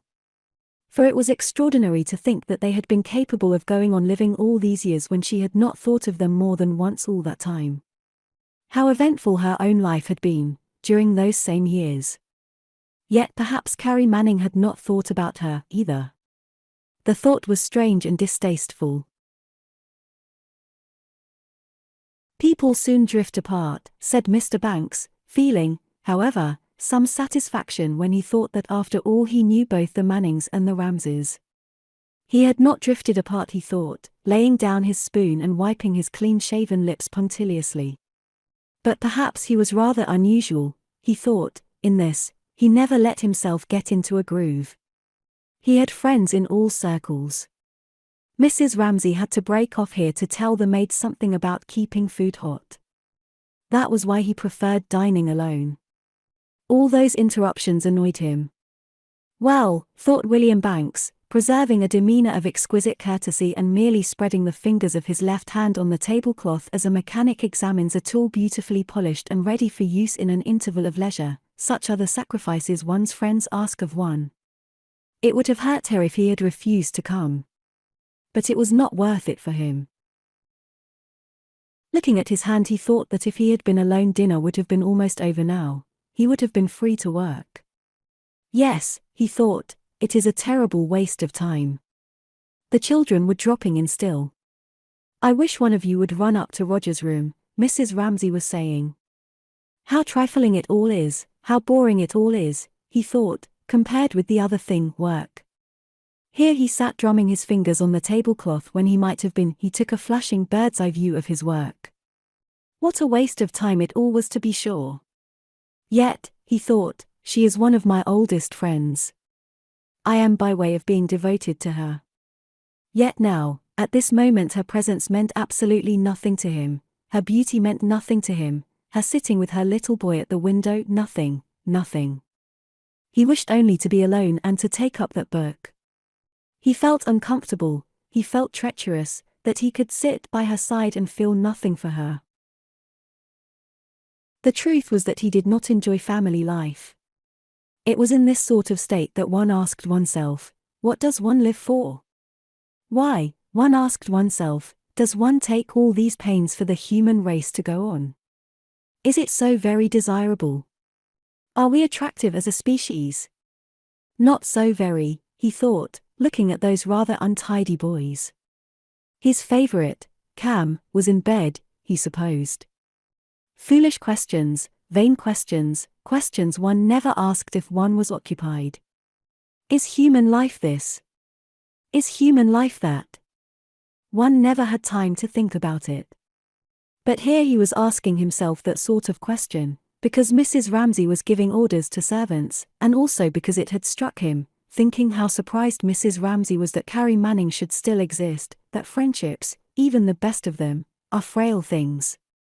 One drifts apart. He reproached himself again. He was sitting beside Mrs. Ramsay and he had nothing in the world to say to her. I'm so sorry, said Mrs. Ramsay, turning to him at last. He felt rigid and barren, like a pair of boots that have been soaked and gone dry so that you can hardly force your feet into them. Yet he must force his feet into them. He must make himself talk. Unless he were very careful, she would find out this treachery of his, that he did not care a straw for her, and that would not be at all pleasant, he thought. So he bent his head courteously in her direction. How you must detest dining in this bare garden, she said, making use, as she did when she was distracted, of her social manner. So, when there is a strife of tongues, at some meeting, the chairman, to obtain unity, suggests that every one shall speak in French. Perhaps it is bad French. French may not contain the words that express the speaker's thoughts, nevertheless speaking French imposes some order, some uniformity. Replying to her in the same language, Mr. Banks said, no, not at all, and Mr. Tansley, who had no knowledge of this language, even spoke thus in words of one syllable, at once suspected its insincerity. They did talk nonsense, he thought, the Ramsays, and he pounced on this fresh instance with joy, making a note which, one of these days, he would read aloud, to one or two friends. There, in a society where one could say what one liked, he would sarcastically describe staying with the Ramsays and what nonsense they talked. It was worth while doing it once, he would say, but not again. The women bored one so, he would say. Of course Ramsay had dished himself by marrying a beautiful woman and having 8 children. It would shape itself something like that, but now, at this moment, sitting stuck there with an empty seat beside him, nothing had shaped itself at all. It was all in scraps and fragments. He felt extremely, even physically, uncomfortable. He wanted somebody to give him a chance of asserting himself. He wanted it so urgently that he fidgeted in his chair, looked at this person, then at that person, tried to break into their talk, opened his mouth and shut it again. They were talking about the fishing industry. Why did no one ask him his opinion? What did they know about the fishing industry? Lily Briscoe knew all that. Sitting opposite him, could she not see, as in an X-ray photograph, the ribs and thigh bones of the young man's desire to impress himself, lying dark in the mist of his flesh, that thin mist which convention had laid over his burning desire to break into the conversation? But, she thought, screwing up her Chinese eyes, and remembering how he sneered at women, can't paint, can't write, why should I help him to relieve himself? There is a code of behavior, she knew, whose 7th article, it may be, says that on occasions of this sort it behoves the woman, whatever her own occupation might be, to go to the help of the young man opposite so that he may expose and relieve the thigh bones, the ribs, of his vanity, of his urgent desire to assert himself, as indeed it is their duty, she reflected, in her old maidenly fairness, to help us. Suppose the tube were to burst into flames. Then, she thought, I should certainly expect Mr. Tansley to get me out. But how would it be, she thought, if neither of us did either of these things? So she sat there smiling. You're not planning to go to the Lighthouse, are you, Lily? Said Mrs. Ramsay. Remember poor Mr. Langley, he had been round the world dozens of times, but he told me he never suffered as he did when my husband took him there. Are you a good sailor, Mr. Tansley? She asked. Mr. Tansley raised a hammer, swung it high in air, but realizing, as it descended, that he could not smite that butterfly with such an instrument as this, said only that he had never been sick in his life.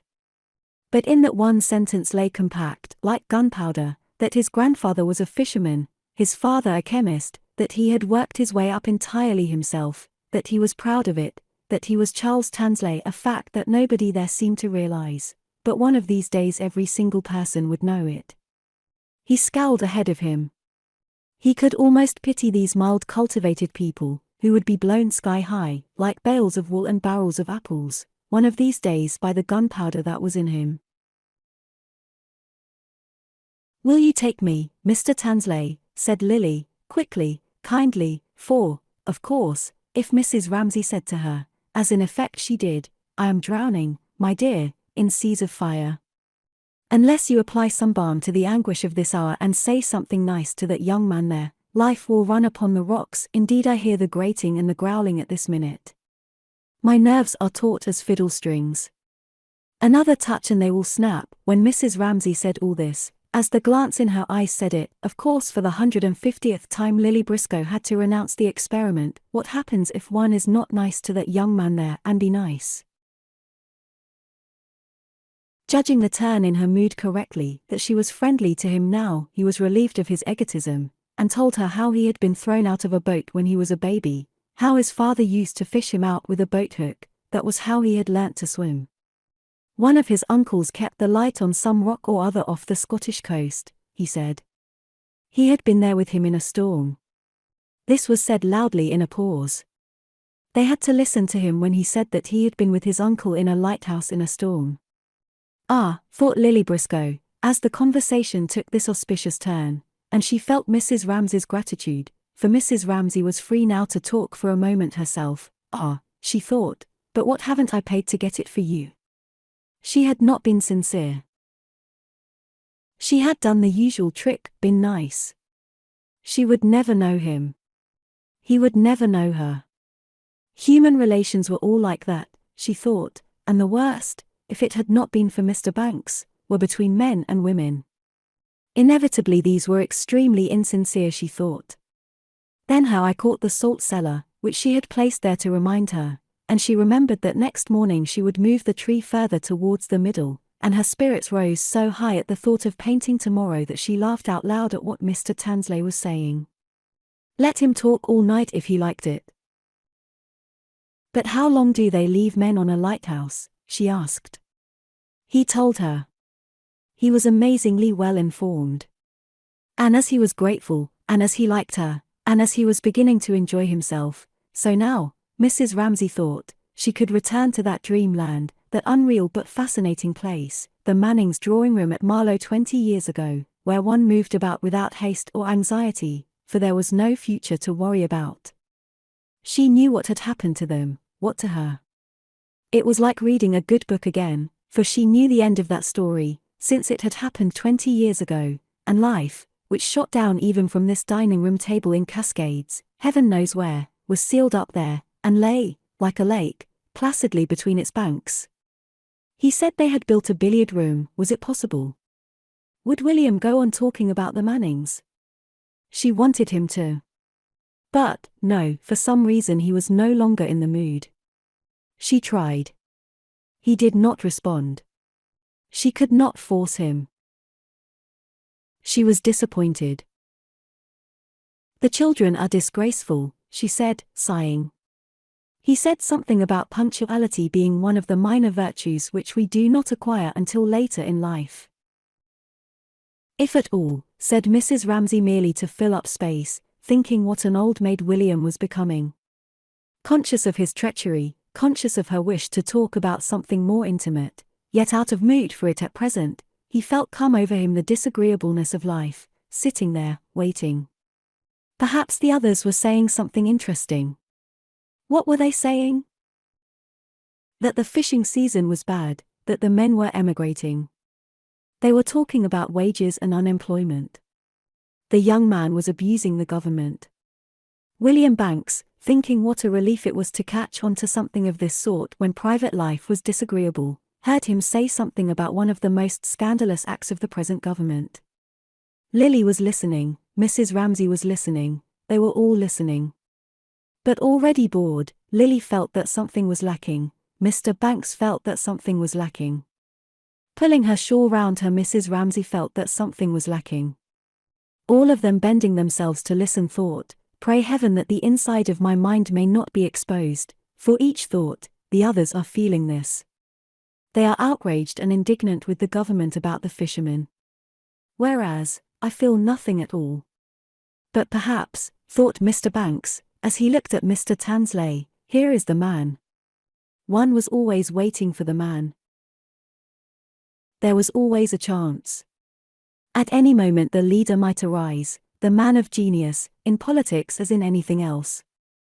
Probably he will be extremely disagreeable to us old fogies, thought Mr. Banks, doing his best to make allowances, for he knew by some curious physical sensation, as of nerves erect in his spine, that he was jealous, for himself partly more probably for his work, for his point of view, for his science, and therefore he was not entirely open-minded or altogether fair, for Mr. Tansley seemed to be saying, "You have wasted your lives. You are all of you wrong. Poor old fogies, you're hopelessly behind the times." He seemed to be rather cocksure, this young man, and his manners were bad. But Mr. Banks bade himself observe, he had courage, he had ability, he was extremely well up in the facts. Probably, Mr. Banks thought, as Tansley abused the government, there is a good deal in what he says. "Tell me now," he said. So they argued about politics, and Lily looked at the leaf on the tablecloth, and Mrs. Ramsay, leaving the argument entirely in the hands of the two men, wondered why she was so bored by this talk, and wished, looking at her husband at the other end of the table, that he would say something. One word, she said to herself. For if he said a thing, it would make all the difference. He went to the heart of things. He cared about fishermen and their wages. He could not sleep for thinking of them. It was altogether different when he spoke. One did not feel then, "Pray heaven you don't see how little I care," because one did care. Then, realizing that it was because she admired him so much that she was waiting for him to speak, she felt as if somebody had been praising her husband to her and their marriage, and she glowed all over without realizing that it was she herself who had praised him. She looked at him thinking to find this in his face, he would be looking magnificent. But not in the least. He was screwing his face up, he was scowling and frowning, and flushing with anger. What on earth was it about? She wondered. What could be the matter? Only that poor old Augustus had asked for another plate of soup, that was all. It was unthinkable, it was detestable, so he signaled to her across the table that Augustus should be beginning his soup over again. He loathed people eating when he had finished. She saw his anger fly like a pack of hounds into his eyes, his brow, and she knew that in a moment something violent would explode, and then, thank goodness. She saw him clutch himself and clap a brake on the wheel, and the whole of his body seemed to emit sparks but not words. He sat there scowling. He had said nothing, he would have her observe. Let her give him the credit for that. But why after all should poor Augustus not ask for another plate of soup? He had merely touched Ellen's arm and said, "Ellen, please, another plate of soup," and then Mr. Ramsay scowled like that. And why not? Mrs. Ramsay demanded. Surely they could let Augustus have his soup if he wanted it. He hated people wallowing in food, Mr. Ramsay frowned at her. He hated everything dragging on for hours like this. But he had controlled himself, Mr. Ramsay would have her observe, disgusting though the sight was. But why show it so plainly? Mrs. Ramsay demanded. They looked at each other down the long table, sending these questions and answers across, each knowing exactly what the other felt. Everybody could see, Mrs. Ramsay thought. There was Rose gazing at her father, there was Roger gazing at his father, both would be off in spasms of laughter in another second, she knew, and so she said promptly, indeed it was time. Light the candles, and they jumped up instantly and went and fumbled at the sideboard. Why could he never conceal his feelings? Mrs. Ramsay wondered, and she wondered if Augustus Carmichael had noticed. Perhaps he had not. She could not help respecting the composure with which he sat there, drinking his soup. If he wanted soup, he asked for soup. Whether people laughed at him or were angry with him, he was the same.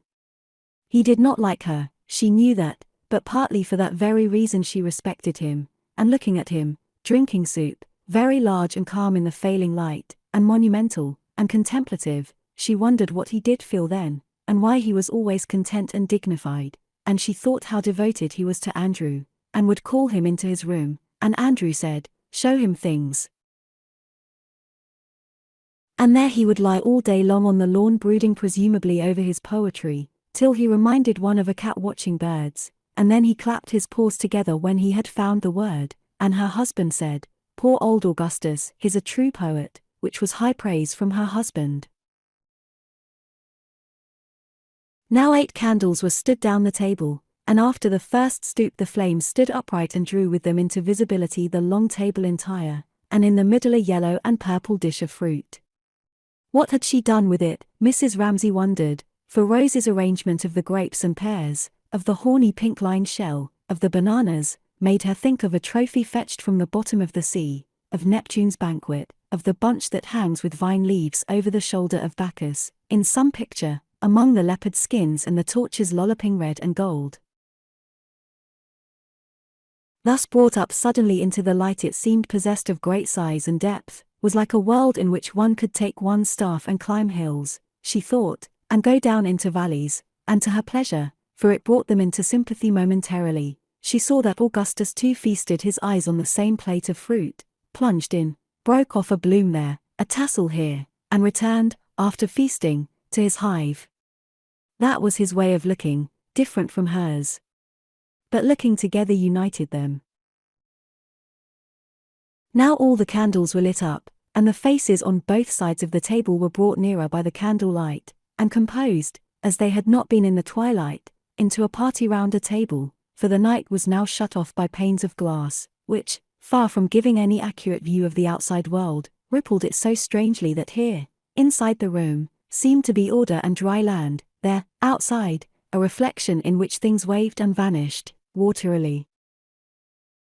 Some change at once went through them all, as if this had really happened, and they were all conscious of making a party together in a hollow, on an island, had their common cause against that fluidity out there. Mrs. Ramsay, who had been uneasy, waiting for Paul and Minter to come in, and unable, she felt, to settle to things, now felt her uneasiness change to expectation. For now they must come, and Lily Briscoe, trying to analyze the cause of the sudden exhilaration, compared it with that moment on the tennis lawn, when solidity suddenly vanished, and such vast spaces lay between them, and now the same effect was got by the many candles in the sparely furnished room, and the uncurtained windows, and the bright mask-like look of faces seen by candlelight. Some weight was taken off them, anything might happen, she felt. They must come now, Mrs. Ramsay thought, looking at the door, and at that instant, Minter Doyle, Paul Rayleigh, and a maid carrying a great dish in her hands came in together. They were awfully late, they were horribly late, Minter said, as they found their way to different ends of the table. "I lost my brooch, my grandmother's brooch," said Minter with a sound of lamentation in her voice, and a suffusion in her large brown eyes, looking down, looking up, as she sat by Mr. Ramsay, which roused his chivalry so that he bantered her. How could she be such a goose, he asked, as to scramble about the rocks in jewels? She was by way of being terrified of him, he was so fearfully clever, and the first night when she had sat by him, and he talked about George Eliot, she had been really frightened, for she had left the 3rd volume of Middlemarch in the train and she never knew what happened in the end, but afterwards she got on perfectly, and made herself out even more ignorant than she was, because he liked telling her she was a fool. And so tonight, directly he laughed at her, she was not frightened. Besides, she knew, directly she came into the room that the miracle had happened, she wore her golden haze. Sometimes she had it, sometimes not.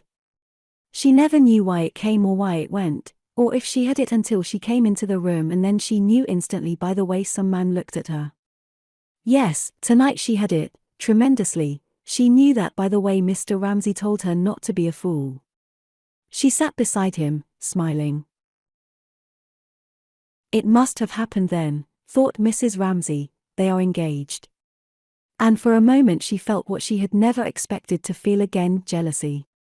For he, her husband, felt it too, Minter's glow, he liked these girls, these golden reddish girls, with something flying, something a little wild and harum-scarum about them, who didn't scrape their hair off, weren't, as he said about poor Lily Briscoe, skimpy. There was some quality which she herself had not, some luster, some richness, which attracted him, amused him, led him to make favourites of girls like Minter. They might cut his hair from him, plait him watch chains, or interrupt him at his work, hailing him, she heard them, "Come along, Mr. Ramsay, it's our turn to beat them now," and out he came to play tennis. But indeed she was not jealous, only, now and then, when she made herself look in her glass, a little resentful that she had grown old, perhaps, by her own fault. The bill for the greenhouse and all the rest of it. She was grateful to them for laughing at him. "How many pipes have you smoked today, Mr. Ramsay?" and so on, till he seemed a young man, a man very attractive to women, not burdened, not weighed down with the greatness of his labors and the sorrows of the world and his fame or his failure, but again as she had first known him, gaunt but gallant, helping her out of a boat, she remembered, with delightful ways, like that, she looked at him, and he looked astonishingly young, teasing Minter. For herself, "Put it down there," she said, helping the Swiss girl to place gently before her the huge brown pot in which was the beurre en daube. For her own part, she liked her boobies. Paul must sit by her. She had kept a place for him. Really, she sometimes thought she liked the boobies best. They did not bother one with their dissertations. How much they missed, after all, these very clever men. How dried up they did become, to be sure. There was something, she thought as he sat down, very charming about Paul. His manners were delightful to her, and his sharp-cut nose and his bright blue eyes. He was so considerate. Would he tell her, now that they were all talking again, what had happened? "We went back to look for Minter's brooch," he said, sitting down by her. That was enough. She knew from the effort, the rise in his voice to surmount a difficult word, that it was the first time he had said we. We did this, we did that. They'll say that all their lives, she thought, and an exquisite scent of olives and oil and juice rose from the great brown dish as Martha, with a little flourish, took the cover off. The cook had spent 3 days over that dish. And she must take great care, Mrs. Ramsay thought, diving into the soft mass, to choose a specially tender piece for William Banks. And she peered into the dish, with its shiny walls and its confusion of savory brown and yellow meats and its bay leaves and its wine, and thought, this will celebrate the occasion, a curious sense rising in her, at once freakish and tender, of celebrating a festival, as if 2 emotions were called up in her, one profound, for what could be more serious than the love of man for woman, what more commanding, more impressive, bearing in its bosom the seeds of death, at the same time these lovers, these people entering into illusion glittering-eyed, must be danced round with mockery, decorated with garlands. It is a triumph, said Mr. Banks, laying his knife down for a moment. He had eaten attentively. It was rich, it was tender. It was perfectly cooked. How did she manage these things in the depths of the country? He asked her. She was a wonderful woman. All his love, all his reverence, had returned, and she knew it.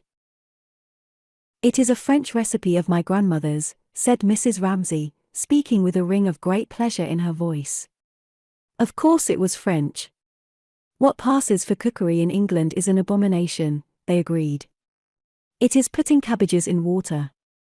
It is roasting meat till it is like leather. It is cutting off the delicious skins of vegetables. In which, said Mr. Banks, all the virtue of the vegetable is contained. And the waste, said Mrs. Ramsay. A whole French family could live on what an English cook throws away.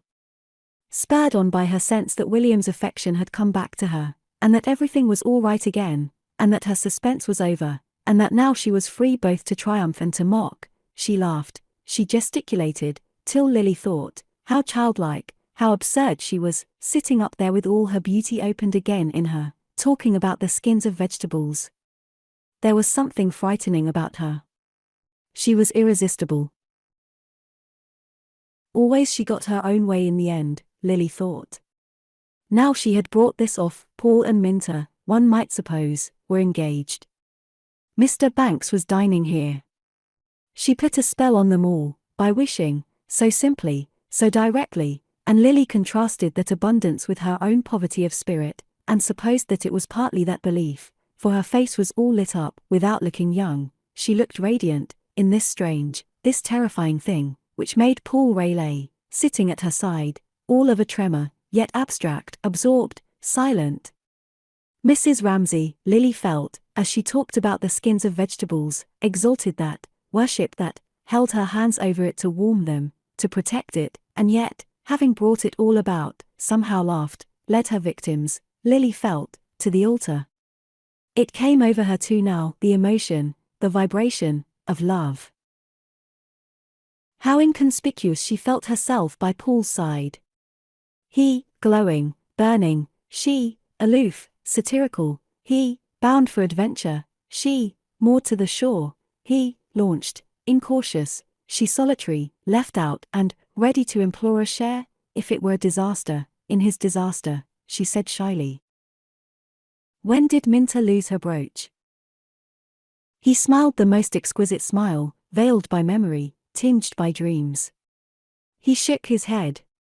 On the beach, he said. I'm going to find it, he said, I'm getting up early. This being kept secret from Minter, he lowered his voice, and turned his eyes to where she sat, laughing, beside Mr. Ramsay. Lily wanted to protest violently and outrageously her desire to help him, envisaging how in the dawn on the beach she would be the one to pounce on the brooch half hidden by some stone, and thus herself be included among the sailors and adventurers. But what did he reply to her offer? She actually said with an emotion that she seldom let appear, "Let me come with you," and he laughed. He meant yes or no, either perhaps. But it was not his meaning, it was the odd chuckle he gave, as if he had said, "Throw yourself over the cliff if you like, I don't care." He turned on her cheek the heat of love, its horror, its cruelty, its unscrupulosity. It scorched her, and Lily, looking at Minter, being charming to Mr. Ramsay at the other end of the table, flinched for her exposed to these fangs, and was thankful. For at any rate, she said to herself, catching sight of the salt cellar on the pattern, she need not marry, thank heaven, she need not undergo that degradation. She was saved from that dilution. She would move the tree rather more to the middle. Such was the complexity of things. For what happened to her, especially staying with the Ramsays, was to be made to feel violently two opposite things at the same time. That's what you feel, was one, that's what I feel, was the other, and then they fought together in her mind, as now.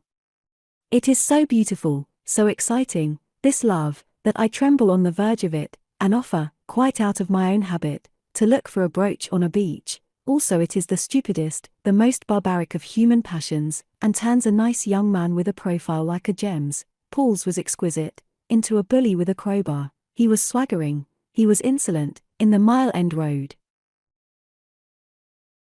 Yet, she said to herself, from the dawn of time odes have been sung to love, wreaths heaped and roses, and if you ask 9 people out of 10 they would say they wanted nothing but this love, while the women, judging from her own experience, would all the time be feeling, this is not what we want. There is nothing more tedious, puerile, and inhumane than this, yet it is also beautiful and necessary. Well then? She asked, somehow expecting the others to go on with the argument, as if in an argument like this one threw one's own little bolt which fell short obviously and left the others to carry it on. So she listened again to what they were saying in case they should throw any light upon the question of love. Then, said Mr. Banks, there is that liquid the English call coffee. Oh, coffee, said Mrs. Ramsay. But it was much rather a question. She was thoroughly roused, Lily could see, and talked very emphatically, of real butter and clean milk. Speaking with warmth and eloquence, she described the iniquity of the English dairy system, and in what state milk was delivered at the door, and was about to prove her charges, for she had gone into the matter, when all round the table, beginning with Andrew in the middle, like a fire leaping from tuft to tuft of furs, her children laughed, her husband laughed, she was laughed at, fire encircled, and forced to veil her crest, dismount her batteries, and only retaliate by displaying the raillery and ridicule of the table to Mr. Banks as an example of what one suffered if one attacked the prejudices of the British public. Purposely, however, for she had it on her mind that Lily, who had helped her with Mr. Tansley, was out of things, she exempted her from the rest, said Lily anyhow agrees with me, and so drew her in, a little fluttered, a little startled. For she was thinking about love. They were both out of things, Mrs. Ramsay had been thinking, both Lily and Charles Tansley. Both suffered from the glow of the other two. He, it was clear, felt himself utterly in the cold. No woman would look at him with Paul Rayleigh in the room. Poor fellow! Still, he had his dissertation, the influence of somebody upon something. He could take care of himself. With Lily it was different. She faded, under Minter's glow, became more inconspicuous than ever, in her little grey dress with her little puckered face and her little Chinese eyes. Everything about her was so small. Yet, thought Mrs. Ramsay, comparing her with Minter, as she claimed her help, for Lily should bear her out. She talked no more about her dairies than her husband did about his boots. He would talk by the hour about his boots. Of the two, Lily at 40 will be the better. There was in Lily a thread of something, a flare of something, something of her own which Mrs. Ramsay liked very much indeed, but no man would, she feared. Obviously, not, unless it were a much older man, like William Banks. But then he cared, well, Mrs. Ramsay sometimes thought that he cared, since his wife's death, perhaps for her. He was not in love of course, it was one of those unclassified affections of which there are so many. Oh, but nonsense, she thought, William must marry Lily. They have so many things in common. Lily is so fond of flowers. They are both cold and aloof and rather self-sufficing. She must arrange for them to take a long walk together. Foolishly, She had set them opposite each other. That could be remedied tomorrow. If it were fine, they should go for a picnic. Everything seemed possible. Everything seemed right. Just now, but this cannot last, she thought, dissociating herself from the moment while they were all talking about boots. Just now she had reached security. She hovered like a hawk suspended, like a flag floated in an element of joy which filled every nerve of her body fully and sweetly, not noisily, solemnly rather, for it arose, she thought, looking at them all eating there, from husband and children and friends, all of which rising in this profound stillness, she was helping William Banks to one very small piece more, and peered into the depths of the earthenware pot, seemed now for no special reason to stay there like a smoke, like a fume rising upwards, holding them safe together. Nothing need be said, nothing could be said. There it was, all round them. It partook, she felt, carefully helping Mr. Banks to a specially tender piece of eternity, as she had already felt about something different once before that afternoon.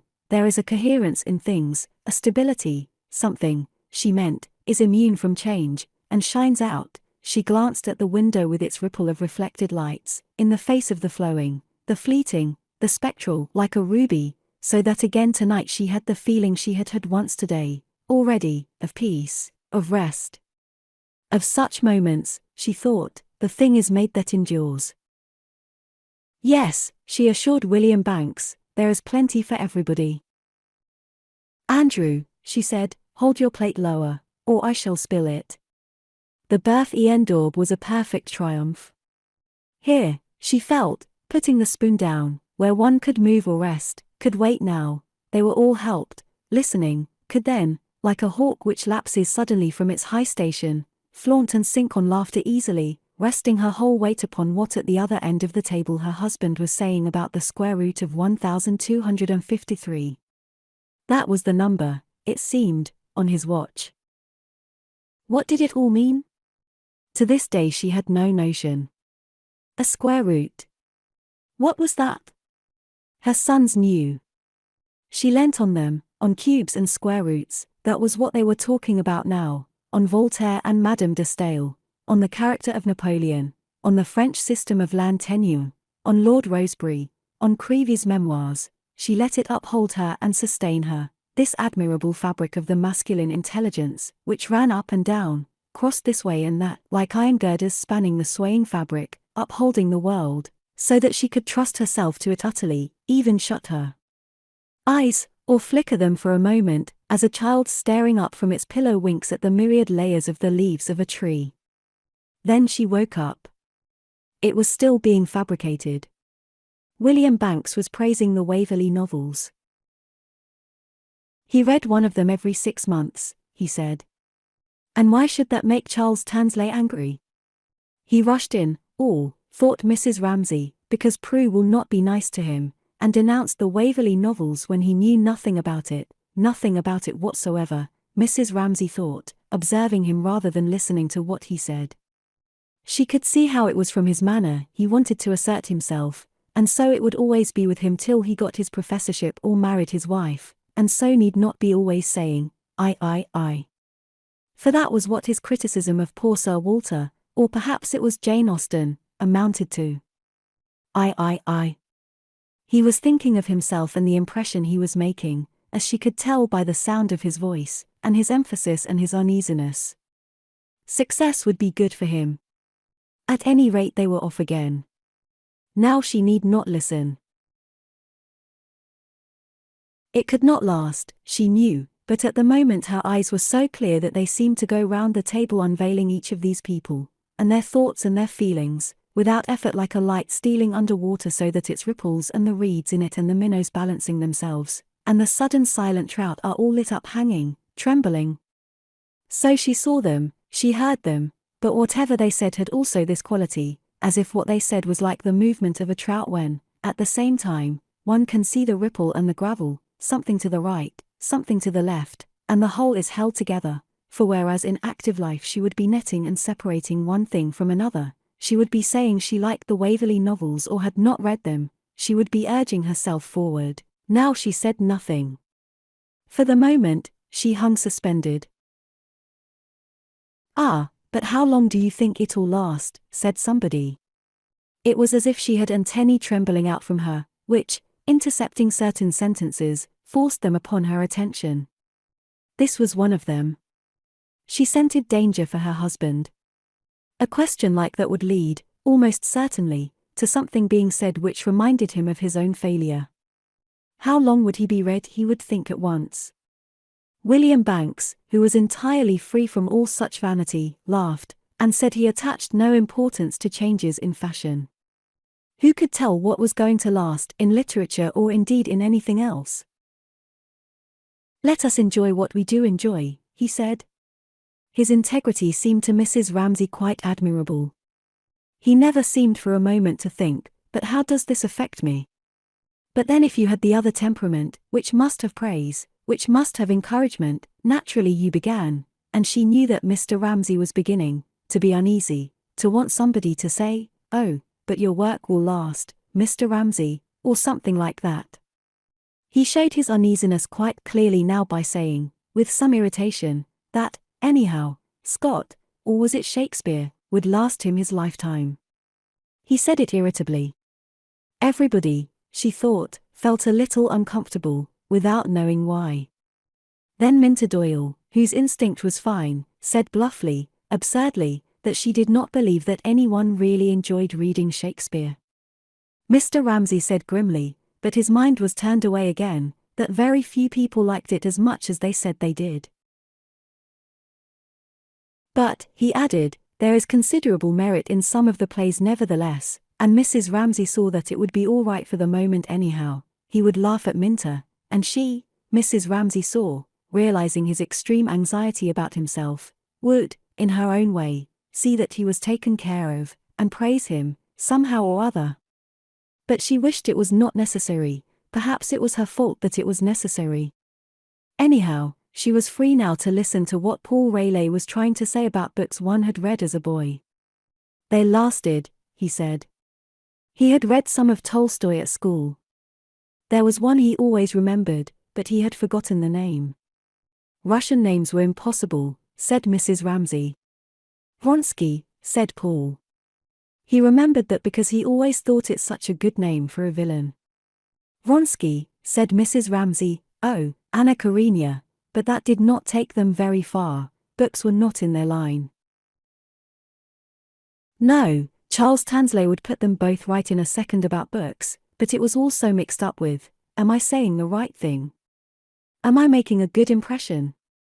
That, after all, one knew more about him than about Tolstoy, whereas, what Paul said was about the thing, simply, not himself, nothing else. Like all stupid people, he had a kind of modesty too, a consideration for what you were feeling, which, once in a way at least, she found attractive.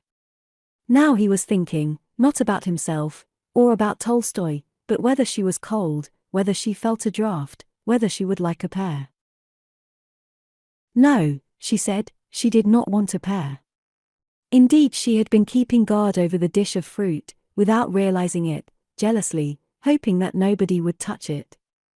Her eyes had been going in and out among the curves and shadows of the fruit, among the rich purples of the lowland grapes, then over the horny ridge of the shell, putting a yellow against a purple, a curved shape against a round shape, without knowing why she did it, or why, every time she did it, she felt more and more serene, until, oh, what a pity that they should do it, a hand reached out, took a pear, and spoilt the whole thing. In sympathy she looked at Rose. She looked at Rose sitting between Jasper and Prue. How odd that one's child should do that. How odd to see them sitting there, in a row, her children, Jasper, Rose, Prue, Andrew, almost silent, but with some joke of their own going on, she guessed, from the twitching at their lips. It was something quite apart from everything else, something they were hoarding up to laugh over in their own room. It was not about their father, she hoped. No, she thought not. What was it, she wondered, sadly rather, for it seemed to her that they would laugh when she was not there. There was all that hoarded behind those rather set, still, mask-like faces, for they did not join in easily, they were like watchers, surveyors, a little raised or set apart from the grown-up people. But when she looked at Prue tonight, she saw that this was not now quite true of her.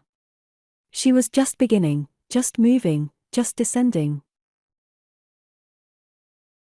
The faintest light was on her face, as if the glow of Minter opposite, some excitement, some anticipation of happiness was reflected in her, as if the sun of the love of men and women rose over the rim of the tablecloth, and without knowing what it was she bent towards it and greeted it. She kept looking at Minter, shyly, yet curiously, so that Mrs. Ramsay looked from one to the other and said, speaking to Prue in her own mind, "You will be as happy as she is one of these days.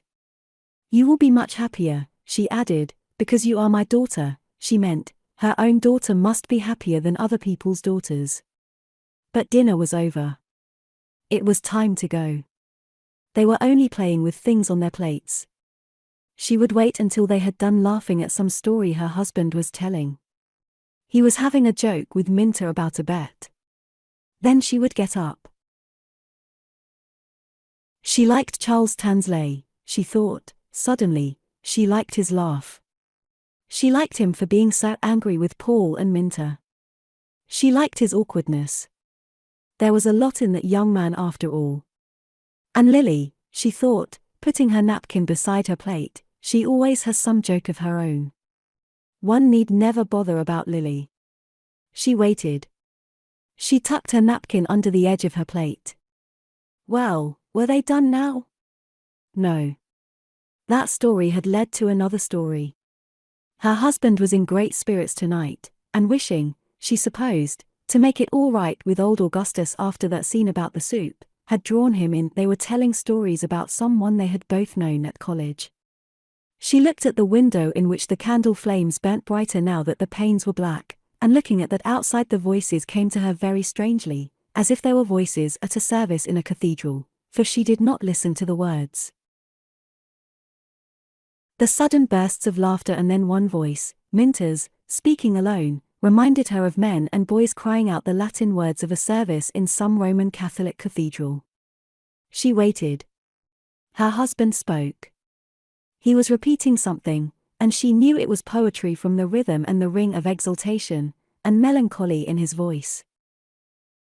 "Come out and climb the garden path, Loriana Lurali. The China rose is all abloom and buzzing with the yellow bee." The words, she was looking at the window, sounded as if they were floating like flowers on water out there, cut off from them all, as if no one had said them, but they had come into existence of themselves. "And all the lives we ever lived and all the lives to be are full of trees and changing leaves." She did not know what they meant, but, like music, the words seemed to be spoken by her own voice, outside herself, saying quite easily and naturally what had been in her mind the whole evening while she said different things. She knew, without looking round, that everyone at the table was listening to the voice saying, "I wonder if it seems to you, Loriana, Lurali," with the same sort of relief and pleasure that she had, as if this were, at last, the natural thing to say, this were their own voice speaking. But the voice had stopped. She looked round. She made herself get up. Augustus Carmichael had risen and, holding his table napkin so that it looked like a long white robe, he stood chanting, "To see the kings go riding by, over lawn and daisy lea, with their palm leaves and cedar. Loriana, Lurali." And as she passed him, he turned slightly towards her repeating the last words, "Loriana, Lurali," and bowed to her as if he did her homage. Without knowing why, she felt that he liked her better than he ever had done before, and with a feeling of relief and gratitude she returned his bow and passed through the door which he held open for her. It was necessary now to carry everything a step further. With her foot on the threshold she waited a moment longer in a scene which was vanishing even as she looked, and then, as she moved and took Minter's arm and left the room, it changed, it shaped itself differently, it had become, she knew, giving one last look at it over her shoulder, already the past. 18. As usual, Lily thought. There was always something that had to be done at that precise moment, something that Mrs. Ramsay had decided for reasons of her own to do instantly. It might be with everyone standing about making jokes, as now, not being able to decide whether they were going into the smoking room, into the drawing room, up to the attics. Then one saw Mrs. Ramsay in the midst of this hubbub standing there with Minta's arm in hers, bethink her, yes, it is time for that now, and so make off at once with an air of secrecy to do something alone. And directly she went a sort of disintegration set in, they wavered about, went different ways. Mr. Banks took Charles Tansley by the arm and went off to finish on the terrace the discussion they had begun at dinner about politics, thus giving a turn to the whole poise of the evening, making the weight fall in a different direction, as if, Lily thought, seeing them go, and hearing a word or two about the policy of the Labour Party, they had gone up onto the bridge of the ship and were taking their bearings. The change from poetry to politics struck her like that, so Mr. Banks and Charles Tansley went off while the others stood looking at Mrs. Ramsay going upstairs in the lamplight alone. Where, Lily wondered, was she going so quickly? Not that she did in fact run or hurry, she went indeed rather slowly. She felt rather inclined just for a moment to stand still after all that chatter, and pick out one particular thing, the thing that mattered, to detach it, separate it off, clean it of all the emotions and odds and ends of things, and so hold it before her, and bring it to the tribunal where, ranged about in conclave, sat the judges she had set up to decide these things. Is it good? Is it bad? Is it right or wrong? Where are we all going to? And so on. So she righted herself after the shock of the event, and quite unconsciously and incongruously, used the branches of the elm trees outside to help her to stabilize her position. Her world was changing, they were still. The event had given her a sense of movement. All must be in order. She must get that right and that right, she thought, insensibly approving of the dignity of the tree's stillness, and now again of the superb upward rise, like the beak of a ship up a wave, of the elm branches as the wind raised them. For it was windy, she stood a moment to look out. It was windy, so that the leaves now and then brushed open a star, and the stars themselves seemed to be shaking and darting light and trying to flash out between the edges of the leaves. Yes, that was done then, accomplished, and as with all things done, became solemn. Now one thought of it, cleared of chatter and emotion, it seemed always to have been, only was shown now, and so being shown, struck everything into stability. They would, she thought, going on again, however long they lived, come back to this night, this moon, this wind, this house, and to her too.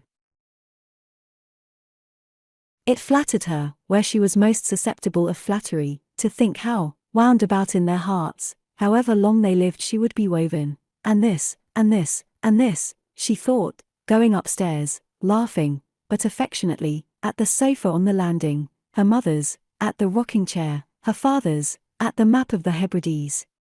All that would be revived again in the lives of Paul and Minta, the Rayleighs. She tried the new name over, and she felt, with her hand on the nursery door, that community of feeling with other people which emotion gives, as if the walls of partition had become so thin that practically, the feeling was one of relief and happiness. It was all one stream, and chairs, tables, maps, were hers, were theirs, it did not matter whose, and Paul and Minta would carry it on when she was dead. She turned the handle, firmly, lest it should squeak, and went in, pursing her lips slightly, as if to remind herself that she must not speak aloud. But directly she came in she saw, with annoyance, that the precaution was not needed. The children were not asleep. It was most annoying. Mildred should be more careful. There was James wide awake and Cam sitting bolt upright, and Mildred out of bed in her bare feet, and it was almost 11 and they were all talking. What was the matter? It was that horrid skull again. She had told Mildred to move it, but Mildred, of course, had forgotten, and now there was Cam wide awake, and James wide awake quarrelling when they ought to have been asleep hours ago.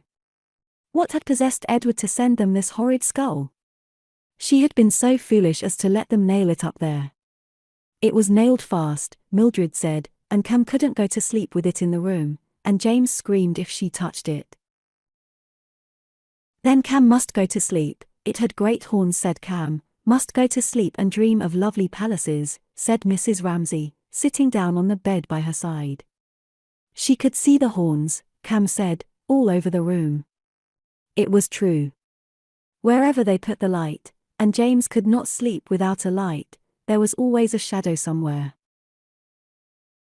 "But think, Cam, it's only an old pig," said Mrs. Ramsay, "a nice black pig like the pigs at the farm." But Cam thought it was a horrid thing, branching at her all over the room.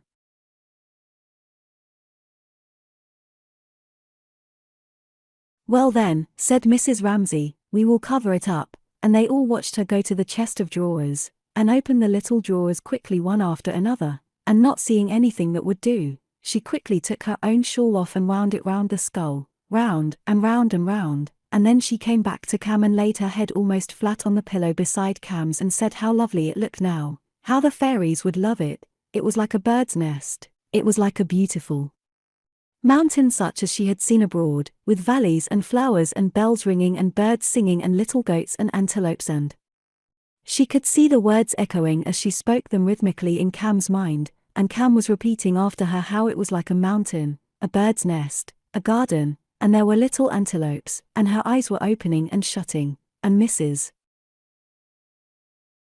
Ramsay went on speaking still more monotonously, and more rhythmically and more nonsensically, how she must shut her eyes and go to sleep and dream of mountains and valleys and stars falling and parrots and antelopes and gardens, and everything lovely, she said, raising her head very slowly and speaking more and more mechanically, until she sat upright and saw that Cam was asleep.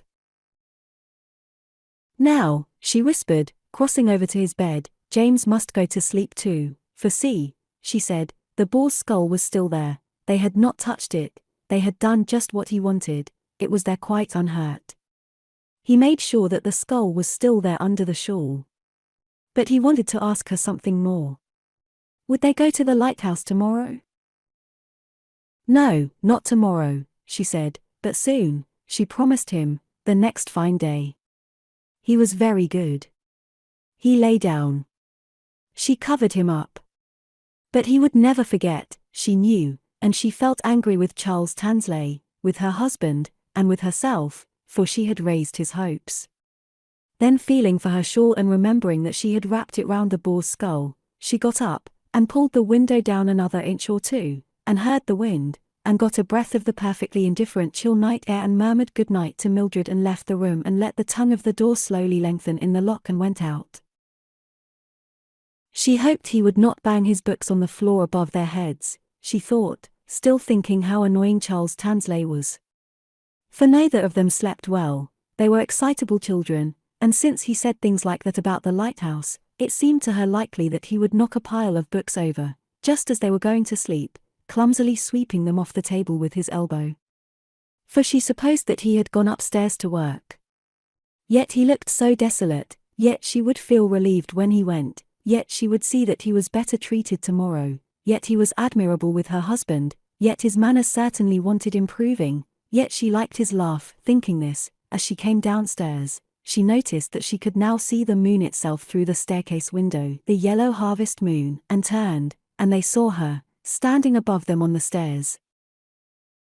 "That's my mother," thought Prue. Yes, Minta should look at her, Paul Rayleigh should look at her. That is the thing itself, she felt, as if there were only one person like that in the world, her mother. And, from having been quite grown up, a moment before, talking with the others, she became a child again, and what they had been doing was a game, and would her mother sanction their game, or condemn it, she wondered. And thinking what a chance it was for Minta and Paul and Lily to see her, and feeling what an extraordinary stroke of fortune it was for her, to have her, and how she would never grow up and never leave home, she said, like a child, we thought of going down to the beach to watch the waves. Instantly, for no reason at all, Mrs. Ramsay became like a girl of 20, full of gaiety. A mood of revelry suddenly took possession of her. Of course they must go, of course they must go, she cried, laughing, and running down the last 3 or 4 steps quickly, she began turning from one to the other and laughing and drawing Minta's wrap round her and saying she only wished she could come too, and would they be very late, and had any of them got a watch? Yes, Paul has, said Minter. Paul slipped a beautiful gold watch out of a little wash-leather case to show her. And as he held it in the palm of his hand before her, he felt, she knows all about it. I need not say anything. He was saying to her as he showed her the watch, I've done it, Mrs. Ramsay. I owe it all to you. And seeing the gold watch lying in his hand, Mrs. Ramsay felt, how extraordinarily lucky Minter is. She is marrying a man who has a gold watch in a wash-leather bag. How I wish I could come with you, she cried. But she was withheld by something so strong that she never even thought of asking herself what it was. Of course it was impossible for her to go with them. But she would have liked to go, had it not been for the other thing, and tickled by the absurdity of her thought, how lucky to marry a man with a wash-leather bag for his watch, she went with a smile on her lips into the other room, where her husband sat reading. 19. Of course, she said to herself, coming into the room, she had to come here to get something she wanted. First she wanted to sit down in a particular chair under a particular lamp. But she wanted something more, though she did not know, could not think what it was that she wanted.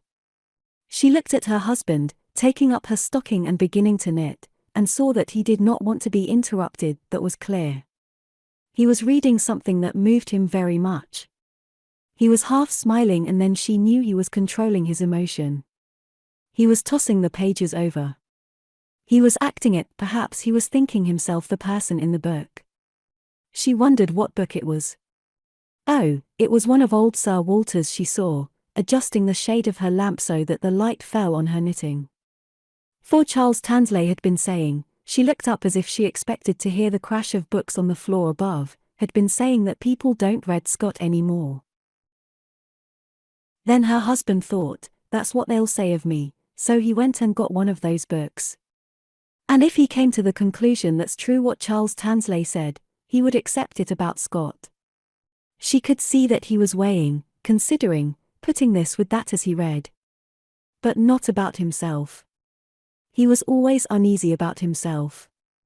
That troubled her. He would always be worrying about his own books. Will they be read? Are they good? Why aren't they better? What do people think of me?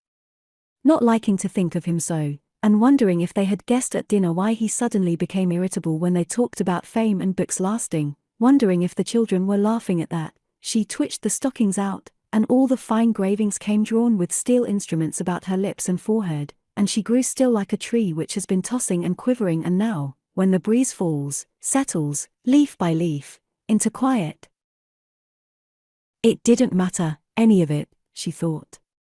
A great man, a great book, fame, who could tell? She knew nothing about it. But it was his way with him, his truthfulness. For instance, at dinner she had been thinking quite instinctively, if only he would speak. She had complete trust in him. And dismissing all this, as one passes in diving, now a weed, now a straw, now a bubble, she felt again, sinking deeper, as she had felt in the hall when the others were talking, there is something I want, something I have come to get, and she fell deeper and deeper without knowing quite what it was, with her eyes closed.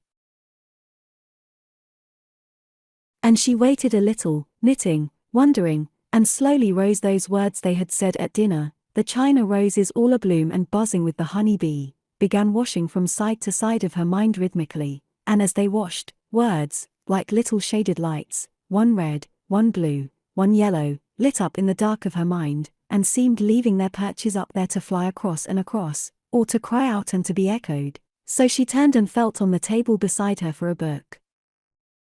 And all the lives we ever lived, and all the lives to be, are full of trees and changing leaves, she murmured, sticking her needles into the stocking. And she opened the book and began reading here and there at random, and as she did so, she felt that she was climbing backwards, upwards, shoving her way up under petals that curved over her, so that she only knew this is white, or this is red. She did not know at first what the words meant at all. Steer, hither steer your winged pines, all beaten mariners. She read and turned the page, swinging herself, zigzagging this way and that, from one line to another as from one branch to another, from one red and white flower to another, until a little sound roused her husband slapping his thighs. Their eyes met for a second, but they did not want to speak to each other. They had nothing to say, but something seemed, nevertheless, to go from him to her. It was the life, it was the power of it was the tremendous humor, she knew, that made him slap his thighs. "Don't interrupt me," he seemed to be saying, "don't say anything, just sit there." And he went on reading. His lips twitched. It filled him. It fortified him. He clean forgot all the little rubs and digs of the evening, and how it bored him unutterably to sit still while people ate and drank interminably, and his being so irritable with his wife and so touchy and minding when they passed his books over as if they didn't exist at all. But now, he felt, it didn't matter a damn who reached Z, if thought ran like an alphabet from A to Z. Somebody would reach it, if not he, then another. This man's strength and sanity, his feeling for straightforward simple things, these fishermen, the poor old crazed creature in Mucklebacket's cottage made him feel so vigorous, so relieved of something that he felt roused and triumphant and could not choke back his tears. Raising the book a little to hide his face, he let them fall and shook his head from side to side and forgot himself completely, but not one or two reflections about morality and French novels and English novels and Scott's hands being tied, but his view perhaps being as true as the other view, forgot his own bothers and failures completely in poor Steenie's drowning and Mucklebacket's sorrow, that was Scott at his best, and the astonishing delight and feeling of vigor that it gave him. Well, let them improve upon that, he thought as he finished the chapter. He felt that he had been arguing with somebody, and had got the better of him. They could not improve upon that, whatever they might say, and his own position became more secure. The lovers were fiddlesticks, he thought, collecting it all in his mind again. That's fiddlesticks, that's first-rate, he thought, putting one thing beside another. But he must read it again. He could not remember the whole shape of the thing. He had to keep his judgment in suspense. So he returned to the other thought: if young men did not care for this, naturally they did not care for him either. One ought not to complain, thought Mr. Ramsay, trying to stifle his desire to complain to his wife that young men did not admire him. But he was determined, he would not bother her again. Here he looked at her reading. She looked very peaceful, reading. He liked to think that everyone had taken themselves off and that he and she were alone. The whole of life did not consist in going to bed with a woman, he thought, returning to Scott and Balzac, to the English novel and the French novel. Mrs. Ramsay raised her head and like a person in a light sleep seemed to say that if he wanted her to wake she would, she really would, but otherwise, might she go on sleeping, just a little longer, just a little longer. She was climbing up those branches, this way and that, laying hands on one flower and then another. Nor praise the deep vermilion in the rose. She read, and so reading she was ascending, she felt, onto the top, onto the summit. How satisfying! How restful! All the odds and ends of the day stuck to this magnet, her mind felt swept, felt clean. And then there it was, suddenly entire, she held it in her hands, beautiful and reasonable, clear and complete, here the sonnet. But she was becoming conscious of her husband looking at her. He was smiling at her, quizzically, as if he were ridiculing her gently for being asleep in broad daylight, but at the same time he was thinking, go on reading. You don't look sad now, he thought. And he wondered what she was reading, and exaggerated her ignorance, her simplicity, for he liked to think that she was not clever, not book-learned at all. He wondered if she understood what she was reading. Probably not, he thought. She was astonishingly beautiful. Her beauty seemed to him, if that were possible, to increase. Yet seemed it winter still, and, you away. As with your shadow I with these did play. She finished. Well, she said, echoing his smile dreamily, looking up from her book. As with your shadow I with these did play. She murmured, putting the book on the table. What had happened, she wondered, as she took up her knitting, since she had seen him alone. She remembered dressing, and seeing the moon, Andrew holding his plate too high at dinner, being depressed by something William had said, the birds in the trees, the sofa on the landing, the children being awake, Charles Tansley waking them with his books falling, oh, no, that she had invented, and Paul having a wash leather case for his watch. Which should she tell him about? They're engaged, she said, beginning to knit, Paul and Minter. So I guessed, he said. There was nothing very much to be said about it. Her mind was still going up and down with the poetry. He was still feeling very vigorous, very forthright, after reading about Steenie's funeral. So they sat silent. Then she became aware that she wanted him to say something. Anything, she thought, going on with her knitting. Anything will do. How nice it would be to marry a man with a wash leather bag for his watch, she said, for that was the sort of joke they had together. He snorted. He felt about this engagement as he always felt about any engagement. The girl is much too good for that young man. Slowly it came into her head, why is it then that one wants people to marry? What was the value, the meaning of things? Every word they said now would be true. Do say something, she thought, wishing only to hear his voice. For the shadow, the thing folding them in was beginning, she felt, to close round her again. Say anything, she begged, looking at him, as if for help. He was silent, swinging the compass on his watch chain to and fro, and thinking of Scott's novels and Balzac's novels. But through the crepuscular walls of their intimacy, for they were drawing together, involuntarily, coming side by side, quite close, she could feel his mind like a raised hand shadowing her mind, and he was beginning, now that her thoughts took a turn he disliked, towards this pessimism as he called it, to fidget, though he said nothing, raising his hand to his forehead, twisting a lock of hair, letting it fall again. You won't finish that stocking tonight, he said, pointing to her stocking. That was what she wanted, the asperity in his voice reproving her.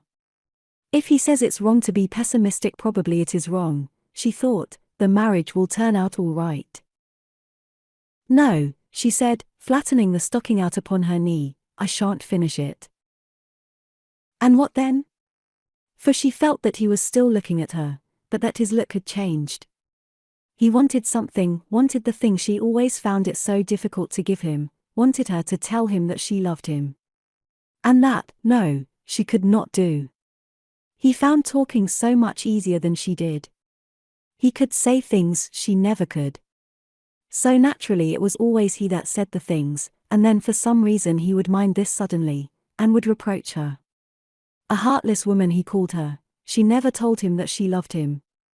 But it was not so, it was not so. It was only that she never could say what she felt. Was there no crumb on his coat? Nothing she could do for him? Getting up, she stood at the window with the reddish-brown stocking in her hands, partly to turn away from him, partly because she remembered how beautiful it often is, the sea at night. But she knew that he had turned his head as she turned, he was watching her. She knew that he was thinking, you are more beautiful than ever. And she felt herself very beautiful. Will you not tell me just for once that you love me? He was thinking that, for he was roused, what with Minter and his book, and it's being the end of the day and their having quarrelled about going to the Lighthouse. But she could not do it, she could not say it. Then, knowing that he was watching her, instead of saying anything she turned, holding her stocking, and looked at him. And as she looked at him she began to smile, for though she had not said a word, he knew, of course he knew, that she loved him. He could not deny it. And smiling she looked out of the window and said, thinking to herself, nothing on earth can equal this happiness. Yes, you were right. It's going to be wet tomorrow. You won't be able to go. And she looked at him smiling. For she had triumphed again. She had not said it, yet he knew. Time passes. 1. Well, we must wait for the future to show, said Mr. Banks, coming in from the terrace. It's almost too dark to see, said Andrew, coming up from the beach. One can hardly tell which is the sea and which is the land, said Prue. Do we leave that light burning, said Lily as they took their coats off indoors. No, said Prue, not if everyone's in. Andrew, she called back, just put out the light in the hall.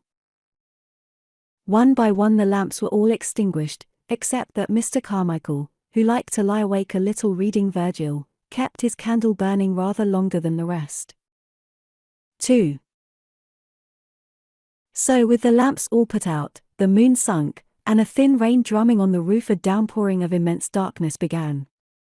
Nothing, it seemed, could survive the flood, the profusion of darkness which, creeping in at keyholes and crevices, stole round window blinds, came into bedrooms, swallowed up here a jug and basin, there a bowl of red and yellow dahlias, there the sharp edges and firm bulk of a chest of drawers.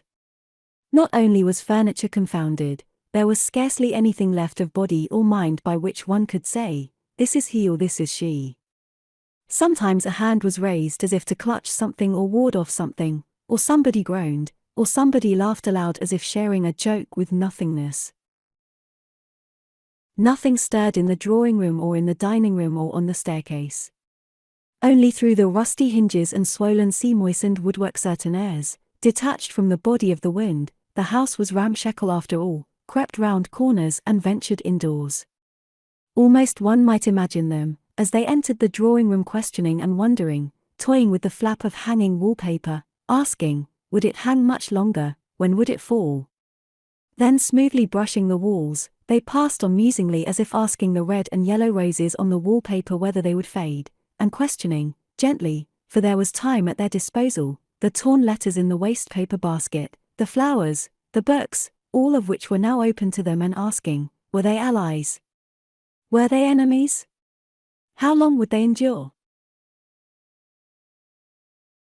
So some random light directing them with its pale footfall upon stair and mat, from some uncovered star, or wandering ship, or the lighthouse even, with its pale footfall upon stair and mat, the little heirs mounted the staircase and nosed round bedroom doors.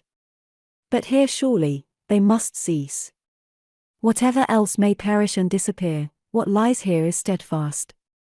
Here one might say to those sliding lights, those fumbling airs that breathe and bend over the bed itself, here you can neither touch nor destroy.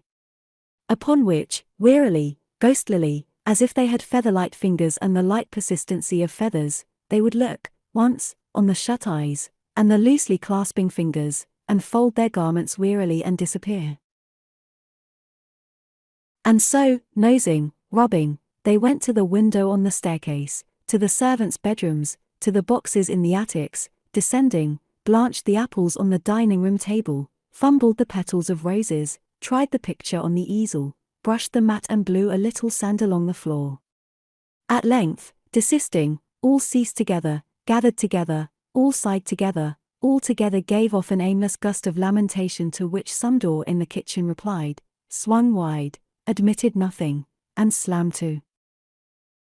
Here Mr. Carmichael, who was reading Virgil, blew out his candle. It was past midnight. 3. But what after all is one night? A short space, especially when the darkness dims so soon, and so soon a bird sings, a cock crows, or a faint green quickens, like a turning leaf, in the hollow of the wave. Night, however, succeeds to night. The winter holds a pack of them in store and deals them equally, evenly, with indefatigable fingers. They lengthen, they darken. Some of them hold aloft clear planets, plates of brightness. The autumn trees, ravaged as they are, take on the flash of tattered flags kindling in the gloom of cool cathedral caves, where gold letters on marble pages describe death in battle and how bones bleach and burn far away in Indian sands. The autumn trees gleam in the yellow moonlight, in the light of harvest moons, the light which mellows the energy of labor, and smooths the stubble, and brings the wave-lapping blue to the shore. It seemed now as if, touched by human penitence and all its toil, divine goodness had parted the curtain and displayed behind it, single, distinct, the hair erect, the wave falling, the boat rocking, which, did we deserve them, should be ours always. But alas, divine goodness, twitching the cord, draws the curtain. It does not please him. He covers his treasures in a drench of hail, and so breaks them, so confuses them that it seems impossible that their calm should ever return, or that we should ever compose from their fragments a perfect whole, or read in the littered pieces the clear words of truth. For our penitence deserves a glimpse only, our toil respite only. The nights now are full of wind and destruction. The trees plunge and bend and their leaves fly helter-skelter until the lawn is plastered with them, and they lie packed in gutters and choke rain pipes and scattered damp paths. Also the sea tosses itself and breaks itself, and should any sleeper fancying that he might find on the beach an answer to his doubts, a sharer of his solitude, throw off his bedclothes and go down by himself to walk on the sand, no image with semblance of serving and divine promptitude comes readily to hand, bringing the night to order and making the world reflect the compass of the soul. The hand dwindles in his hand, the voice bellows in his ear. Almost it would appear that it is useless in such confusion to ask the night those questions as to what, and why, and wherefore, which tempt the sleeper from his bed to seek an answer. Mr. Ramsay, stumbling along a passage one dark morning, stretched his arms out, but Mrs. Ramsay having died rather suddenly the night before, his arms, though stretched out, remained empty. 4. So with the house empty and the doors locked and the mattresses rolled round, those stray airs, advance guards of great armies, blustered in, brushed bare boards, nibbled and fanned, met nothing in bedroom or drawing-room that wholly resisted them but only hangings that flapped, wood that creaked, the bare legs of tables, saucepans, and china already furred, tarnished, cracked. What people had shed and left a pair of shoes, a shooting cap, some faded skirts and coats in wardrobes, those alone kept the human shape and in the emptiness indicated how once they were filled and animated, how once hands were busy with hooks and buttons, how once the looking-glass had held a face, had held a world hollowed out in which a figure turned, a hand flashed, the door opened, in came children rushing and tumbling, and went out again. Now, day after day, light turned, like a flower reflected in water, its sharp image on the wall opposite. Only the shadows of the trees, flourishing in the wind, made obeisance on the wall, and for a moment darkened the pool in which light reflected itself, or birds, flying, made a soft spot flutter slowly across the bedroom floor. So loveliness reigned in stillness, and together made the shape of loveliness itself, a form from which life had parted, solitary like a pool at evening, far distant, seen from a train window, vanishing so quickly that the pool, pale in the evening, is scarcely robbed of its solitude, though once seen. Loveliness and stillness clasped hands in the bedroom, and among the shrouded jugs and sheeted chairs even the prying of the wind, and the soft nose of the clammy sea airs, rubbing, snuffling, iterating, and reiterating their questions, will you fade? Will you perish? Scarcely disturbed the peace, the indifference, the air of pure integrity, as if the question they asked scarcely needed that they should answer, we remain. Nothing it seemed could break that image, corrupt that innocence, or disturb the swaying mantle of silence which, week after week, in the empty room, wove into itself the falling cries of birds, ships hooting, the drone and hum of the fields, a dog's bark, a man's shout, and folded them round the house in silence. Once only a board sprang on the landing, once in the middle of the night with a roar, with a rupture, as after centuries of quiescence, a rock rends itself from the mountain and hurtles crashing into the valley, one fold of the shore loosened and swung to and fro. Then again peace descended, and the shadow wavered, light bent to its own image in adoration on the bedroom wall, and Mrs. McNab, tearing the veil of silence with hands that had stood in the washtub, grinding it with boots that had crunched the shingle, came as directed to open all windows, and dust the bedrooms. 5. As she lurched, for she rolled like a ship at sea, and leered, for her eyes fell on nothing directly, but with a sidelong glance that deprecated the scorn and anger of the world, she was witless, she knew it, as she clutched the banisters and hauled herself upstairs and rolled from room to room, she sang. Rubbing the glass of the long-looking glass and leering sideways at her swinging figure, sound issued from her lips, something that had been gay 20 years before on the stage perhaps, had been hummed and danced to, but now, coming from the toothless, bonneted, caretaking woman, was robbed of meaning, was like the voice of witlessness, humor, persistency itself, trodden down but springing up again, so that as she lurched, dusting, wiping, she seemed to say how it was one long sorrow and trouble, how it was getting up and going to bed again, and bringing things out and putting them away again. It was not easy or snug this world she had known for close on 70 years. Bowed down she was with weariness. How long, she asked, creaking and groaning on her knees under the bed, dusting the boards, how long shall it endure? But hobbled to her feet again, pulled herself up, and again with her sidelong leer which slipped and turned aside even from her own face, and her own sorrows, stood and gaped in the glass, aimlessly smiling, and began again the old amble and hobble, taking up mats, putting down china, looking sideways in the glass, as if, after all, she had her consolations, as if indeed there twined about her dirge some incorrigible hope. Visions of joy there must have been at the washtub, say with her children, yet 2 had been base-born and 1 had deserted her, at the public house, drinking, turning over scraps in her drawers. Some cleavage of the dark there must have been, some channel in the depths of obscurity through which light enough issued to twist her face grinning in the glass and make her, turning to her job again, mumble out the old music-hall song. The mystic, the visionary, walking the beach on a fine night, staring a puddle, looking at a stone, asking themselves what am I, what is this, had suddenly an answer vouchsafed them. They could not say what it was, so that they were warm in the frost and had comfort in the desert. But Mrs. McNab continued to drink and gossip as before. 6. The spring without a leaf to toss, bare and bright like a virgin fierce in her chastity, scornful in her purity, was laid out on fields wide-eyed and watchful and entirely careless of what was done or thought by the beholders. Prue Ramsay, leaning on her father's arm, was given in marriage. What, people said, could have been more fitting? And, they added, how beautiful she looked. As summer neared, as the evenings lengthened, there came to the wakeful, the hopeful, walking the beach, stirring the pool, imaginations of the strangest kind of flesh turned to atoms which drove before the wind, of stars flashing in their hearts, of cliff, sea, cloud, and sky brought purposely together to assemble outwardly the scattered parts of the vision within.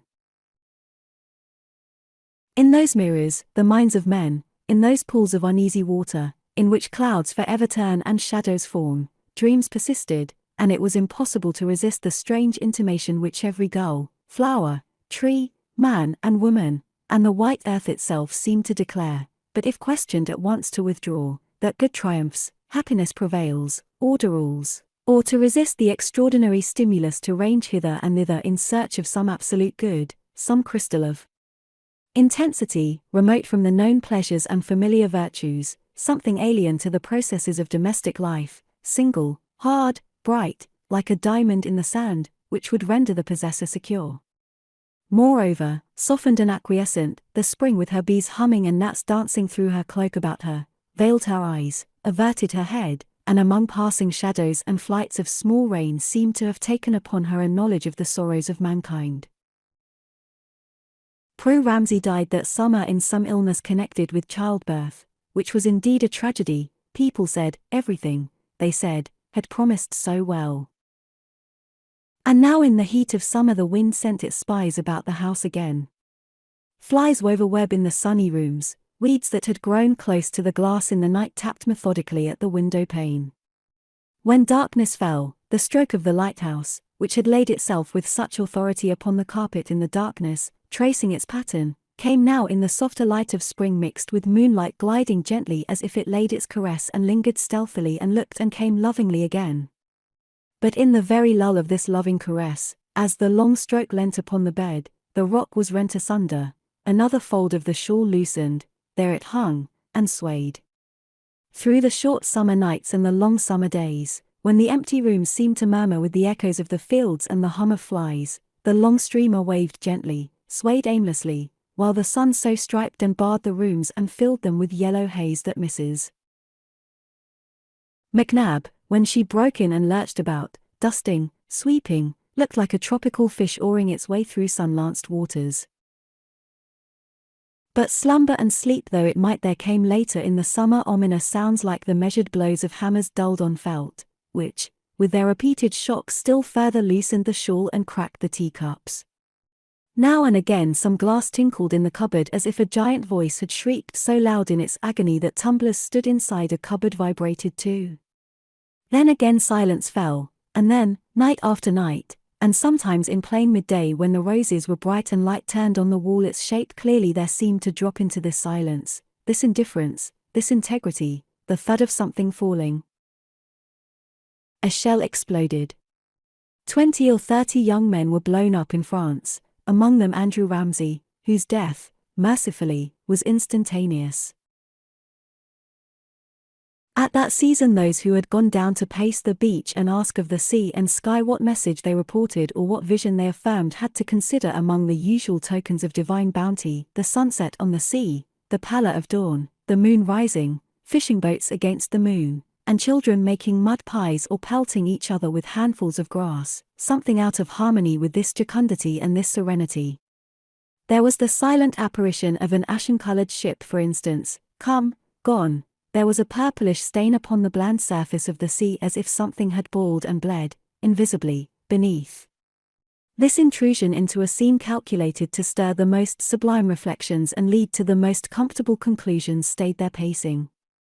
It was difficult blandly to overlook them, to abolish their significance in the landscape, to continue, as one walked by the sea, to marvel how beauty outside mirrored beauty within. Did nature supplement what man advanced? Did she complete what he began?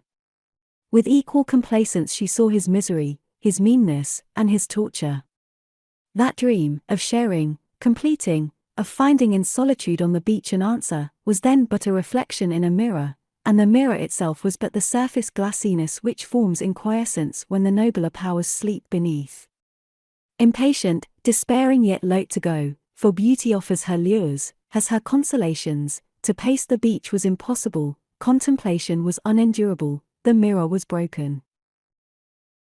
Mr. Carmichael brought out a volume of poems that spring, which had an unexpected success. The war, people said, had revived their interest in poetry. 7. Night after night, summer and winter, the torment of storms, the arrow-like stillness of fine, had there been any one to listen, from the upper rooms of the empty house only gigantic chaos streaked with lightning could have been heard tumbling and tossing, as the winds and waves disported themselves like the amorphous bulks of leviathans whose brows are pierced by no light of reason, and mounted one on top of another, and lunged and plunged in the darkness or the daylight, for night and day. Month and year ran shapelessly together, in idiot games, until it seemed as if the universe were battling and tumbling, in brute confusion and wanton lust aimlessly by itself.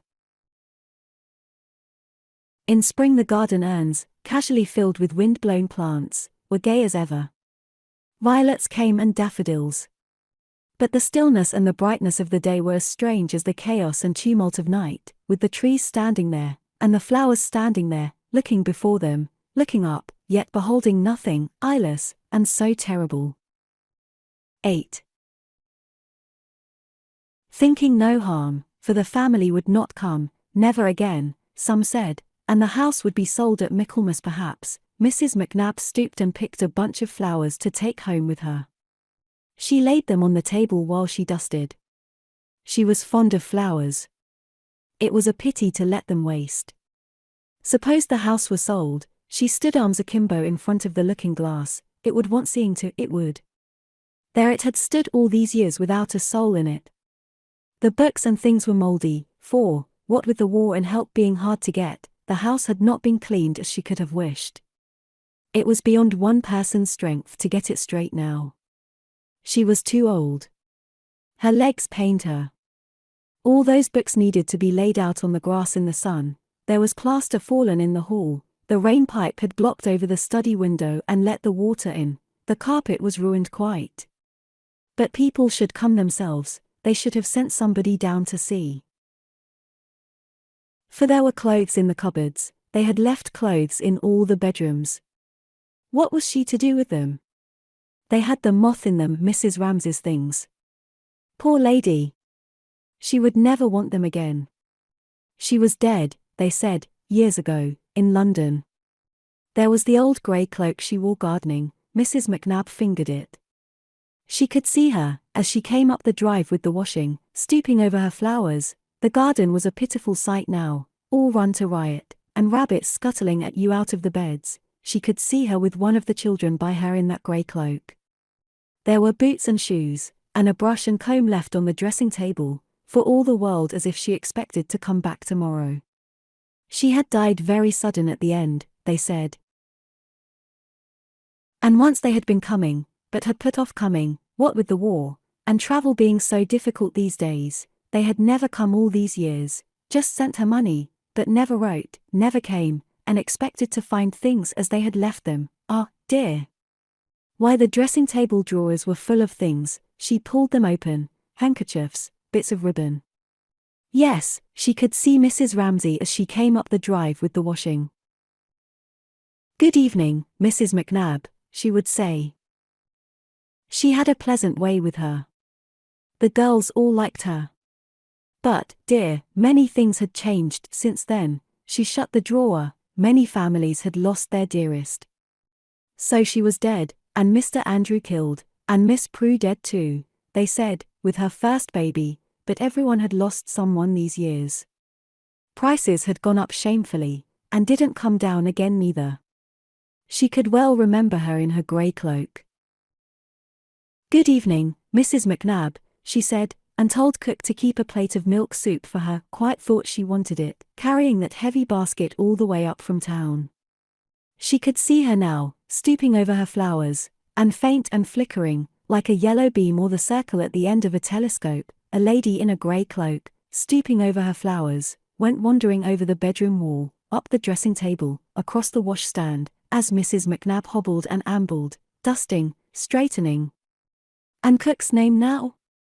Mildred? Marion? Some name like that. Ah, she had forgotten. She did forget things. Fiery, like all red-haired women. Many a laugh they had had. She was always welcome in the kitchen. She made them laugh, she did. Things were better then than now. She sighed. There was too much work for one woman. She wagged her head this side and that. This had been the nursery. Why, it was all damp in here, the plaster was falling. Whatever did they want to hang a beast's skull there? Gone mouldy too. And rats in all the attics. The rain came in. But they never sent, never came. Some of the locks had gone, so the doors banged. She didn't like to be up here at dusk alone neither. It was too much for one woman, too much, too much. She creaked, she moaned. She banged the door. She turned the key in the lock, and left the house alone, shut up, locked. 9. The house was left, the house was deserted. It was left like a shell on a sandhill to fill with dry salt grains now that life had left it. The long night seemed to have set in, the trifling airs, nibbling, the clammy breaths, fumbling, seemed to have triumphed. The saucepan had rusted and the mat decayed. Toads had nosed their way in. Idly, aimlessly, the swaying shawls swung to and fro. A thistle thrust itself between the tiles in the larder. The swallows nested in the drawing room, the floor was strewn with straw, the plaster fell in shovelfuls, rafters were laid bare, rats carried off this and that to gnaw behind the wainscots. Tortoiseshell butterflies burst from the chrysalis and pattered their life out on the window pane. Poppies sowed themselves among the dahlias, the lawn waved with long grass, giant artichokes towered among roses, a fringed carnation flowered among the cabbages, while the gentle tapping of a weed at the window had become, on winter's nights, a drumming from sturdy trees and thorned briars which made the whole room green in summer. What power could now prevent the fertility, the insensibility of nature? Mrs. McNab's dream of a lady, of a child, of a plate of milk soup. It had wavered over the walls like a spot of sunlight and vanished. She had locked the door, she had gone. It was beyond the strength of one woman, she said. They never sent. They never wrote. There were things up there rotting in the drawers, it was a shame to leave them so, she said. The place was gone to rack and ruin. Only the lighthouse beam entered the rooms for a moment, sent its sudden stare over bed and wall in the darkness of winter, looked with equanimity at the thistle and the swallow, the rat and the straw. Nothing now withstood them, nothing said no to them. Let the wind blow, let the poppy seed itself and the carnation mate with the cabbage. Let the swallow build in the drawing-room, and the thistle thrust aside the tiles, and the butterfly sun itself on the faded chintz of the armchairs. Let the broken glass and the china lie out on the lawn and be tangled over with grass and wild berries. For now had come that moment, that hesitation when dawn trembles and night pauses, when if a feather alight in the scale it will be weighed down. One feather, and the house, sinking, falling, would have turned and pitched downwards to the depths of darkness. In the ruined room, picnickers would have lit their kettles, lovers sought shelter there, lying on the bare boards, and the shepherd stored his dinner on the bricks, and the tramp slept with his coat round him to ward off the cold. Then the roof would have fallen, briars and hemlocks would have blotted out path, step and window, would have grown, unequally but lustily over the mound, until some trespasser, losing his way, could have told only by a red-hot poker among the nettles, or a scrap of china in the hemlock, that here once someone had lived, there had been a house. If the feather had fallen, if it had tipped the scale downwards, the whole house would have plunged to the depths to lie upon the sands of oblivion. But there was a force working, something not highly conscious, something that leered, something that lurched, something not inspired to go about its work with dignified ritual or solemn chanting. Mrs. McNab groaned, Mrs. Bast creaked. They were old, they were stiff, their legs ached. They came with their brooms and pails at last, they got to work. All of a sudden, would Mrs. McNab see that the house was ready, one of the young ladies wrote, would she get this done, would she get that done, all in a hurry. They might be coming for the summer, had left everything to the last, expected to find things as they had left them. Slowly and painfully, with broom and pail, mopping, scouring, Mrs. McNab, Mrs. Bast, stayed the corruption and the rot, rescued from the pool of time that was fast closing over them, now a basin, now a cupboard, fetched up from oblivion all the Waverley novels and a tea set one morning, in the afternoon restored to sun and air a brass fender and a set of steel fire irons. George, Mrs. Bast's son, caught the rats, and cut the grass. They had the builders.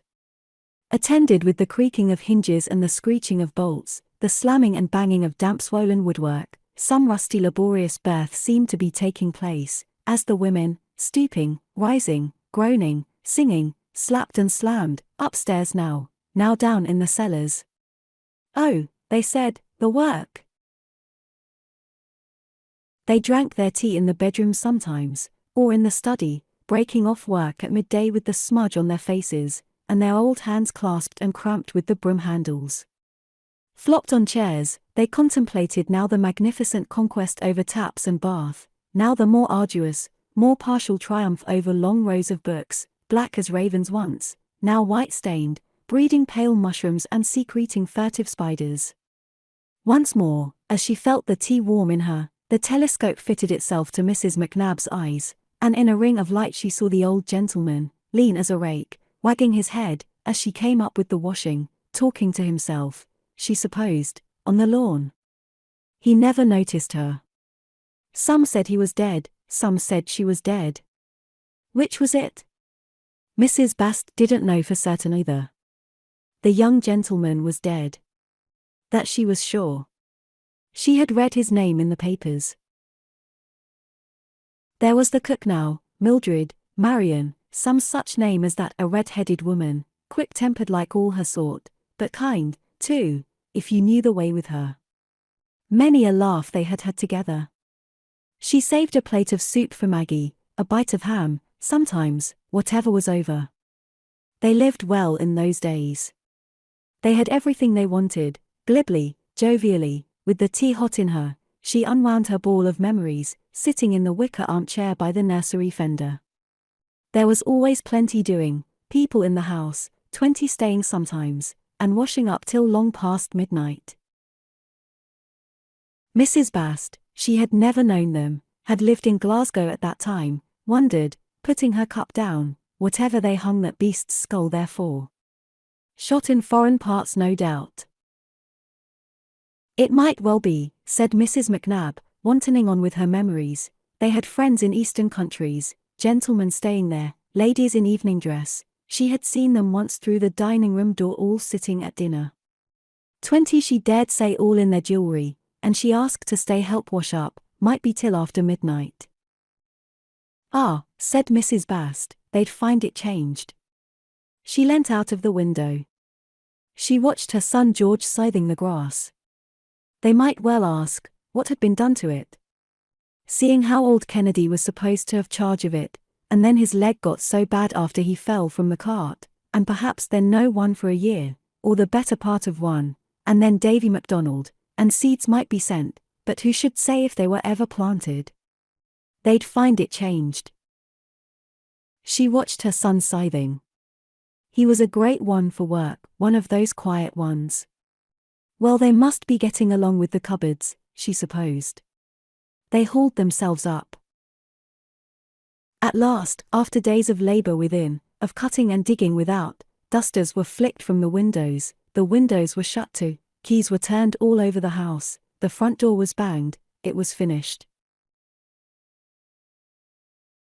And now, as if the cleaning and the scrubbing and the scything and the mowing had drowned it, there rose that half-heard melody, that intermittent music which the ear half catches but lets fall, a bark, a bleat, irregular, intermittent, yet somehow related, the hum of an insect, the tremor of cut grass, dissevered yet somehow belonging, the jar of a door beetle, the squeak of a wheel, loud, low, but mysteriously related, which the ear strains to bring together and is always on the verge of harmonizing, but they are never quite heard, never fully harmonized, and at last, in the evening, one after another the sounds die out, and the harmony falters, and silence falls.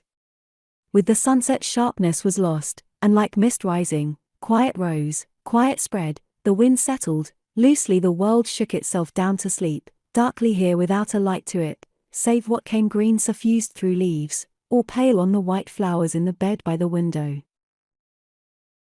Lily Briscoe had her bag carried up to the house late one evening in September. Mr. Carmichael came by the same train. 10. Then indeed peace had come. Messages of peace breathed from the sea to the shore. Never to break its sleep any more, to lull it rather more deeply to rest, and whatever the dreamers dreamt holily, dreamt wisely, to confirm. What else was it murmuring, as Lily Briscoe laid her head on the pillow in the clean still room and heard the sea? Through the open window the voice of the beauty of the world came murmuring, too softly to hear exactly what it said, but what mattered if the meaning were plain? Entreating the sleepers, the house was full again. Mrs. Beckwith was staying there, also Mr. Carmichael, if they would not actually come down to the beach itself, at least to lift the blind and look out. They would see then night flowing down in purple, his head crowned, his sceptre jeweled, and how in his eyes a child might look. And if they still faltered, Lily was tired out with travelling and slept almost at once, but Mr. Carmichael read a book by candlelight. If they still said no, that it was vapour, this splendour of his, and the dew had more power than he, and they preferred sleeping, gently then without complaint, or argument, the voice would sing its song. Gently the waves would break, Lily heard them in her sleep, tenderly the light fell, it seemed to come through her eyelids. And it all looked, Mr. Carmichael thought, shutting his book, falling asleep, much as it used to look. Indeed the voice might resume, as the curtains of dark wrapped themselves over the house, over Mrs. Beckwith, Mr. Carmichael, and Lily Briscoe, so that they lay with several folds of blackness on their eyes. Why not accept this, be content with this, acquiesce and resign? The sigh of all the seas breaking in measure round the isles soothed them, the night wrapped them, nothing broke their sleep, until, the birds beginning and the dawn weaving their thin voices into its whiteness, a cart grinding, a dog somewhere barking, the sun lifted the curtains, broke the veil on their eyes, and Lily Briscoe stirring in her sleep. She clutched at her blankets as a faller clutches at the turf on the edge of a cliff. Her eyes opened wide. Here she was again, she thought, sitting bolt upright in bed. Awake. The Lighthouse. 1. What does it mean then? What can it all mean? Lily Briscoe asked herself, wondering whether, since she had been left alone, it behoved her to go to the kitchen to fetch another cup of coffee or wait here. What does it mean?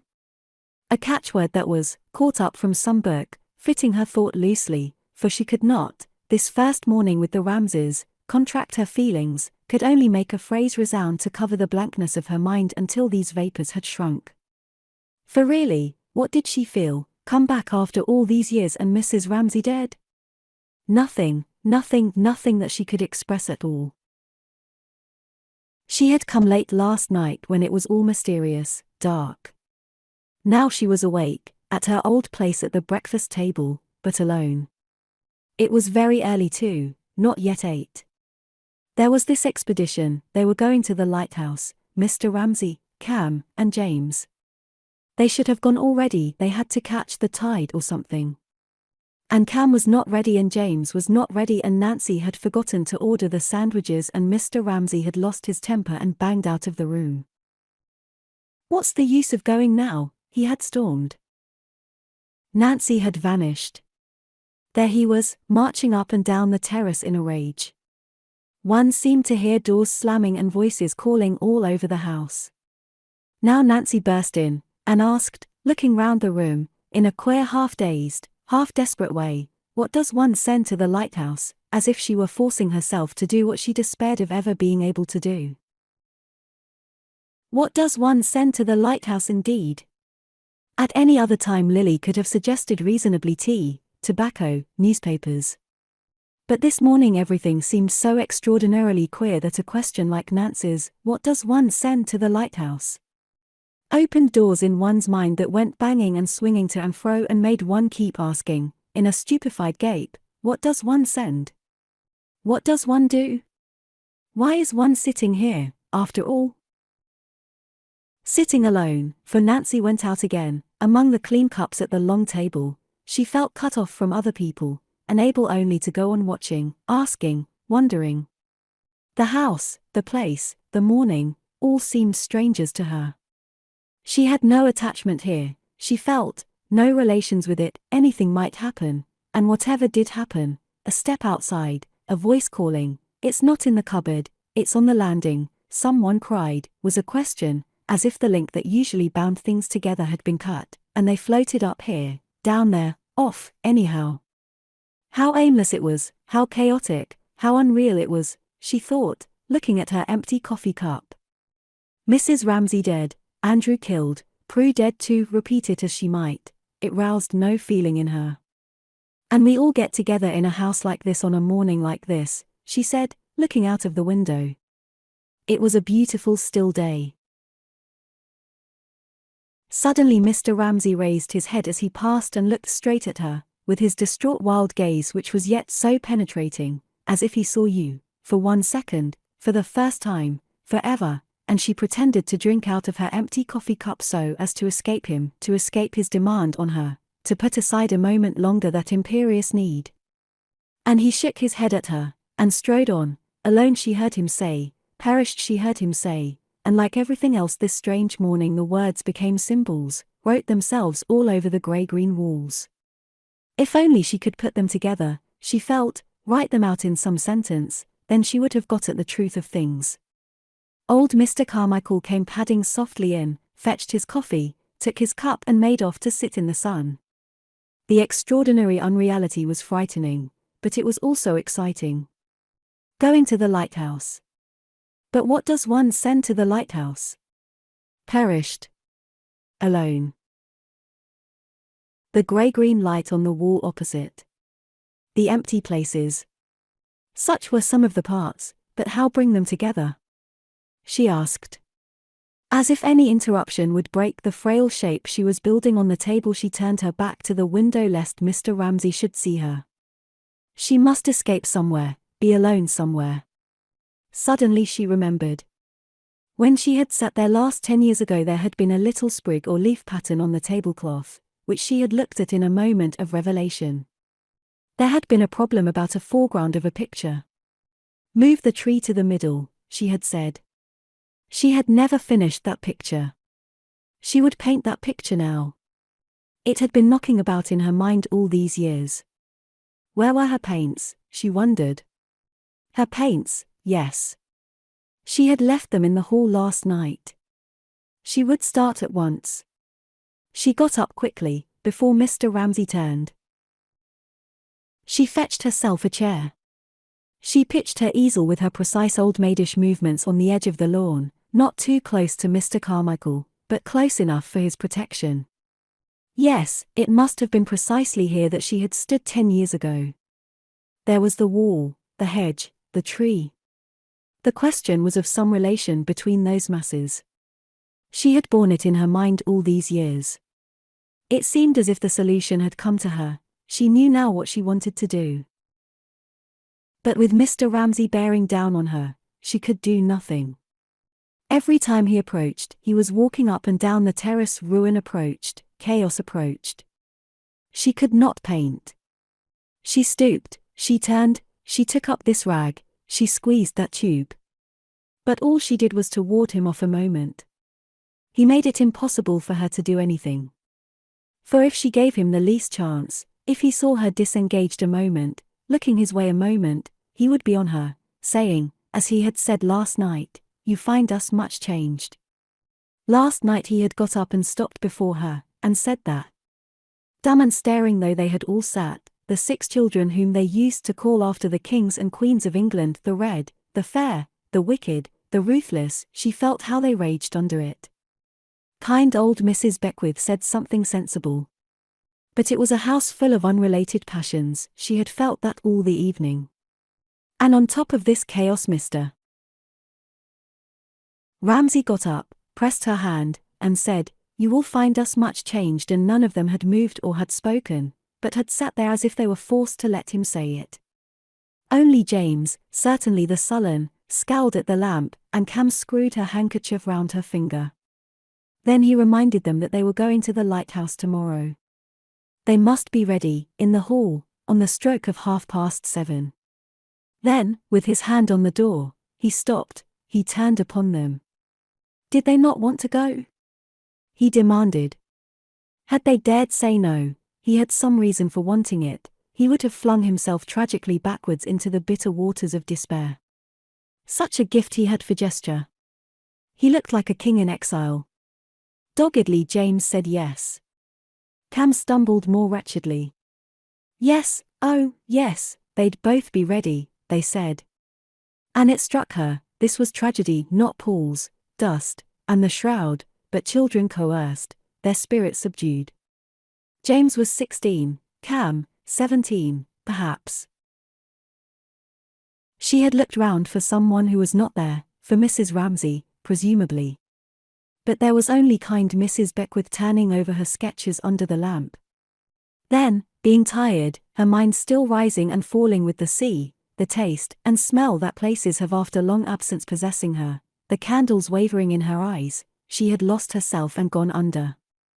It was a wonderful night, starlit, the waves sounded as they went upstairs, the moon surprised them, enormous, pale, as they passed the staircase window. She had slept at once. She set her clean canvas firmly upon the easel, as a barrier, frail, but she hoped sufficiently substantial to ward off Mr. Ramsay and his exactingness. She did her best to look, when his back was turned, at her picture, that line there, that mass there. But it was out of the question. Let him be 50 feet away, let him not even speak to you, let him not even see you, he permeated, he prevailed, he imposed himself. He changed everything. She could not see the color, she could not see the lines, even with his back turned to her, she could only think, but he'll be down on me in a moment, demanding something she felt she could not give him. She rejected one brush, she chose another. When would those children come? When would they all be off? She fidgeted. That man, she thought, her anger rising in her, never gave, that man took. She, on the other hand, would be forced to give. Mrs. Ramsay had given. Giving, she had died and had left all this. Really, she was angry with Mrs. Ramsay. With the brush slightly trembling in her fingers, she looked at the hedge, the step, the wall. It was all Mrs. Ramsay's doing. She was dead. Here was Lily, at 44, wasting her time, unable to do a thing, standing there, playing at painting, playing at the one thing one did not play at, and it was all Mrs. Ramsay's fault. She was dead. The step where she used to sit was empty. She was dead. But why repeat this over and over again? Why be always trying to bring up some feeling she had not got? There was a kind of blasphemy in it.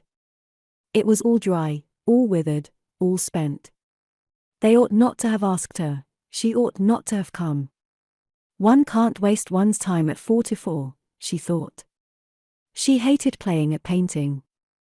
A brush, the one dependable thing in a world of strife, ruin, chaos, that one should not play with, knowingly even, she detested it. But he made her. You shan't touch your canvas, he seemed to say, bearing down on her, till you've given me what I want of you. Here he was, close upon her again, greedy, distraught. Well, thought Lily in despair, letting her right hand fall at her side, it would be simpler then to have it over. Surely, she could imitate from recollection the glow, the rhapsody, the self-surrender, she had seen on so many women's faces, on Mrs. Ramsay's, for instance, when on some occasion like this they blazed up. She could remember the look on Mrs. Ramsay's face into a rapture of sympathy, of delight in the reward they had, which, though the reason of it escaped her, evidently conferred on them the most supreme bliss of which human nature was capable. Here he was, stopped by her side. She would give him what she could. 2. She seemed to have shriveled slightly, he thought. She looked a little skimpy, wispy, but not unattractive. He liked her. There had been some talk of her marrying William Banks once, but nothing had come of it. His wife had been fond of her. He had been a little out of temper too at breakfast. And then, this was one of those moments when an enormous need urged him, without being conscious what it was, to approach any woman, to force them, he did not care how, his need was so great, to give him what he wanted, sympathy. Was anybody looking after her? He said. Had she everything she wanted? Oh, thanks, everything, said Lily Briscoe nervously. No, she could not do it. She ought to have floated off instantly upon some wave of sympathetic expansion, the pressure on her was tremendous. But she remained stuck. There was an awful pause. They both looked at the sea. Why, thought Mr. Ramsay, should she look at the sea when I am here? She hoped it would be calm enough for them to land at the lighthouse, she said. The lighthouse. The lighthouse. What's that got to do with it? He thought impatiently. Instantly, with the force of some primeval gust, for really he could not restrain himself any longer, there issued from him such a groan that any other woman in the whole world would have done something, said something, all except myself, thought Lily, girding at herself bitterly, who am not a woman, but a peevish, ill-tempered, dried-up old maid, presumably. Mr. Ramsay sighed to the full. He waited. Was she not going to say anything? Did she not see what he wanted from her? Then he said he had a particular reason for wanting to go to the lighthouse. His wife used to send the men things. There was a poor boy with a tuberculous hip, the lightkeeper's son. He sighed profoundly. He sighed significantly. All Lily wished was that this enormous flood of grief, this insatiable hunger for sympathy, this demand that she should surrender herself up to him entirely, and even so he had sorrows enough to keep her supplied forever, should leave her, should be diverted. She kept looking at the house, hoping for an interruption, before it swept her down in its flow. Such expeditions, said Mr. Ramsay, scraping the ground with his toe, are very painful. Still Lily said nothing. She is a stock, she is a stone, he said to himself. They are very exhausting, he said, looking, with a sickly look that nauseated her. He was acting, she felt, this great man was dramatizing himself, at his beautiful hands. It was horrible, it was indecent. Would they never come, she asked, for she could not sustain this enormous weight of sorrow, support these heavy draperies of grief. He had assumed a pose of extreme decrepitude. He even tottered a little as he stood there, a moment longer.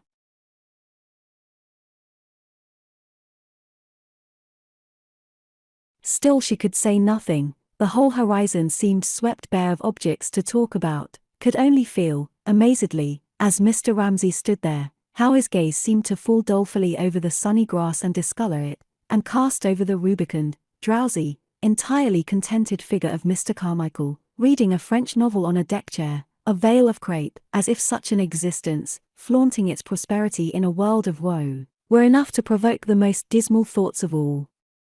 Look at him, he seemed to be saying, look at me, and indeed, all the time he was feeling, think of me, think of me. Ah, could that bulk only be wafted alongside of them, Lily wished, had she only pitched her easel a yard or two closer to him, a man, any man, would staunch this effusion, would stop these lamentations. A woman, she had provoked this horror, a woman, she should have known how to deal with it. It was immensely to her discredit, sexually, to stand there dumb. One said, what did one say? Oh, Mr. Ramsay. Dear Mr. Ramsay. That was what that kind old lady who sketched, Mrs. Beckwith, would have said instantly, and rightly. But, no. They stood there, isolated from the rest of the world. His immense self-pity, his demand for sympathy poured and spread itself in pools at their feet, and all she did, miserable sinner that she was to draw her skirts a little closer round her ankles, lest she should get wet. In complete silence she stood there, grasping her paintbrush. Heaven could never be sufficiently praised. She heard sounds in the house. James and Cam must be coming. But Mr. Ramsay, as if he knew that his time ran short, exerted upon her solitary figure the immense pressure of his concentrated woe, his age, his frailty, his desolation, when suddenly, tossing his head impatiently, in his annoyance, for after all, what woman could resist him? He noticed that his bootlaces were untied. Remarkable boots they were too, Lily thought, looking down at them, sculptured, colossal, like everything that Mr. Ramsay wore, from his frayed tie to his half-buttoned waistcoat, his own indisputably. She could see them walking to his room of their own accord, expressive in his absence of pathos, surliness, ill-temper, charm. What beautiful boots, she exclaimed. She was ashamed of herself. To praise his boots when he asked her to solace his soul, when he had shown her his bleeding hands, his lacerated heart, and asked her to pity them, then to say, cheerfully, ah, but what beautiful boots you wear, deserved, she knew, and she looked up expecting to get it in one of his sudden roars of ill-temper complete annihilation. Instead, Mr. Ramsay smiled. His pall, his draperies, his infirmities fell from him. Ah, yes, he said, holding his foot up for her to look at, they were first-rate boots. There was only one man in England who could make boots like that. Boots are among the chief curses of mankind, he said. Bootmakers make it their business, he exclaimed, to cripple and torture the human foot. They are also the most obstinate and perverse of mankind. It had taken him the best part of his youth to get boots made as they should be made. He would have her observe, he lifted his right foot and then his left, that she had never seen boots made quite that shape before. They were made of the finest leather in the world, also. Most leather was mere brown paper and cardboard. He looked complacently at his foot, still held in the air. They had reached, she felt, a sunny island where peace dwelt, sanity reigned, and the sun forever shone, the blessed island of good boots. Her heart warmed to him. Now let me see if you can tie a knot, he said. He pooh-poohed her feeble system. He showed her his own invention. Once you tied it, it never came undone. 3 times he knotted her shoe, 3 times he unknotted it. Why, at this completely inappropriate moment, when he was stooping over her shoe, should she be so tormented with sympathy for him that, as she stooped too, the blood rushed to her face, and, thinking of her callousness. She had called him a play actor. She felt her eyes swell and tingle with tears. Thus occupied, he seemed to her a figure of infinite pathos. He tied knots. He bought boots. There was no helping Mr. Ramsay on the journey he was going. But now, just as she wished to say something, could have said something, perhaps, here they were, Cam and James. They appeared on the terrace. They came, lagging, side by side, a serious, melancholy couple. But why was it like that they came? She could not help feeling annoyed with them. They might have come more cheerfully. They might have given him what, now that they were off, she would not have the chance of giving him. For she felt a sudden emptiness, a frustration. Her feeling had come too late. There it was ready, but he no longer needed it. He had become a very distinguished, elderly man, who had no need of her whatsoever. She felt snubbed. He slung a knapsack round his shoulders. He shared out the parcels. There were a number of them, ill-tied in brown paper. He sent Cam for a cloak. He had all the appearance of a leader making ready for an expedition. Then, wheeling about, he led the way with his firm military tread, in those wonderful boots, carrying brown paper parcels, down the path, his children following him. They looked, she thought, as if fate had devoted them to some stern enterprise, and they went to it, still young enough to be drawn acquiescent in their father's wake, obediently, but with a pallor in their eyes which made her feel that they suffered something beyond their years in silence. So they passed the edge of the lawn, and it seemed to Lily that she watched a procession go, drawn on by some stress of common feeling which made it, faltering and flagging as it was, a little company bound together and strangely impressive to her. Politely, but very distantly, Mr. Ramsay raised his hand and saluted her as they passed. But what a face, she thought, immediately finding the sympathy which she had not been asked to give troubling her for expression. What had made it like that? Thinking, night after night, she supposed, about the reality of kitchen tables, she added, remembering the symbol which in her vagueness as to what Mr. Ramsay did think about Andrew had given her. He had been killed by the splinter of a shell instantly, she bethought her. The kitchen table was something visionary, austere, something bare, hard, not ornamental. There was no color to it, it was all edges and angles, it was uncompromisingly plain. But Mr. Ramsay kept always his eyes fixed upon it, never allowed himself to be distracted or deluded, until his face became worn to an ascetic and partook of this unornamented beauty which so deeply impressed her. Then, she recalled, standing where he had left her, holding her brush, worries had fretted it not so nobly. He must have had his doubts about that table, she supposed, whether the table was a real table, whether it was worth the time he gave to it, whether he was able after all to find it. He had had doubts, she felt, or he would have asked less of people. That was what they talked about late at night sometimes, she suspected, and then next day Mrs. Ramsay looked tired, and Lily flew into a rage with him over some absurd little thing. But now he had nobody to talk to about that table, or his boots, or his knots, and he was like a lion seeking whom he could devour, and his face had that touch of desperation, of exaggeration in it which alarmed her, and made her pull her skirts about her.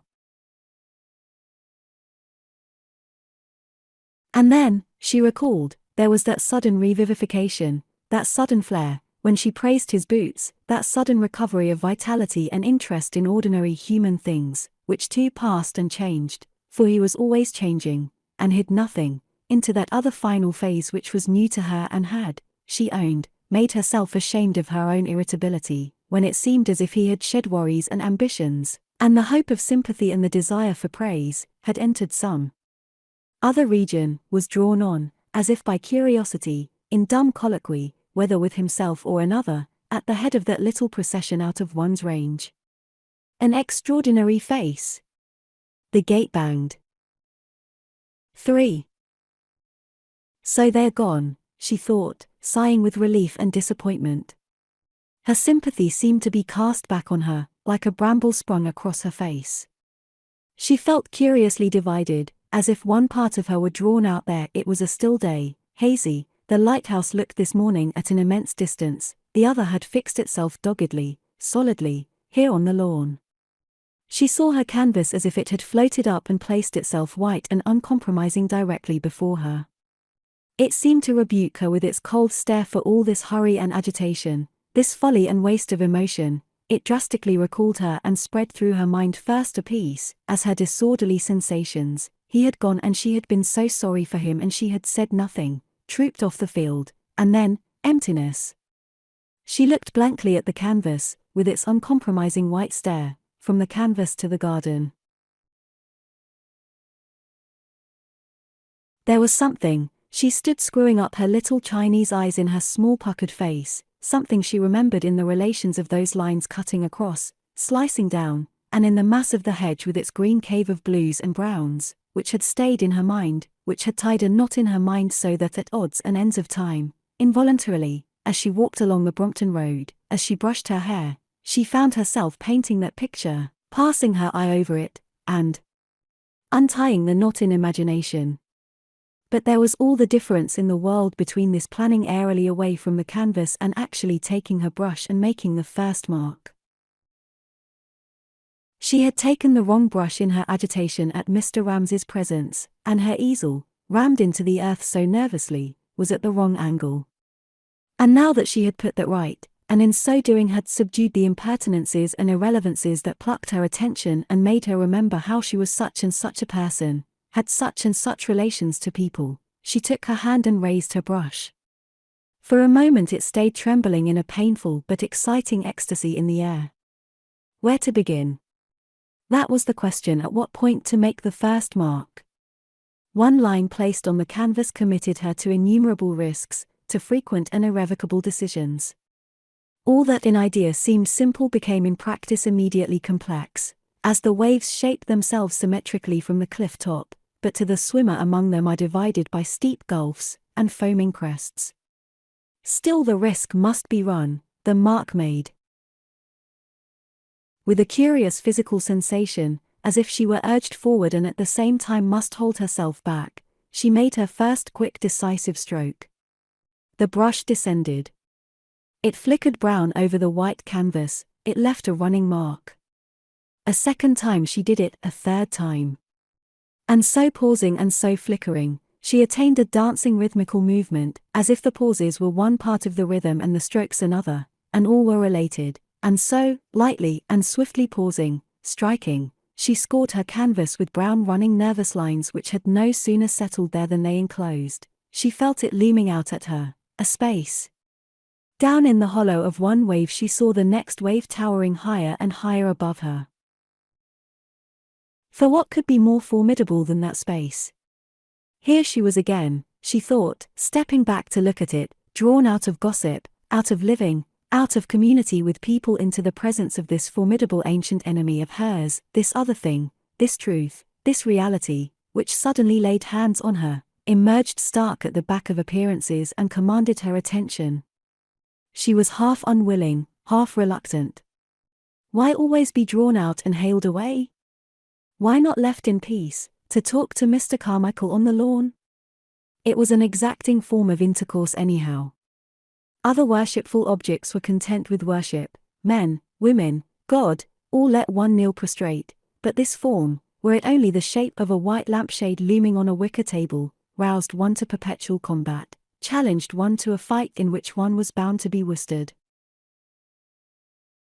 Always, it was in her nature, or in her sex, she did not know which, before she exchanged the fluidity of life for the concentration of painting she had a few moments of nakedness when she seemed like an unborn soul, a soul reft of body, hesitating on some windy pinnacle and exposed without protection to all the blasts of doubt. Why then did she do it? She looked at the canvas, lightly scored with running lines. It would be hung in the servants' bedrooms.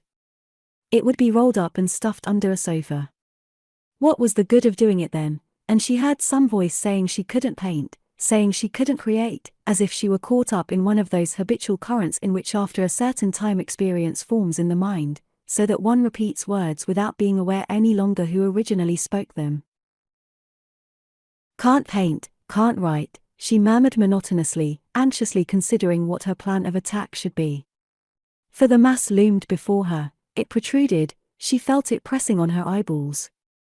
Then, as if some juice necessary for the lubrication of her faculties was spontaneously squirted, she began precariously dipping among the blues and umbers, moving her brush hither and thither, but it was now heavier and went slower, as if it had fallen in with some rhythm which was dictated to her. She kept looking at the hedge, at the canvas, by what she saw, so that while her hand quivered with life, this rhythm was strong enough to bear her along with it on its current.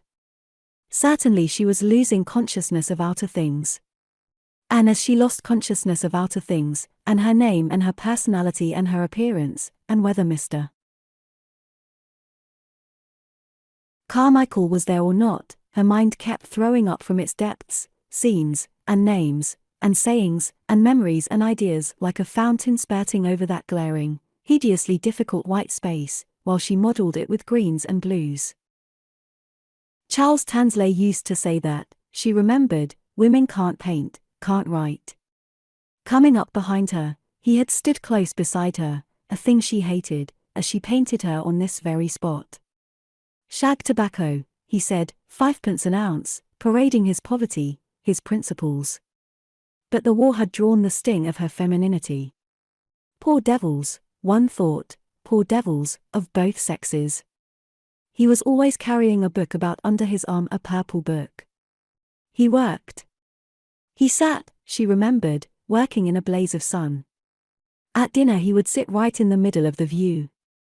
But after all, she reflected, there was the scene on the beach. One must remember that. It was a windy morning. They had all gone down to the beach. Mrs. Ramsay sat down and wrote letters by a rock. She wrote and wrote. "Oh," she said, looking up at something floating in the sea, "is it a lobster pot? Is it an upturned boat?" She was so short-sighted that she could not see, and then Charles Tansley became as nice as he could possibly be. He began playing ducks and drakes. They chose little flat black stones and sent them skipping over the waves. Every now and then Mrs. Ramsay looked up over her spectacles and laughed at them. What they said she could not remember, but only she and Charles throwing stones and getting on very well all of a sudden and Mrs. Ramsay watching them. She was highly conscious of that. Mrs. Ramsay, she thought, stepping back and screwing up her eyes. It must have altered the design a good deal when she was sitting on the step with James. There must have been a shadow. When she thought of herself and Charles throwing ducks and drakes and of the whole scene on the beach, it seemed to depend somehow upon Mrs. Ramsay sitting under the rock, with a pad on her knee, writing letters. She wrote innumerable letters, and sometimes the wind took them and she and Charles just saved a page from the sea. But what a power was in the human soul! She thought. That woman sitting there writing under the rock resolved everything into simplicity, made these angers, irritations fall off like old rags. She brought together this and that and then this, and so made out of that miserable silliness and spite. She and Charles squabbling, sparring, had been silly and spiteful, something, this scene on the beach for example, this moment of friendship and liking, which survived, after all these years complete, so that she dipped into it to refashion her memory of him, and there it stayed in the mind affecting one almost like a work of art. Like a work of art, she repeated, looking from her canvas to the drawing-room steps and back again. She must rest for a moment.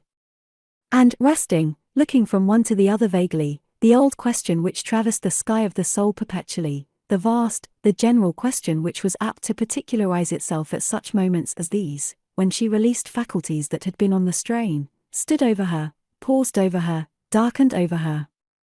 What is the meaning of life? That was all a simple question, one that tended to close in on one with years. The great revelation had never come. The great revelation perhaps never did come. Instead there were little daily miracles, illuminations, matches struck unexpectedly in the dark. Here was one. This, that, and the other, herself and Charles Tansley and the breaking wave, Mrs. Ramsay bringing them together, Mrs. Ramsay saying, "Life stands still here, Mrs. Ramsay making of the moment something permanent, as in another sphere Lily herself tried to make of the moment something permanent. This was of the nature of a revelation. In the midst of chaos there was shape, this eternal passing and flowing. She looked at the clouds going and the leaves shaking, was struck into stability. "Life stands still here," Mrs. Ramsay said. "Mrs. Ramsay. Mrs. Ramsay," she repeated. She owed it all to her. All was silence. Nobody seemed yet to be stirring in the house. She looked at it there sleeping in the early sunlight with its windows green and blue with the reflected leaves. The faint thought she was thinking of Mrs. Ramsay seemed in consonance with this quiet house, this smoke, this fine early morning air. Faint and unreal, it was amazingly pure and exciting. She hoped nobody would open the window or come out of the house, but that she might be left alone to go on thinking, to go on painting. She turned to her canvas. But impelled by some curiosity, driven by the discomfort of the sympathy which she held undischarged, she walked a pace or so to the end of the lawn to see whether, down there on the beach, she could see that little company setting sail. Down there among the little boats which floated, some with their sails furled, some slowly, for it was very calm moving away, there was one rather apart from the others. The sail was even now being hoisted. She decided that there in that very distant and entirely silent little boat Mr. Ramsay was sitting with Cam and James. Now they had got the sail up, now after a little flagging and silence, she watched the boat take its way with deliberation past the other boats out to sea.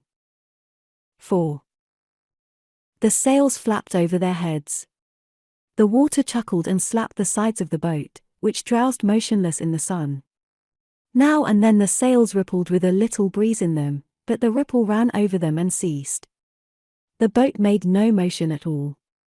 Mr. Ramsay sat in the middle of the boat. He would be impatient in a moment, James thought, and Cam thought, looking at her father, who sat in the middle of the boat between them. James steered, Cam sat alone in the bow, with his legs tightly curled. He hated hanging about. Sure enough, after fidgeting a second or two, he said something sharp to McAllister's boy, who got out his oars and began to row. But their father, they knew, would never be content until they were flying along.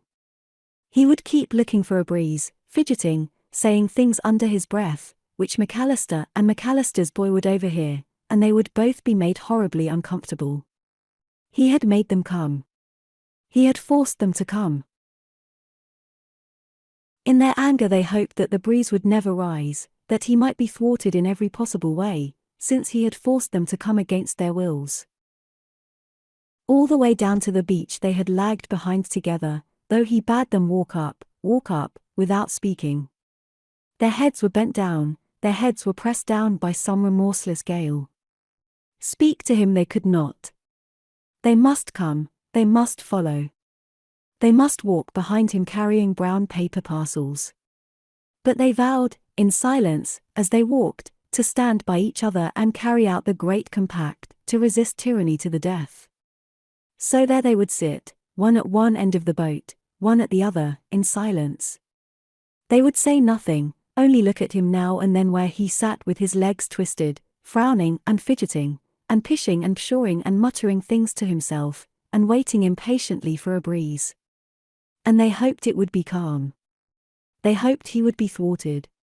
They hoped the whole expedition would fail, and they would have to put back, with their parcels, to the beach. But now, when McAllister's boy had rowed a little way out, the sails slowly swung round, the boat quickened itself, flattened itself, and shot off. Instantly, as if some great strain had been relieved, Mr. Ramsay uncurled his legs, took out his tobacco pouch, handed it with a little grunt to McAllister, and felt, they knew, for all they suffered, perfectly content.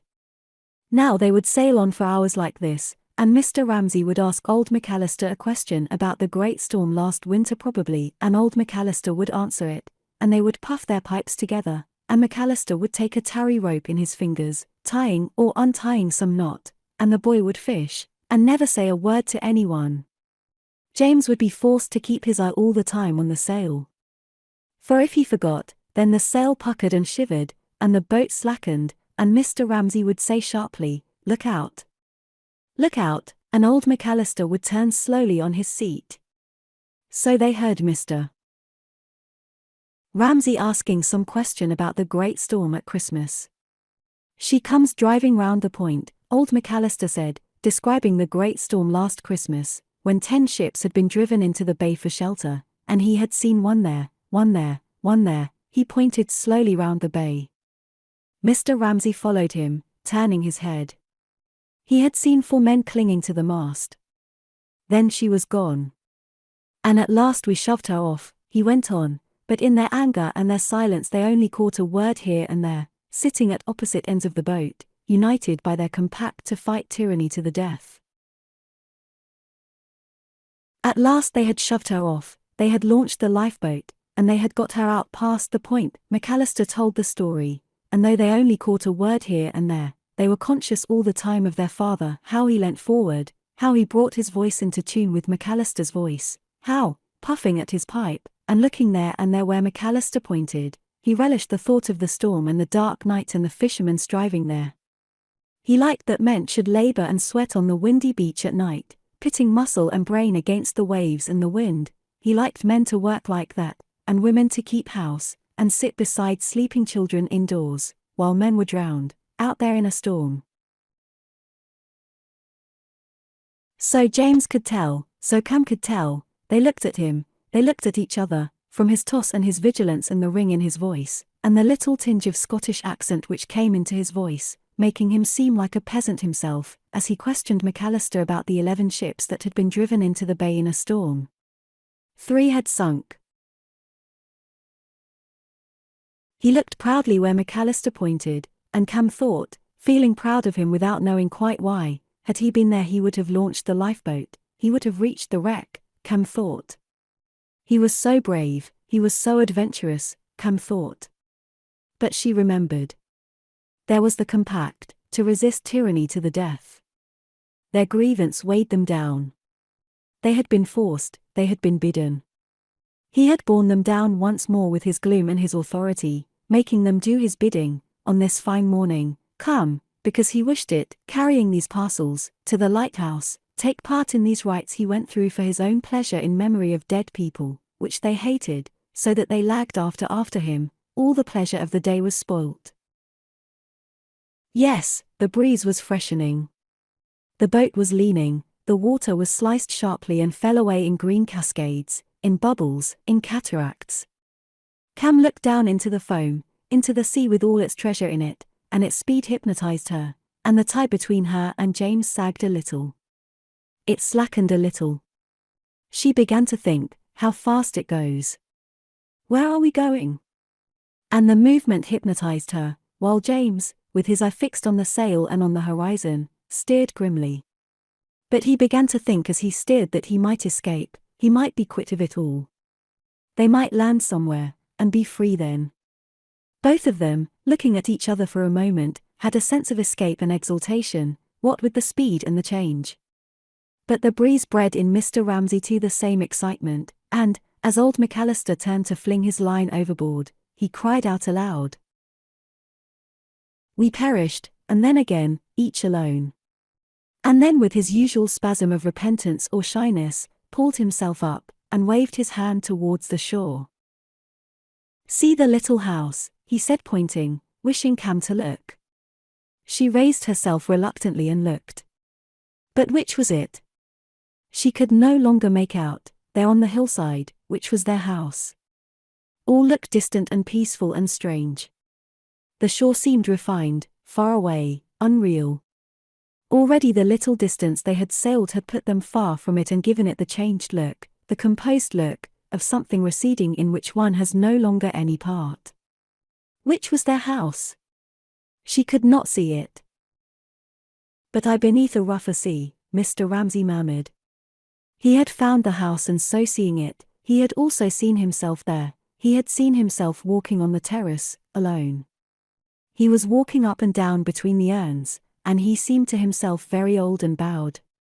Sitting in the boat, he bowed, he crouched himself, acting instantly his part, the part of a desolate man, widowed, bereft, and so called up before him in hosts, people sympathizing with him, staged for himself as he sat in the boat, a little drama, which required of him decrepitude and exhaustion and sorrow. He raised his hands and looked at the thinness of them, to confirm his dream, and then there was given him in abundance women's sympathy, and he imagined how they would soothe him and sympathize with him, and so getting in his dream some reflection of the exquisite pleasure women's sympathy was to him, he sighed and said gently and mournfully, "But I beneath a rougher sea was whelmed in deeper gulfs than he." So that the mournful words were heard quite clearly by them all. Cam half started on her seat. It shocked her, it outraged her. The movement roused her father, and he shuddered, and broke off, exclaiming, "Look! Look!" so urgently that James also turned his head to look over his shoulder at the island.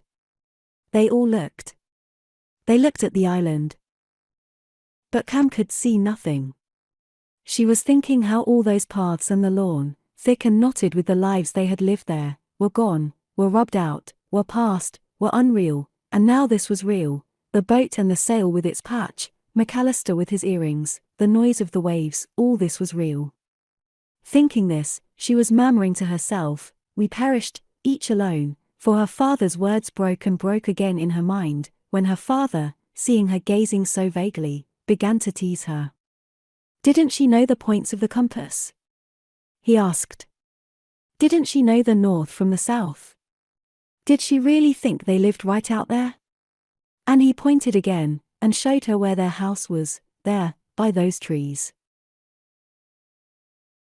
He wished she would try to be more accurate, he said. "Tell me, which is east, which is west?" he said, half laughing at her, half scolding her, for he could not understand the state of mind of anyone, not absolutely imbecile, who did not know the points of the compass. Yet she did not know. And seeing her gazing, with her vague, now rather frightened, eyes fixed where no house was, Mr. Ramsay forgot his dream, how he walked up and down between the urns on the terrace, how the arms were stretched out to him. He thought, women are always like that, the vagueness of their minds is hopeless. It was a thing he had never been able to understand, but so it was. It had been so with her, his wife. They could not keep anything clearly fixed in their minds. But he had been wrong to be angry with her. Moreover, did he not rather like this vagueness in women? It was part of their extraordinary charm. "I will make her smile at me," he thought. "She looks frightened." She was so silent. He clutched his fingers, and determined that his voice and his face and all the quick expressive gestures which had been at his command making people pity him and praise him all these years should subdue themselves. He would make her smile at him. He would find some simple easy thing to say to her. But what? For, wrapped up in his work as he was, he forgot the sort of thing one said. There was a puppy. They had a puppy. Who was looking after the puppy today? He asked. Yes, thought James pitilessly, seeing his sister's head against the sail, now she will give way. I shall be left to fight the tyrant alone. The compact would be left to him to carry out. Cam would never resist tyranny to the death, he thought grimly, watching her face, sad, sulky, yielding. And as sometimes happens when a cloud falls on a green hillside and gravity descends and there among all the surrounding hills is gloom and sorrow, and it seems as if the hills themselves must ponder the fate of the clouded, the darkened, either in pity, or maliciously rejoicing in her dismay, so Cam now felt herself overcast, as she sat there among calm, resolute people and wondered how to answer her father about the puppy, how to resist his entreaty, "Forgive me, care for me," while James the lawgiver, with the tablets of eternal wisdom laid open on his knee, his hand on the tiller had become symbolical to her, said, "Resist him. Fight him." He said so rightly, justly. For they must fight tyranny to the death, she thought. Of all human qualities she reverenced justice most. Her brother was most godlike, her father most suppliant. And to which did she yield? She thought, sitting between them, gazing at the shore whose points were all unknown to her, and thinking how the lawn and the terrace and the house were smoothed away now and peace dwelt there. Jasper, she said sullenly. He'd look after the puppy. And what was she going to call him? Her father persisted. He had had a dog when he was a little boy, called Frisk. She'll give way, James thought, as he watched a look come upon her face, a look he remembered. They look down, he thought, at their knitting or something. Then suddenly they look up. There was a flash of blue, he remembered, and then somebody sitting with him laughed, surrendered, and he was very angry. It must have been his mother, he thought, sitting on a low chair, with his father standing over her. He began to search among the infinite series of impressions which time had laid down, leaf upon leaf, fold upon fold softly, incessantly upon his brain, among scents, sounds, voices, harsh, hollow, sweet, and lights passing, and brooms tapping, and the wash and hush of the sea, how a man had marched up and down and stopped dead, upright, over them. Meanwhile, he noticed, Cam dabbled her fingers in the water, and stared at the shore and said nothing. No, she won't give way, he thought. She's different, he thought. Well, if Cam would not answer him, he would not bother her, Mr. Ramsay decided, feeling in his pocket for a book. But she would answer him, she wished, passionately, to move some obstacle that lay upon her tongue and to say, oh, yes, Frisk. I'll call him Frisk. She wanted even to say, was that the dog that found its way over the moor alone? But try as she might, she could think of nothing to say like that, fierce and loyal to the compact, yet passing on to her father, unsuspected by James, a private token of the love she felt for him. For she thought, dabbling her hand, and now McAllister's boy had caught a mackerel, and it lay kicking on the floor, with blood on its gills, for she thought, looking at James who kept his eyes dispassionately on the sail, or glanced now and then for a second at the horizon, you're not exposed to it, to this pressure and division of feeling, this extraordinary temptation. Her father was feeling in his pockets. In another second, he would have found his book. For no one attracted her more. His hands were beautiful, and his feet, and his voice, and his words, and his haste, and his temper, and his oddity, and his passion, and his saying straight out before every one, we perish, each alone, and his remoteness. He had opened his book. But what remained intolerable, she thought, sitting upright, and watching McAllister's boy tug the hook out of the gills of another fish, was that crass blindness and tyranny of his which had poisoned her childhood and raised bitter storms, so that even now she woke in the night trembling with rage and remembered some command of his, some insolence, do this, do that, his dominance, his submit to me. So she said nothing, but looked doggedly and sadly at the shore, wrapped in its mantle of peace, as if the people there had fallen asleep, she thought, were free like smoke, were free to come and go like ghosts. They have no suffering there, she thought. 5. Yes, that is their boat, Lily Briscoe decided, standing on the edge of the lawn. It was the boat with greyish-brown sails, which she saw now flatten itself upon the water and shoot off across the bay. There he sits, she thought, and the children are quite silent still. And she could not reach him either. The sympathy she had not given him weighed her down. It made it difficult for her to paint. She had always found him difficult. She never had been able to praise him to his face, she remembered. And that reduced their relationship to something neutral, without that element of sex in it which made his manner to Minta so gallant, almost gay. He would pick a flower for her, lend her his books. But could he believe that Minta read them? She dragged them about the garden, sticking in leaves to mark the place. Do you remember, Mr. Carmichael, she was inclined to ask, looking at the old man. But he had pulled his hat half over his forehead. He was asleep, or he was dreaming, or he was lying there catching words, she supposed. Do you remember, she felt inclined to ask him as she passed him, thinking again of Mrs. Ramsay on the beach, the cask bobbing up and down, and the pages flying. Why, after all these years had that survived, ringed round, lit up, visible to the last detail, with all before it blank and all after it blank, for miles and miles? Is it a boat? Is it a cork? She would say, Lily repeated, turning back, reluctantly again, to her canvas. Heaven be praised for it, the problem of space remained, she thought, taking up her brush again. It glared at her. The whole mass of the picture was poised upon that weight. Beautiful and bright it should be on the surface, feathery and evanescent, one color melting into another like the colors on a butterfly's wing, but beneath the fabric must be clamped together with bolts of iron. It was to be a thing you could ruffle with your breath, and a thing you could not dislodge with a team of horses. And she began to lay on a red, a grey, and she began to model her way into the hollow there. At the same time, she seemed to be sitting beside Mrs. Ramsay on the beach. "Is it a boat? Is it a cask?" Mrs. Ramsay said. And she began hunting round for her spectacles. And she sat, having found them, silent, looking out to sea.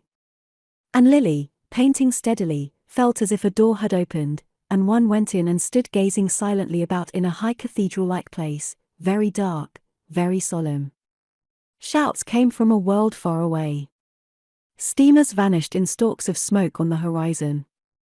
Charles threw stones and sent them skipping. Mrs. Ramsay sat silent. She was glad, Lily thought, to rest in silence, uncommunicative, to rest in the extreme obscurity of human relationships. Who knows what we are, what we feel? Who knows even at the moment of intimacy? This is knowledge. Aren't things spoilt then? Mrs. Ramsay may have asked. It seemed to have happened so often, this silence by her side, by saying them. Aren't we more expressive thus? The moment at least seemed extraordinarily fertile. She rammed a little hole in the sand and covered it up, by way of burying in it the perfection of the moment. It was like a drop of silver in which one dipped and illumined the darkness of the past. Lily stepped back to get her canvas, so, into perspective. It was an odd road to be walking, this of painting. Out and out one went, further, until at last one seemed to be on a narrow plank, perfectly alone, over the sea. And as she dipped into the blue paint, she dipped too into the past there. Now Mrs. Ramsay got up, she remembered. It was time to go back to the house, time for luncheon. And they all walked up from the beach together, she walking behind with William Banks, and there was Minta in front of them with a hole in her stocking. How that little round hole of pink heel seemed to flaunt itself before them. How William Banks deplored it, without, so far as she could remember, saying anything about it. It meant to him the annihilation of womanhood, and dirt and disorder, and servants leaving and beds not made at midday, all the things he most abhorred. He had a way of shuddering and spreading his fingers out as if to cover an unsightly object, which he did now, holding his hand in front of him. And Minta walked on ahead, and presumably Paul met her and she went off with Paul in the garden. The Rayleighs, thought Lily Briscoe, squeezing her tube of green paint. She collected her impressions of the Rayleighs. Their lives appeared to her in a series of scenes. 1. On the staircase at dawn. Paul had come in and gone to bed early. Minta was late. There was Minta, wreathed, tinted, garish on the stairs about 3 o'clock in the morning. Paul came out in his pajamas carrying a poker in case of burglars. Minta was eating a sandwich, standing halfway up by a window, in the cadaverous early morning light, and the carpet had a hole in it. But what did they say? Lily asked herself, as if by looking she could hear them. Minta went on eating her sandwich, annoyingly, while he spoke something violent, abusing her, in a mutter so as not to wake the children, the 2 little boys. He was withered, drawn, she flamboyant, careless. For things had worked loose after the first year or so, the marriage had turned out rather badly.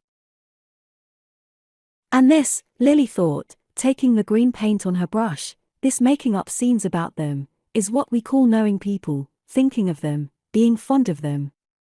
Not a word of it was true, she had made it up, but it was what she knew them by all the same. She went on tunneling her way into her picture, into the past. Another time, Paul said he played chess in coffeehouses. She had built up a whole structure of imagination on that saying too. She remembered how, as he said it, she thought how he rang up the servant, and she said, "Mrs. Rayleigh's out, sir," and he decided that he would not come home either.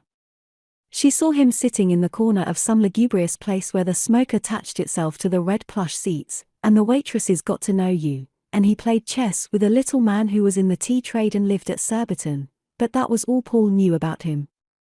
And then Minter was out when he came home, and then there was that scene on the stairs, when he got the poker in case of burglars, no doubt to frighten her too, and spoke so bitterly, saying she had ruined his life.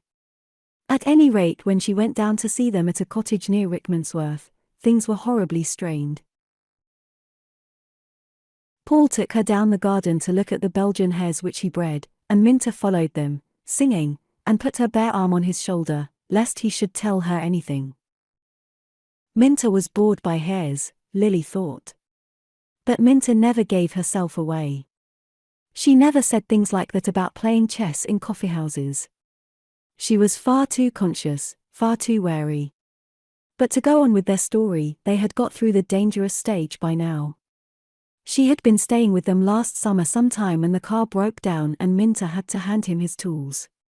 He sat on the road mending the car, and it was the way she gave him the tools, businesslike, straightforward, friendly, that proved it was all right now. They were in love no longer, no, he had taken up with another woman, a serious woman, with her hair in a plait and a case in her hand. Minter had described her gratefully, almost admiringly, who went to meetings and shared Paul's views. They had got more and more pronounced, about the taxation of land values and a capital levy. Far from breaking up the marriage, that alliance had righted it. They were excellent friends, obviously, as he sat on the road and she handed him his tools. So that was the story of the Rayleighs, Lily thought. She imagined herself telling it to Mrs. Ramsay, who would be full of curiosity to know what had become of the Rayleighs. She would feel a little triumphant, telling Mrs. Ramsay that the marriage had not been a success. But the dead, thought Lily, encountering some obstacle in her design which made her pause and ponder, stepping back a foot or so. Oh, the dead. She murmured, one pitied them, one brushed them aside, one had even a little contempt for them. They are at our mercy. Mrs. Ramsay has faded and gone, she thought. We can override her wishes, improve away her limited, old-fashioned ideas. She recedes further and further from us. Mockingly she seemed to see her there at the end of the corridor of years saying, of all incongruous things, marry, marry. Sitting very upright early in the morning with the birds beginning to cheep in the garden outside. And one would have to say to her, it has all gone against your wishes.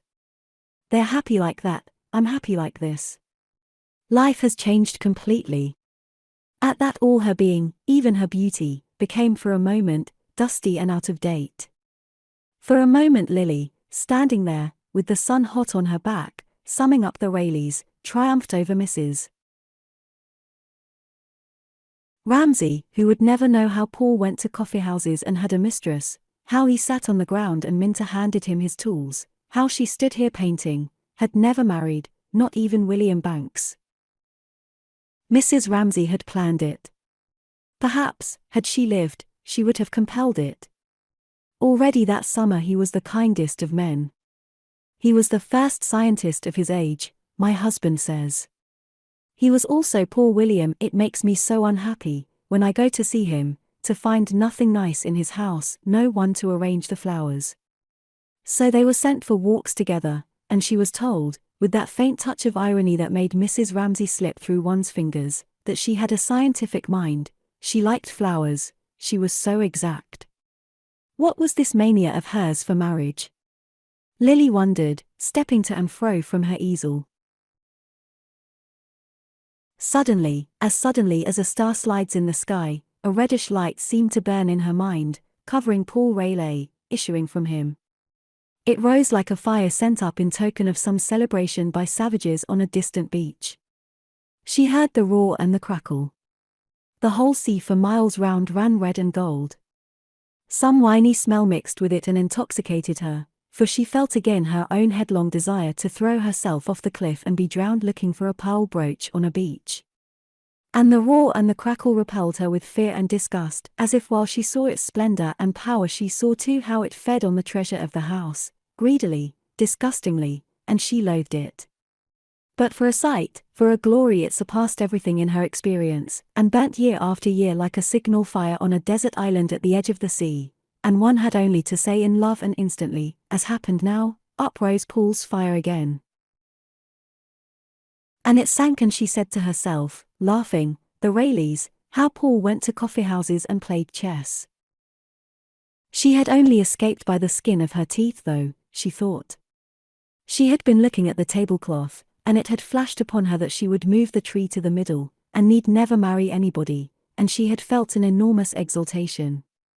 She had felt, now she could stand up to Mrs. Ramsay, a tribute to the astonishing power that Mrs. Ramsay had over one. Do this, she said, and one did it. Even her shadow at the window with James was full of authority. She remembered how William Banks had been shocked by her neglect of the significance of mother and son. Did she not admire their beauty? He said. But William, she remembered, had listened to her with his wise child's eyes when she explained how it was not irreverence, how a light there needed a shadow there, and so on. She did not intend to disparage a subject which, they agreed, Raphael had treated divinely. She was not cynical. Quite the contrary. Thanks to his scientific mind, he understood a proof of disinterested intelligence which had pleased her and comforted her enormously. One could talk of painting then seriously to a man. Indeed, his friendship had been one of the pleasures of her life. She loved William Banks. They went to Hampton Court, and he always left her, like the perfect gentleman he was, plenty of time to wash her hands, while he strolled by the river. That was typical of their relationship. Many things were left unsaid. Then they strolled through the courtyards, and admired, summer after summer, the proportions and the flowers, and he would tell her things, about perspective, about architecture, as they walked, and he would stop to look at a tree, or the view over the lake, and admire a child. It was his great grief, he had no daughter, in the vague aloof way that was natural to a man who spent so much time in laboratories that the world when he came out seemed to dazzle him, so that he walked slowly, lifted his hand to screen his eyes and paused, with his head thrown back, merely to breathe the air. Then he would tell her how his housekeeper was on her holiday, he must buy a new carpet for the staircase. Perhaps she would go with him to buy a new carpet for the staircase. And once something led him to talk about the Ramsays, and he had said how when he first saw her she had been wearing a grey hat. She was not more than 19 or 20. She was astonishingly beautiful. There he stood looking down the avenue at Hampton Court as if he could see her there among the fountains. She looked now at the drawing-room step. She saw, through William's eyes, the shape of a woman, peaceful and silent, with downcast eyes. She sat musing, pondering. She was in grey that day, Lily thought. Her eyes were bent. She would never lift them. Yes, thought Lily, looking intently, I must have seen her look like that, but not in grey, nor so still, nor so young, nor so peaceful. The figure came readily enough. She was astonishingly beautiful, as William said. But beauty was not everything. Beauty had this penalty: it came too readily, came too completely. It stilled life, froze it. One forgot the little agitations, the flush, the pallor, some queer distortion, some light or shadow, which made the face unrecognizable for a moment and yet added a quality one saw forever after. It was simpler to smooth that all out under the cover of beauty. But what was the look she had, Lily wondered, when she clapped her deerstalker's hat on her head, or ran across the grass, or scolded Kennedy, the gardener? Who could tell her? Who could help her? Against her will she had come to the surface, and found herself half out of the picture, looking, little dazedly, as if at unreal things, at Mr. Carmichael. He lay on his chair with his hands clasped above his paunch, not reading, or sleeping, but basking like a creature gorged with existence. His book had fallen onto the grass. She wanted to go straight up to him and say, Mr. Carmichael. Then he would look up benevolently as always, from his smoky vague green eyes. But one only woke people if one knew what one wanted to say to them. And she wanted to say not one thing, but everything. Little words that broke up the thought and dismembered it said nothing. About life, about death, about Mrs. Ramsay, no, she thought, one could say nothing to nobody. The urgency of the moment always missed its mark. Words fluttered sideways and struck the object inches too low. Then one gave it up, then the idea sunk back again, then one became like most middle-aged people, cautious, furtive, with wrinkles between the eyes and a look of perpetual apprehension. For how could one express in words these emotions of the body? Express that emptiness there?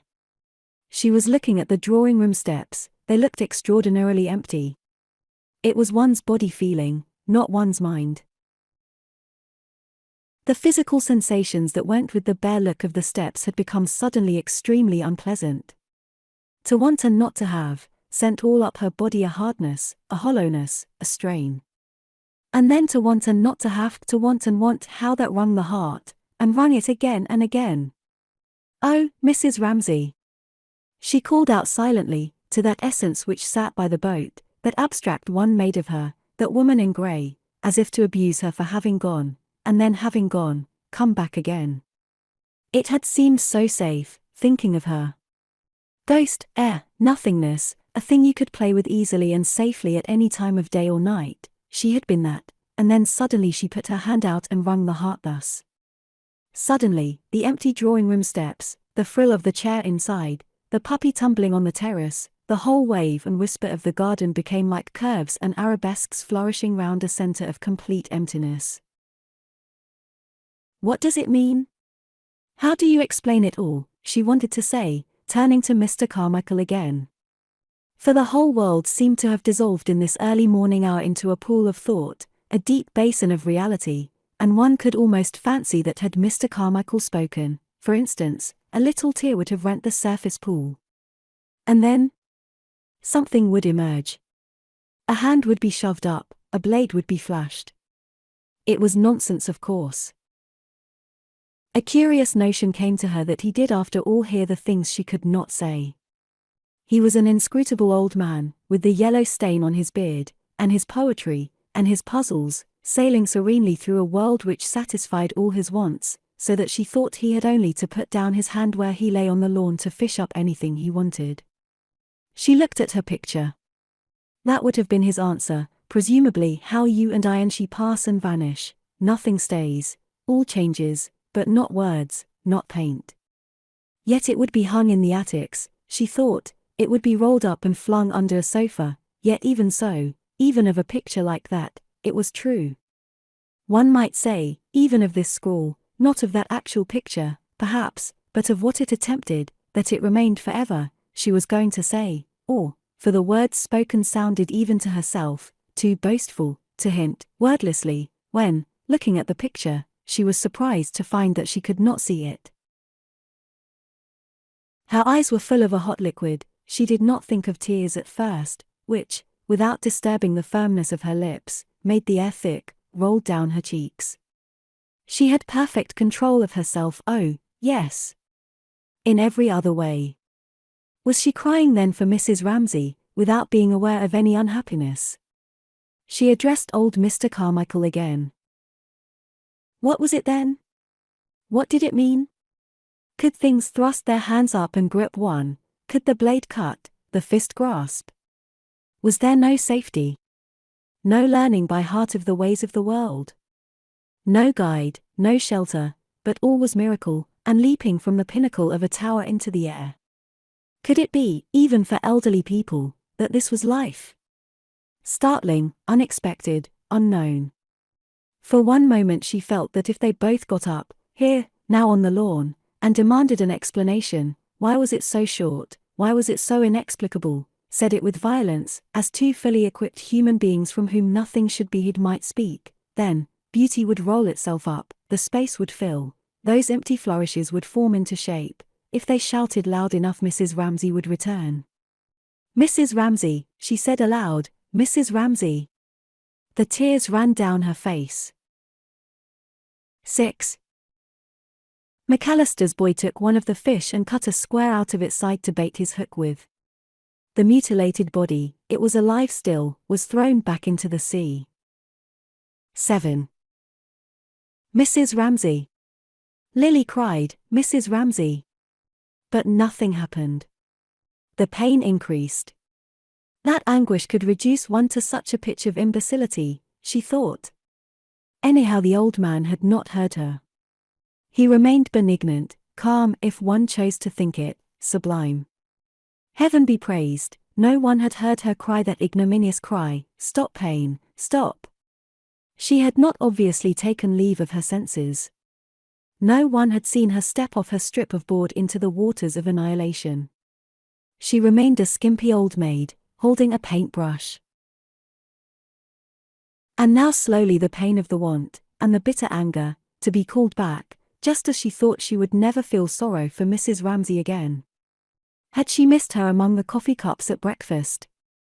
Not in the least, lessened, and of their anguish left, as antidote, a relief that was balm in itself, and also, but more mysteriously, a sense of someone there, of Mrs. Ramsay, relieved for a moment of the weight that the world had put on her, staying lightly by her side, and then, for this was Mrs. Ramsay in all her beauty, raising to her forehead a wreath of white flowers with which she went. Lily squeezed her tubes again. She attacked that problem of the hedge. It was strange how clearly she saw her, stepping with her usual quickness across fields among whose folds, purplish and soft, among whose flowers, hyacinth or lilies, she vanished. It was some trick of the painter's eye. For days after she had heard of her death she had seen her thus, putting her wreath to her forehead and going unquestioningly with her companion, a shade across the fields.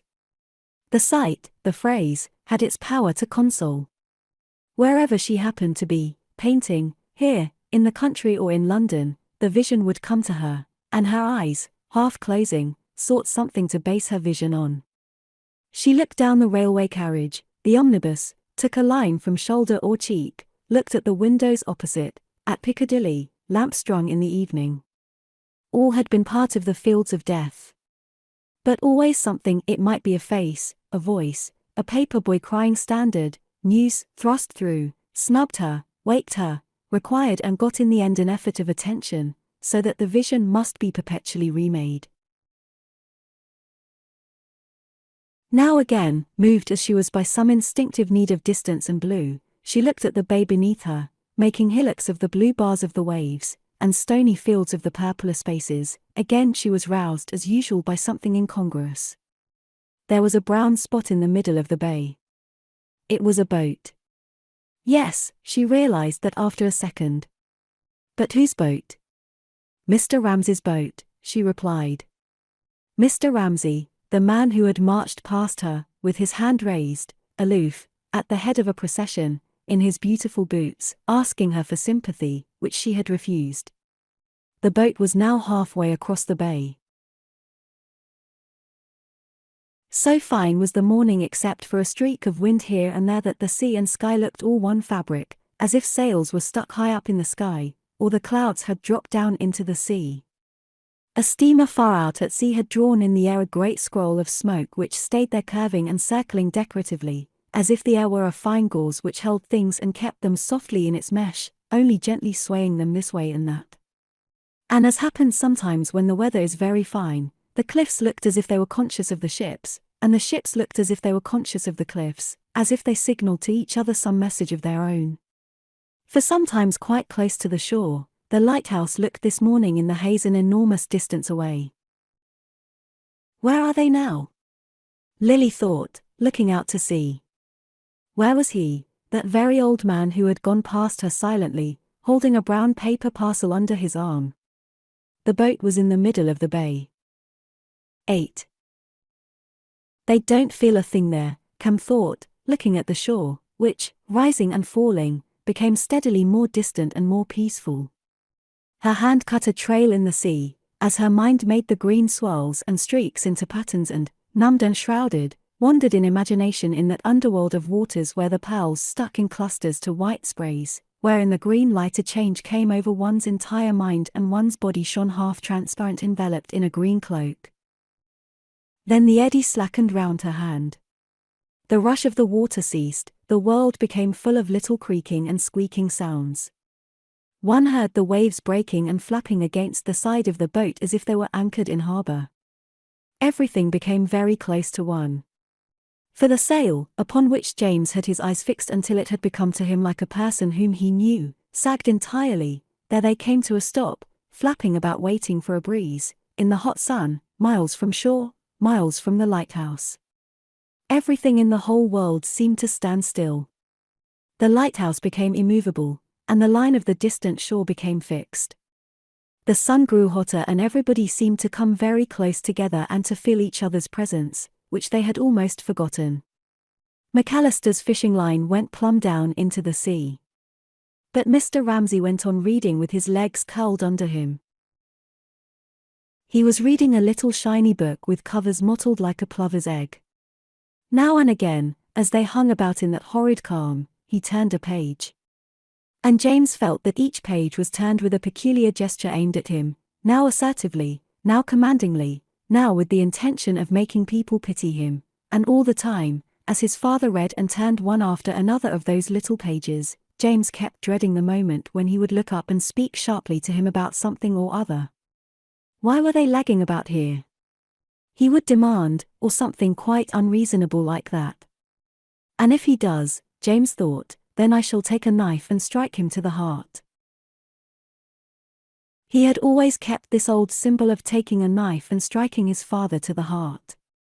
Only now, as he grew older, and sat staring at his father in an impotent rage, it was not him, that old man reading, whom he wanted to kill, but it was the thing that descended on him without his knowing it perhaps, that fierce sudden black-winged harpy, with its talons and its beak all cold and hard, that struck and struck at you. He could feel the beak on his bare legs, where it had struck when he was a child, and then made off, and there he was again, an old man, very sad, reading his book. That he would kill, that he would strike to the heart.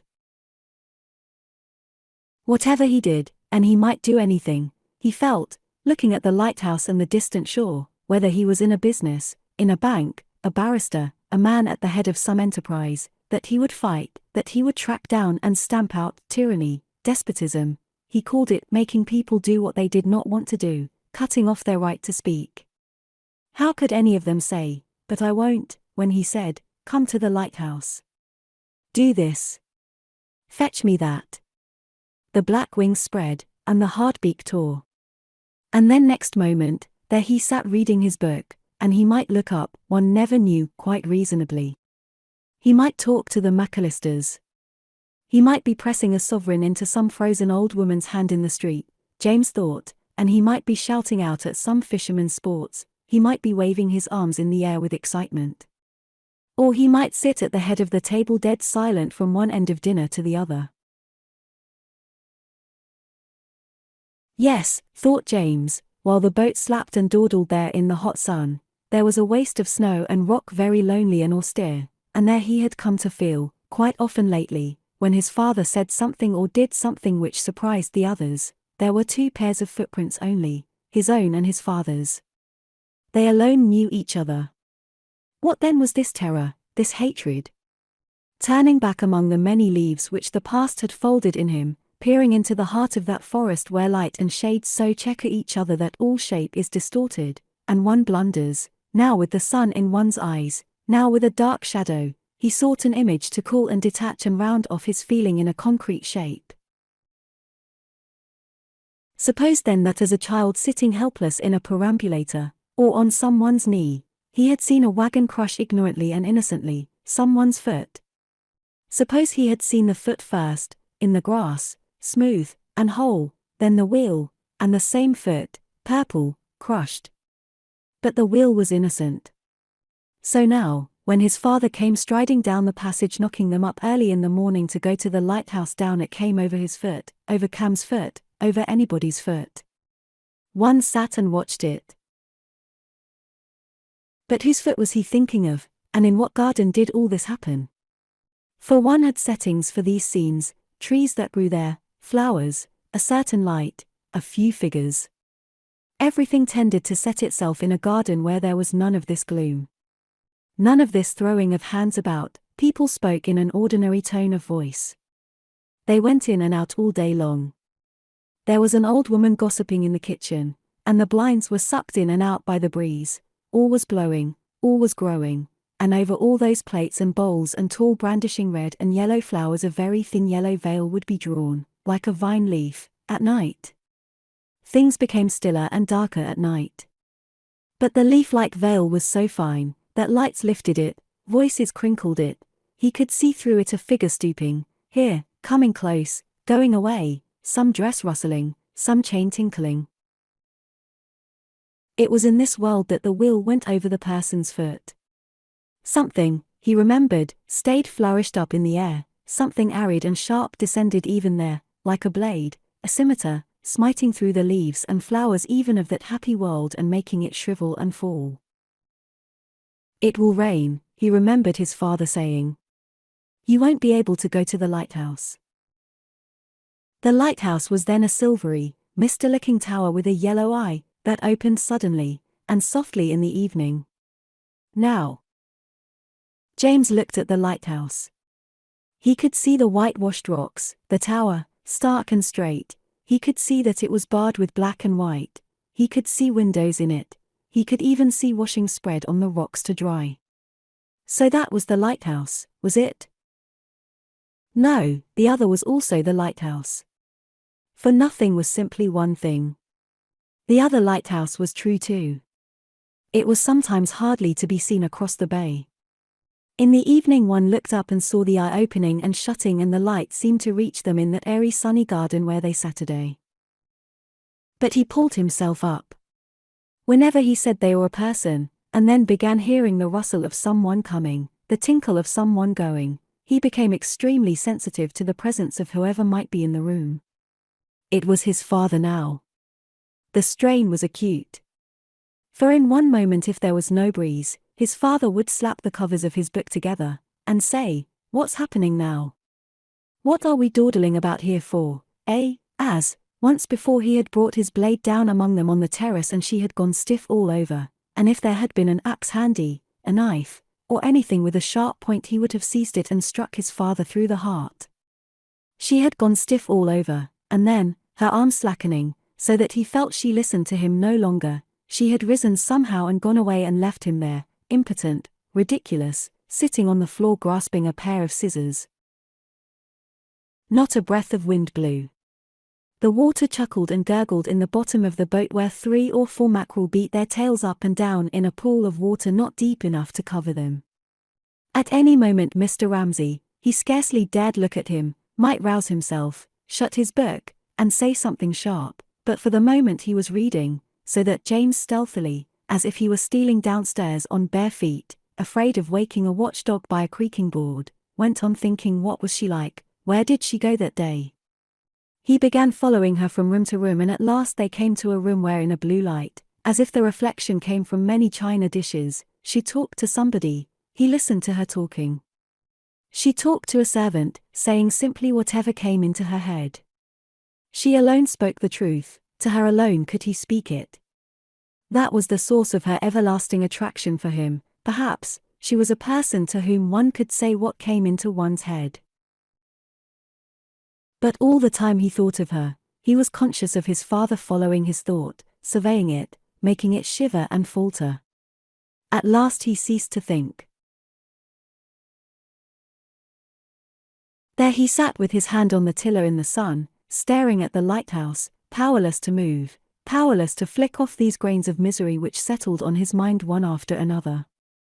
A rope seemed to bind him there, and his father had knotted it and he could only escape by taking a knife and plunging it. But at that moment the sails swung slowly round, filled slowly out, the boat seemed to shake herself, and then to move off half-conscious in her sleep, and then she woke and shot through the waves. The relief was extraordinary. They all seemed to fall away from each other again and to be at their ease, and the fishing line slanted taut across the side of the boat. But his father did not rouse himself. He only raised his right hand mysteriously high in the air, and let it fall upon his knee again as if he were conducting some secret symphony. 9. The sea without a stain on it, thought Lily Briscoe, still standing and looking out over the bay.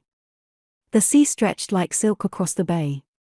Distance had an extraordinary power, they had been swallowed up in it, she felt, they were gone forever, they had become part of the nature of things. It was so calm, it was so quiet. The steamer itself had vanished, but the great scroll of smoke still hung in the air and drooped like a flag mournfully in valediction. 10. It was like that then, the island, thought Cam, once more drawing her fingers through the waves. She had never seen it from out at sea before. It lay like that on the sea, did it, with a dent in the middle and two sharp crags, and the sea swept in there, and spread away for miles and miles on either side of the island. It was very small, shaped something like a leaf stood on end. So we took a little boat, she thought, beginning to tell herself a story of adventure about escaping from a sinking ship.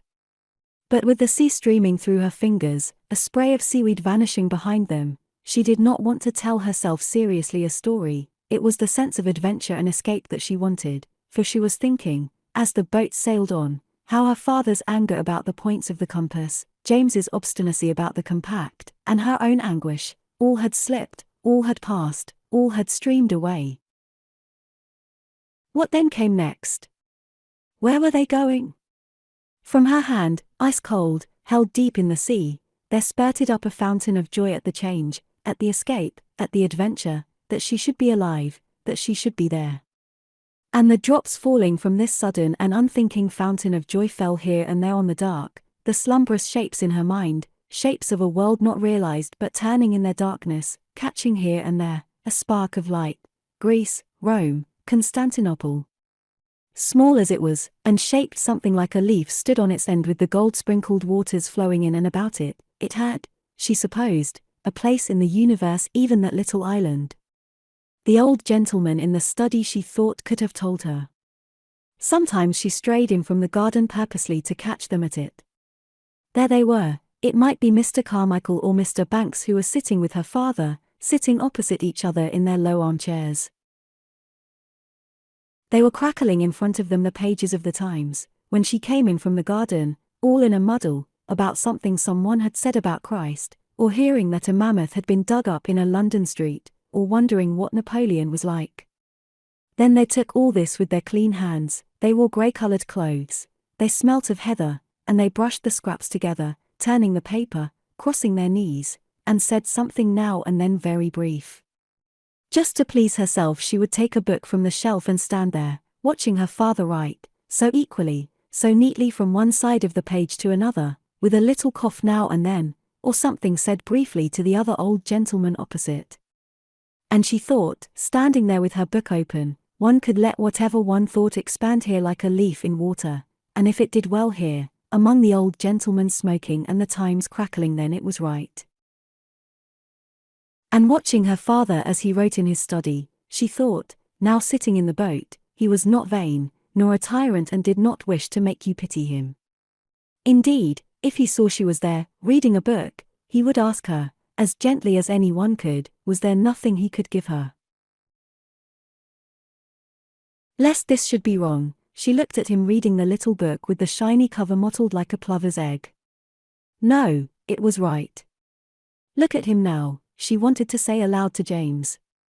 But James had his eye on the sail. He is a sarcastic brute, James would say. He brings the talk round to himself and his books, James would say. He is intolerably egotistical. Worst of all, he is a tyrant. But look, she said, looking at him. Look at him now. She looked at him reading the little book with his legs curled, the little book whose yellowish pages she knew, without knowing what was written on them. It was small, it was closely printed, on the flyleaf, she knew, he had written that he had spent 15 francs on dinner, the wine had been so much, he had given so much to the waiter, all was added up neatly at the bottom of the page. But what might be written in the book which had rounded its edges off in his pocket, she did not know. What he thought they none of them knew. But he was absorbed in it, so that when he looked up, as he did now for an instant, it was not to see anything, it was to pin down some thought more exactly. That done, his mind flew back again and he plunged into his reading. He read, she thought, as if he were guiding something, or wheedling a large flock of sheep, or pushing his way up and up a single narrow path, and sometimes he went fast and straight, and broke his way through the bramble, and sometimes it seemed a branch struck at him, a bramble blinded him, but he was not going to let himself be beaten by that. On he went, tossing over page after page. And she went on telling herself a story about escaping from a sinking ship, for she was safe, while he sat there, safe, as she felt herself when she crept in from the garden, and took a book down, and the old gentleman, lowering the paper suddenly, said something very brief over the top of it about the character of Napoleon. She gazed back over the sea, at the island. But the leaf was losing its sharpness. It was very small, it was very distant. The sea was more important now than the shore. Waves were all round them, tossing and sinking, with a log wallowing down one wave, a gull riding on another. About here, she thought, dabbling her fingers in the water, a ship had sunk, and she murmured, dreamily half asleep, how we perished, each alone. 11. So much depends then, thought Lily Briscoe, looking at the sea which had scarcely a stain on it, which was so soft that the sails and the clouds seemed set in its blue. So much depends, she thought, upon distance, whether people are near us or far from us, for her feeling for Mr. Ramsay changed as he sailed further and further across the bay. It seemed to be elongated, stretched out, he seemed to become more and more remote. He and his children seemed to be swallowed up in that blue, that distance, but here, on the lawn, close at hand, Mr. Carmichael suddenly grunted. She laughed. He clawed his book up from the grass. He settled into his chair again, puffing and blowing like some sea monster. That was different altogether, because he was so near. And now again all was quiet. They must be out of bed by this time, she supposed, looking at the house, but nothing appeared there. But then, she remembered, they had always made off directly a meal was over, on business of their own. It was all in keeping with this silence, this emptiness, and the unreality of the early morning hour. It was a way things had sometimes, she thought, lingering for a moment and looking at the long glittering windows and the plume of blue smoke. They became illness, before habits had spun themselves across the surface. One felt that same unreality, which was so startling, felt something emerge. Life was most vivid then. One could be at one's ease. Mercifully one need not say, very briskly, crossing the lawn to greet old Mrs. Beckwith, who would be coming out to find a corner to sit in. Oh, good morning, Mrs. Beckwith. What a lovely day. Are you going to be so bold as to sit in the sun? Jasper's hidden the chairs. Do let me find you one, and all the rest of the usual chatter. One need not speak at all.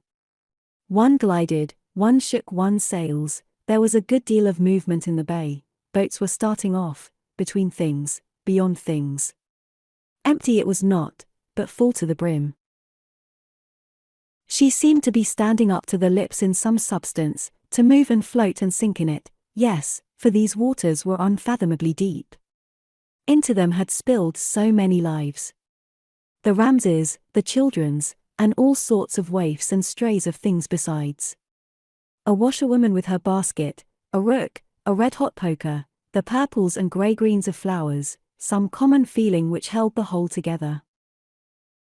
It was some such feeling of completeness perhaps which, 10 years ago, standing almost where she stood now, had made her say that she must be in love with the place. Love had 1,000 shapes. There might be lovers whose gift it was to choose out the elements of things and place them together and so, giving them a wholeness not theirs in life, make of some scene, or meeting of people, all now gone and separate, one of those globed compacted things over which thought lingers, and love plays. Her eyes rested on the brown speck of Mr. Ramsay's sailing boat. They would be at the lighthouse by lunchtime she supposed. But the wind had freshened, and, as the sky changed slightly and the sea changed slightly and the boats altered their positions, the view, which a moment before had seemed miraculously fixed, was now unsatisfactory. The wind had blown the trail of smoke about, there was something displeasing about the placing of the ships.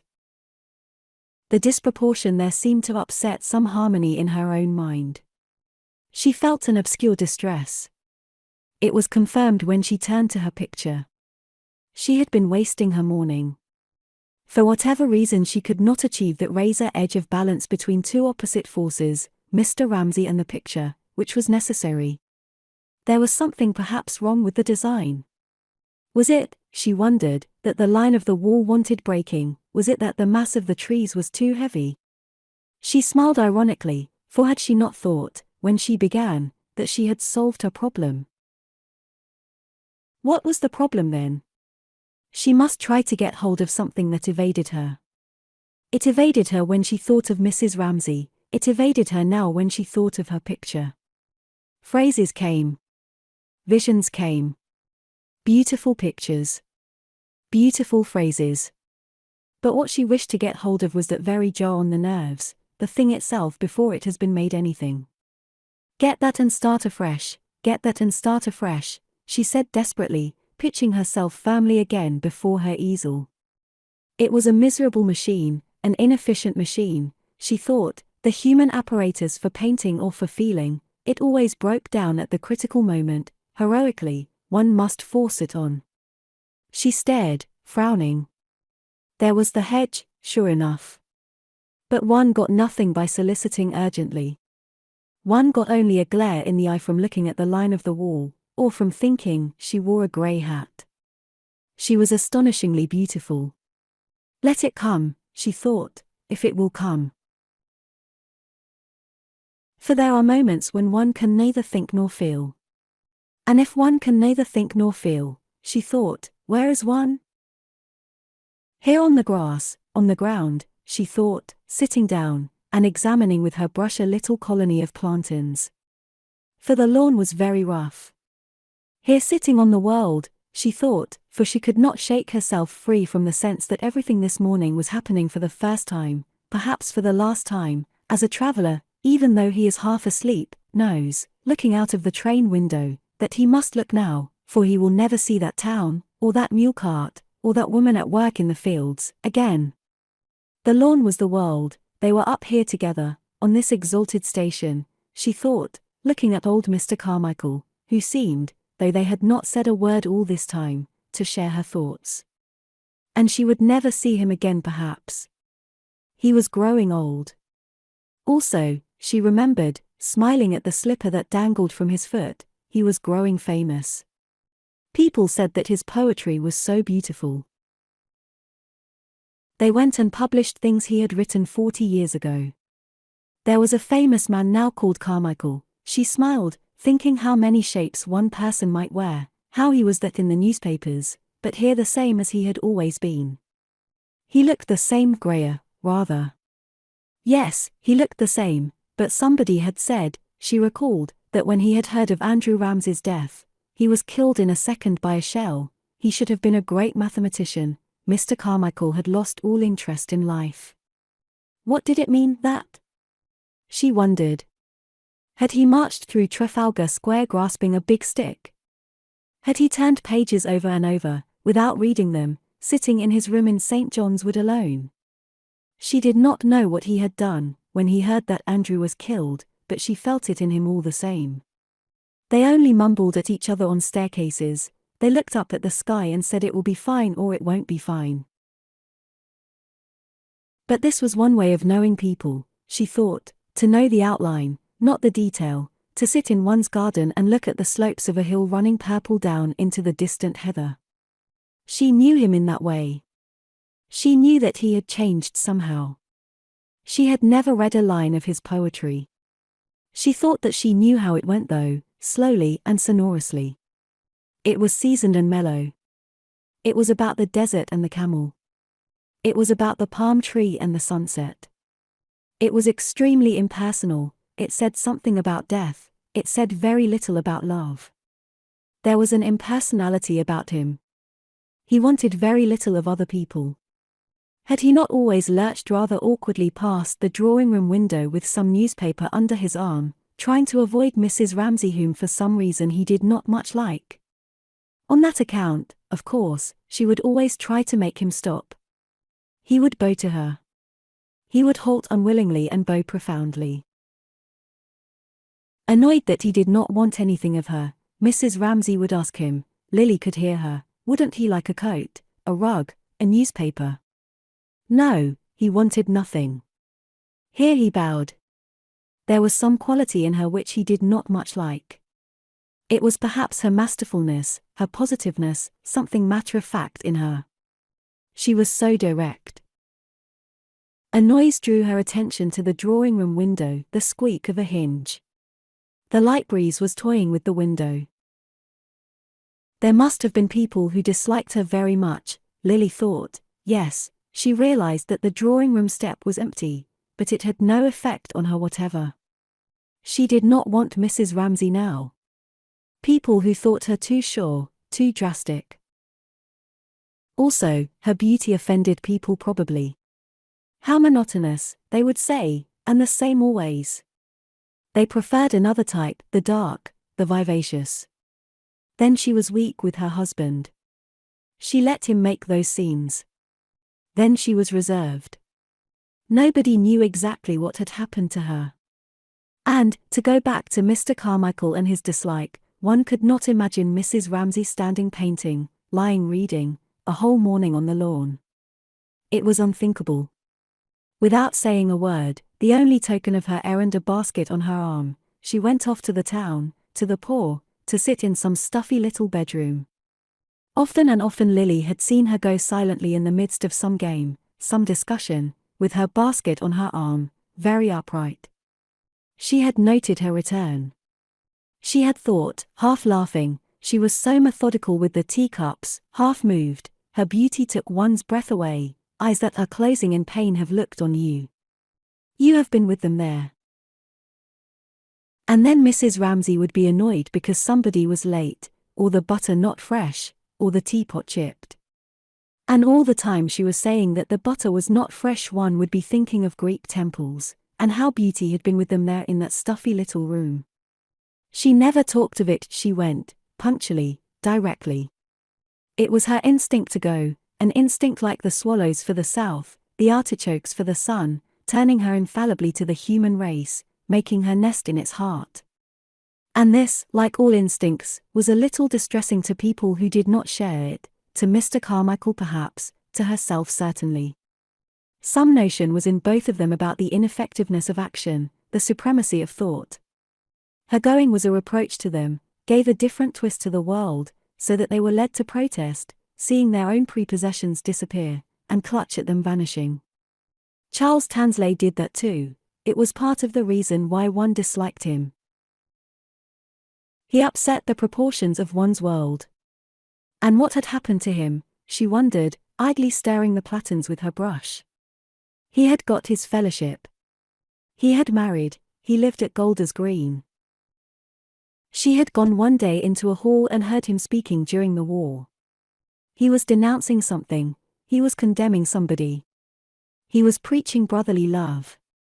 And all she felt was how could he love his kind who did not know one picture from another, who had stood behind her smoking shag, 5p an ounce, Miss Briscoe, and making it his business to tell her women can't write, women can't paint, not so much that he believed it, as that for some odd reason he wished it. There he was lean and red and raucous, preaching love from a platform. There were ants crawling about among the plantains which she disturbed with her brush, red, energetic, shiny ants, rather like Charles Tansley. She had looked at him ironically from her seat in the half-empty hall, pumping love into that chilly space, and suddenly, there was the old cask or whatever it was bobbing up and down among the waves and Mrs. Ramsay looking for her spectacle case among the pebbles. Oh, dear! What a nuisance! Lost again. Don't bother, Mr. Tansley. I lose thousands every summer, at which he pressed his chin back against his collar, as if afraid to sanction such exaggeration, but could stand it in her whom he liked, and smiled very charmingly.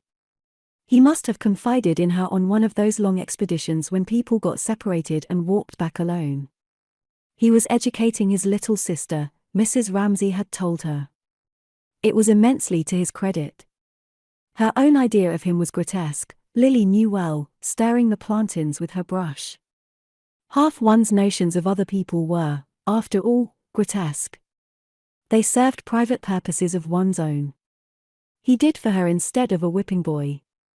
She found herself flagellating his lean flanks when she was out of temper.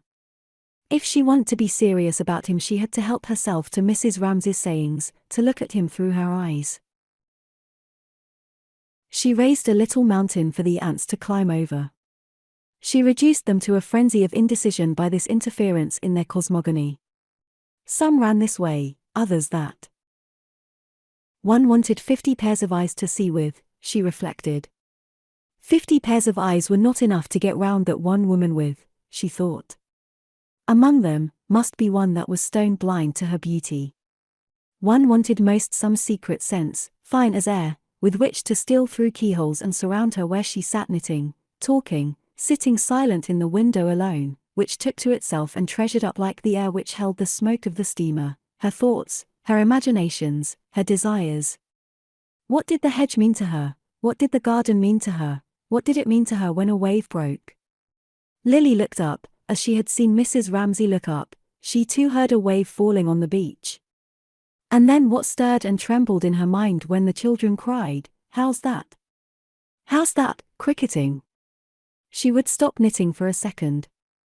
She would look intent. Then she would lapse again, and suddenly Mr. Ramsay stopped dead in his pacing in front of her, and some curious shock passed through her and seemed to rock her in profound agitation on its breast when stopping there he stood over her and looked down at her. Lily could see him. He stretched out his hand and raised her from her chair.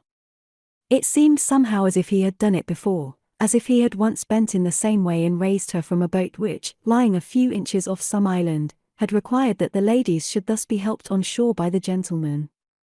An old-fashioned scene that was, which required, very nearly, crinolines and peg-top trousers.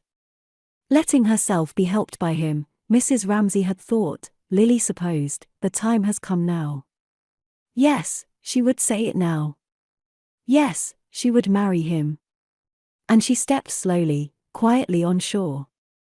Probably she said one word only, letting her hand rest still in his. "I will marry you," she might have said, with her hand in his, but no more. Time after time the same thrill had passed between them. Obviously it had, Lily thought, smoothing a way for her ants. She was not inventing, she was only trying to smooth out something she had been given years ago folded up, something she had seen.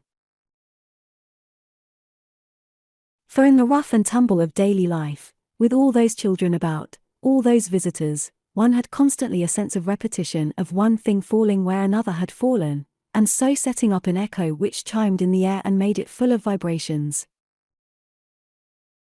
But it would be a mistake, she thought, thinking how they walked off together, arm in arm, past the greenhouse, to simplify their relationship. It was no monotony of bliss, she with her impulses and quicknesses, he with his shudders and glooms. Oh, no. The bedroom door would slam violently early in the morning. He would start from the table in a temper. He would whiz his plate through the window.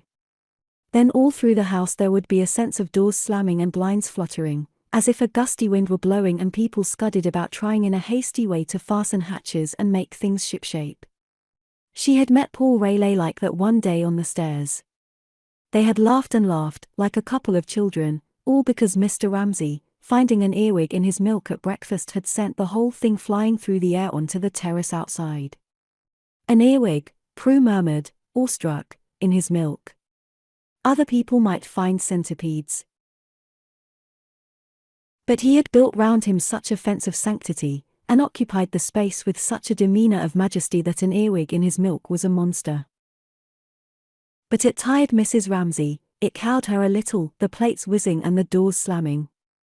And there would fall between them sometimes long rigid silences, when, in a state of mind which annoyed Lily in her, half plaintive, half resentful, she seemed unable to surmount the tempest calmly, or to laugh as they laughed, but in her weariness perhaps concealed something. She brooded and sat silent. After a time he would hang stealthily about the places where she was roaming, under the window where she sat writing letters or talking, for she would take care to be busy when he passed, and evade him, and pretend not to see him. Then he would turn smooth as silk, affable, urbane, and try to win her so. Still she would hold off, and now she would assert for a brief season some of those prides and airs, the due of her beauty which she was generally utterly without, would turn her head, would look so, over her shoulder, always with some Minter, Paul, or William Banks at her side. At length, standing outside the group the very figure of a famished wolfhound, Lily got up off the grass and stood looking at the steps, at the window, where she had seen him. He would say her name, once only, for all the world like a wolf barking in the snow, but still she held back, and he would say it once more, and this time something in the tone would rouse her, and she would go to him, leaving them all of a sudden, and they would walk off together among the pear trees, the cabbages, and the raspberry beds. They would have it out together. But with what attitudes and with what words? Such a dignity was theirs in this relationship that, turning away, she and Paul and Minter would hide their curiosity and their discomfort, and begin picking flowers, throwing balls, chattering, until it was time for dinner, and there they were, he at one end of the table, she at the other, as usual. "Why don't some of you take up botany? With all those legs and arms, why doesn't one of you?" So they would talk as usual, laughing, among the children. All would be as usual, save only for some quiver, as of a blade in the air, which came and went between them as if the usual sight of the children sitting round their soup plates had freshened itself in their eyes after that hour among the pears and the cabbages. Especially, Lily thought, Mrs. Ramsay would glance at Prue. She sat in the middle between brothers and sisters, always occupied, it seemed, seeing that nothing went wrong so that she scarcely spoke herself. How Prue must have blamed herself for that earwig in the milk. How white she had gone when Mr. Ramsay threw his plate through the window. How she drooped under those long silences between them. Anyhow, her mother now would seem to be making it up to her, assuring her that everything was well, promising her that one of these days that same happiness would be hers. She had enjoyed it for less than a year, however. She had let the flowers fall from her basket, Lily thought, screwing up her eyes and standing back as if to look at her picture, which she was not touching, however, with all her faculties in a trance, frozen over superficially but moving underneath with extreme speed. She let her flowers fall from her basket, scattered and tumbled them onto the grass and, reluctantly and hesitatingly, but without question or complaint, had she not the faculty of obedience to perfection, went to. Down fields, across valleys, white, flower-strewn, that was how she would have painted it. The hills were austere. It was rocky, it was steep. The waves sounded hoarse on the stones beneath. They went, the three of them together, Mrs. Ramsay walking rather fast in front, as if she expected to meet someone round the corner. Suddenly the window at which she was looking was whitened by some light stuff behind it. At last then somebody had come into the drawing room, somebody was sitting in the chair. For heaven's sake, she prayed, let them sit still there and not come floundering out to talk to her. Mercifully, whoever it was stayed still inside, had settled by some stroke of luck so as to throw an odd-shaped triangular shadow over the step. It altered the composition of the picture a little. It was interesting. It might be useful. Her mood was coming back to her.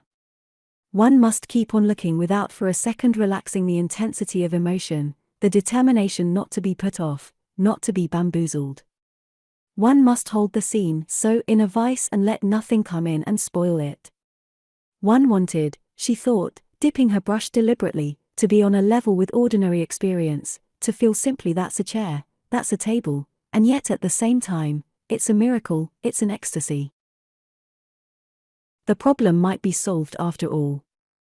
Ah, but what had happened? Some wave of white went over the window pane. The air must have stirred some flounce in the room. Her heart leapt at her and seized her and tortured her.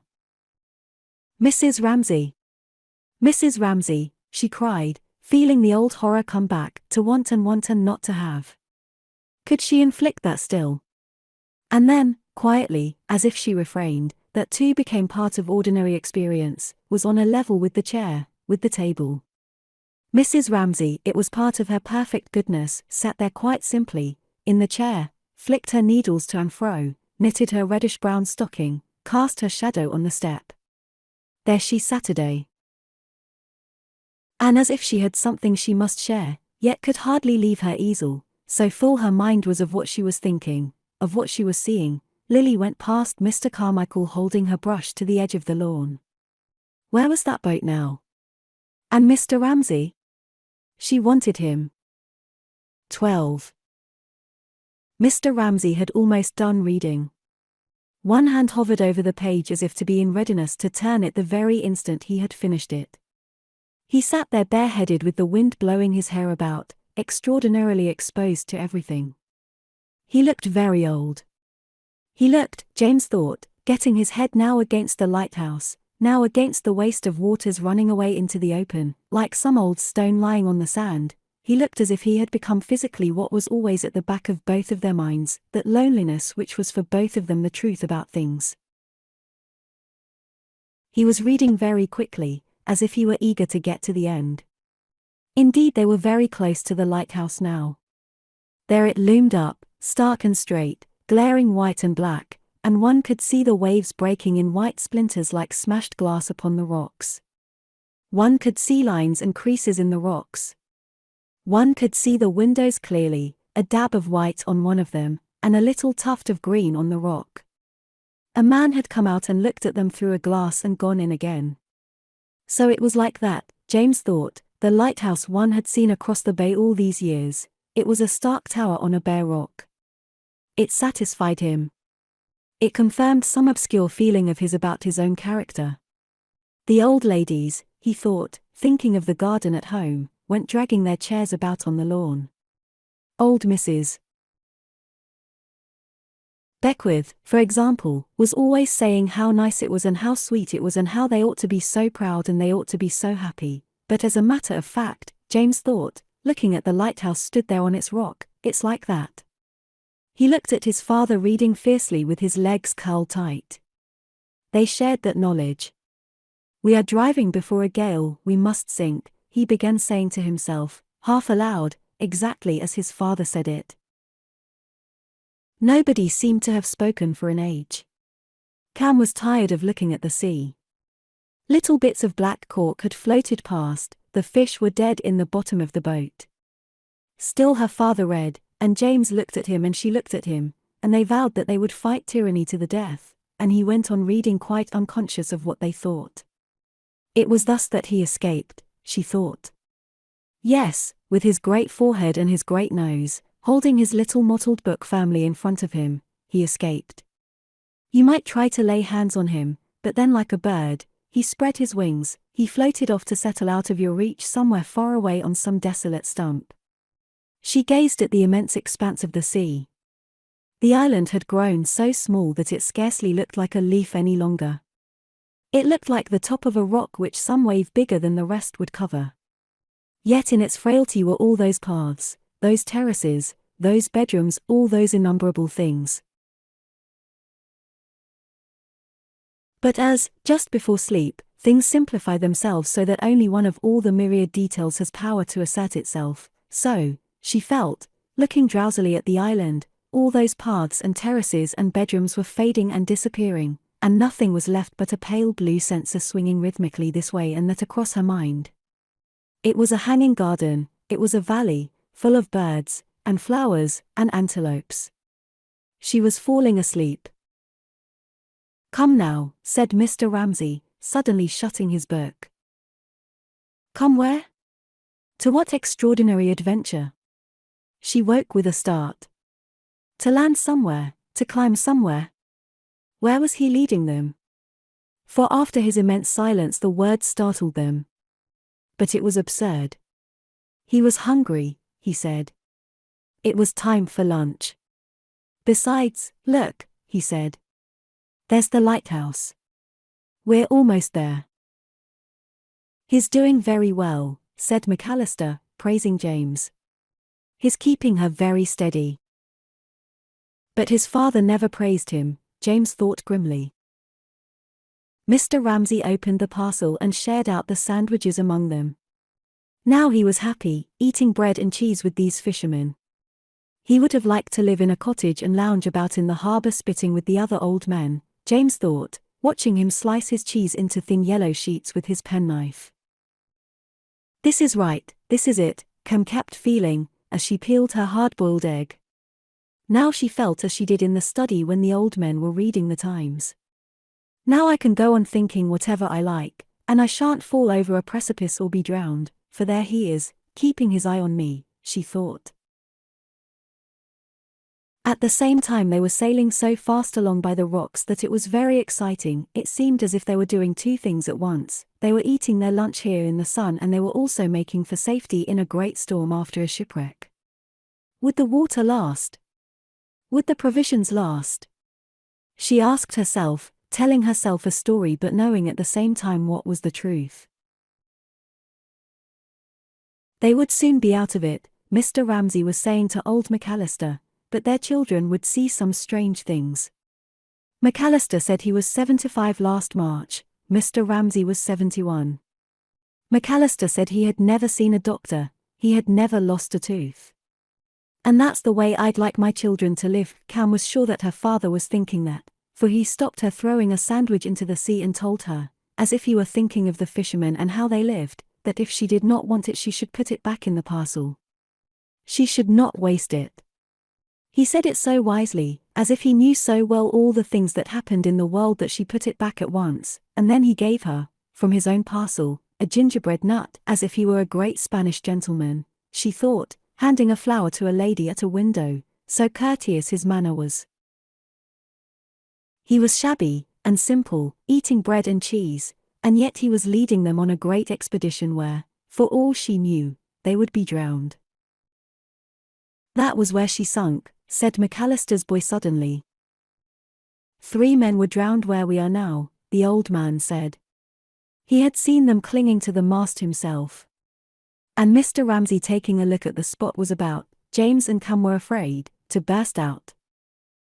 But I beneath a rougher sea. And if he did, they could not bear it, they would shriek aloud, they could not endure another explosion of the passion that boiled in him, but to their surprise all he said was as if he thought to himself.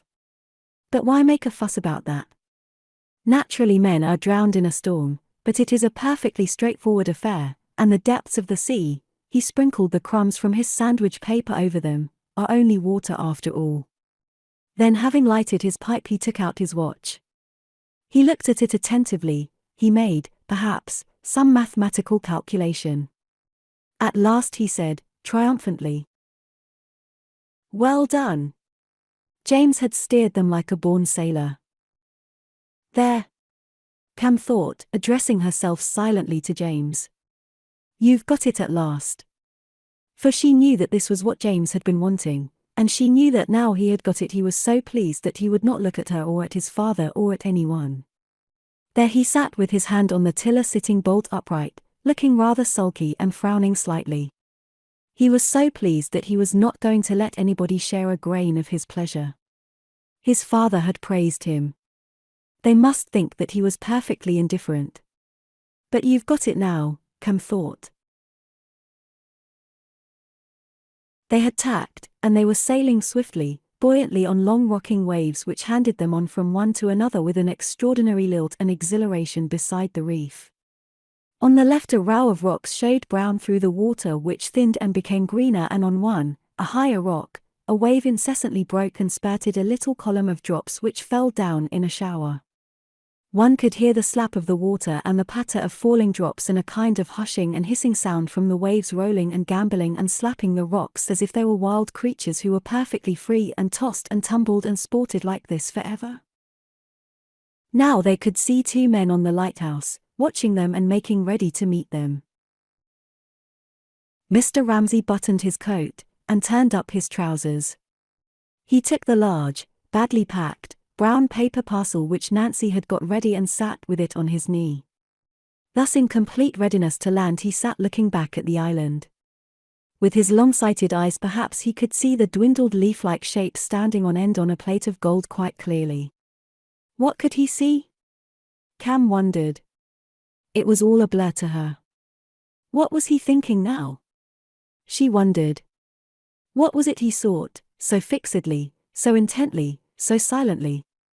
They watched him, both of them, sitting bareheaded with his parcel on his knee, staring and staring at the frail blue shape which seemed like the vapor of something that had burnt itself away. "What do you want?" They both wanted to ask. They both wanted to say, "Ask us anything and we will give it you." But he did not ask them anything. He sat and looked at the island, and he might be thinking, "We perished, each alone," or he might be thinking, "I have reached it. I have found it," but he said nothing. Then he put on his hat.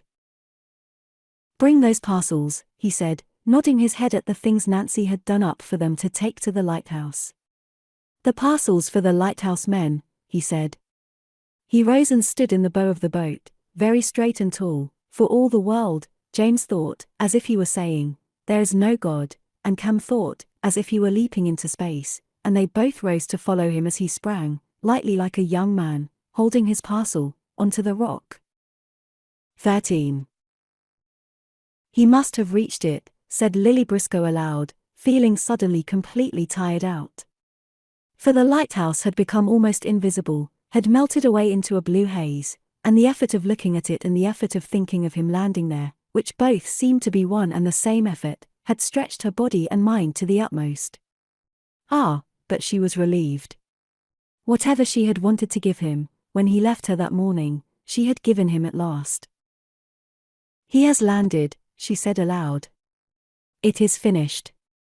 Then, surging up, puffing slightly, old Mr. Carmichael stood beside her, looking like an old pagan god, shaggy, with weeds in his hair and the trident, it was only a French novel, in his hand. He stood by her on the edge of the lawn, swaying a little in his bulk, and said, shading his eyes with his hand, "They will have landed," and she felt that she had been right. They had not needed to speak. They had been thinking the same things, and he had answered her without her asking him anything. He stood there as if he was spreading his hands over all the weakness and suffering of mankind. She thought he was surveying, tolerantly and compassionately, their final destiny. Now he has crowned the occasion, she thought, when his hand slowly fell, as if she had seen him let fall from his great height a wreath of violets and asphodels which, fluttering slowly, lay at length upon the earth. Quickly, as if she were recalled by something over there, she turned to her canvas. There it was, her picture. Yes, with all its greens and blues, its lines running up and across, its attempt at something. It would be hung in the attics, she thought, it would be destroyed. But what did that matter? She asked herself, taking up her brush again. She looked at the steps, they were empty. She looked at her canvas, it was blurred.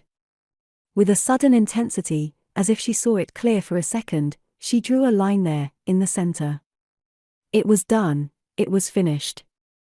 Yes, she thought, laying down her brush in extreme fatigue, I have had my vision. The end.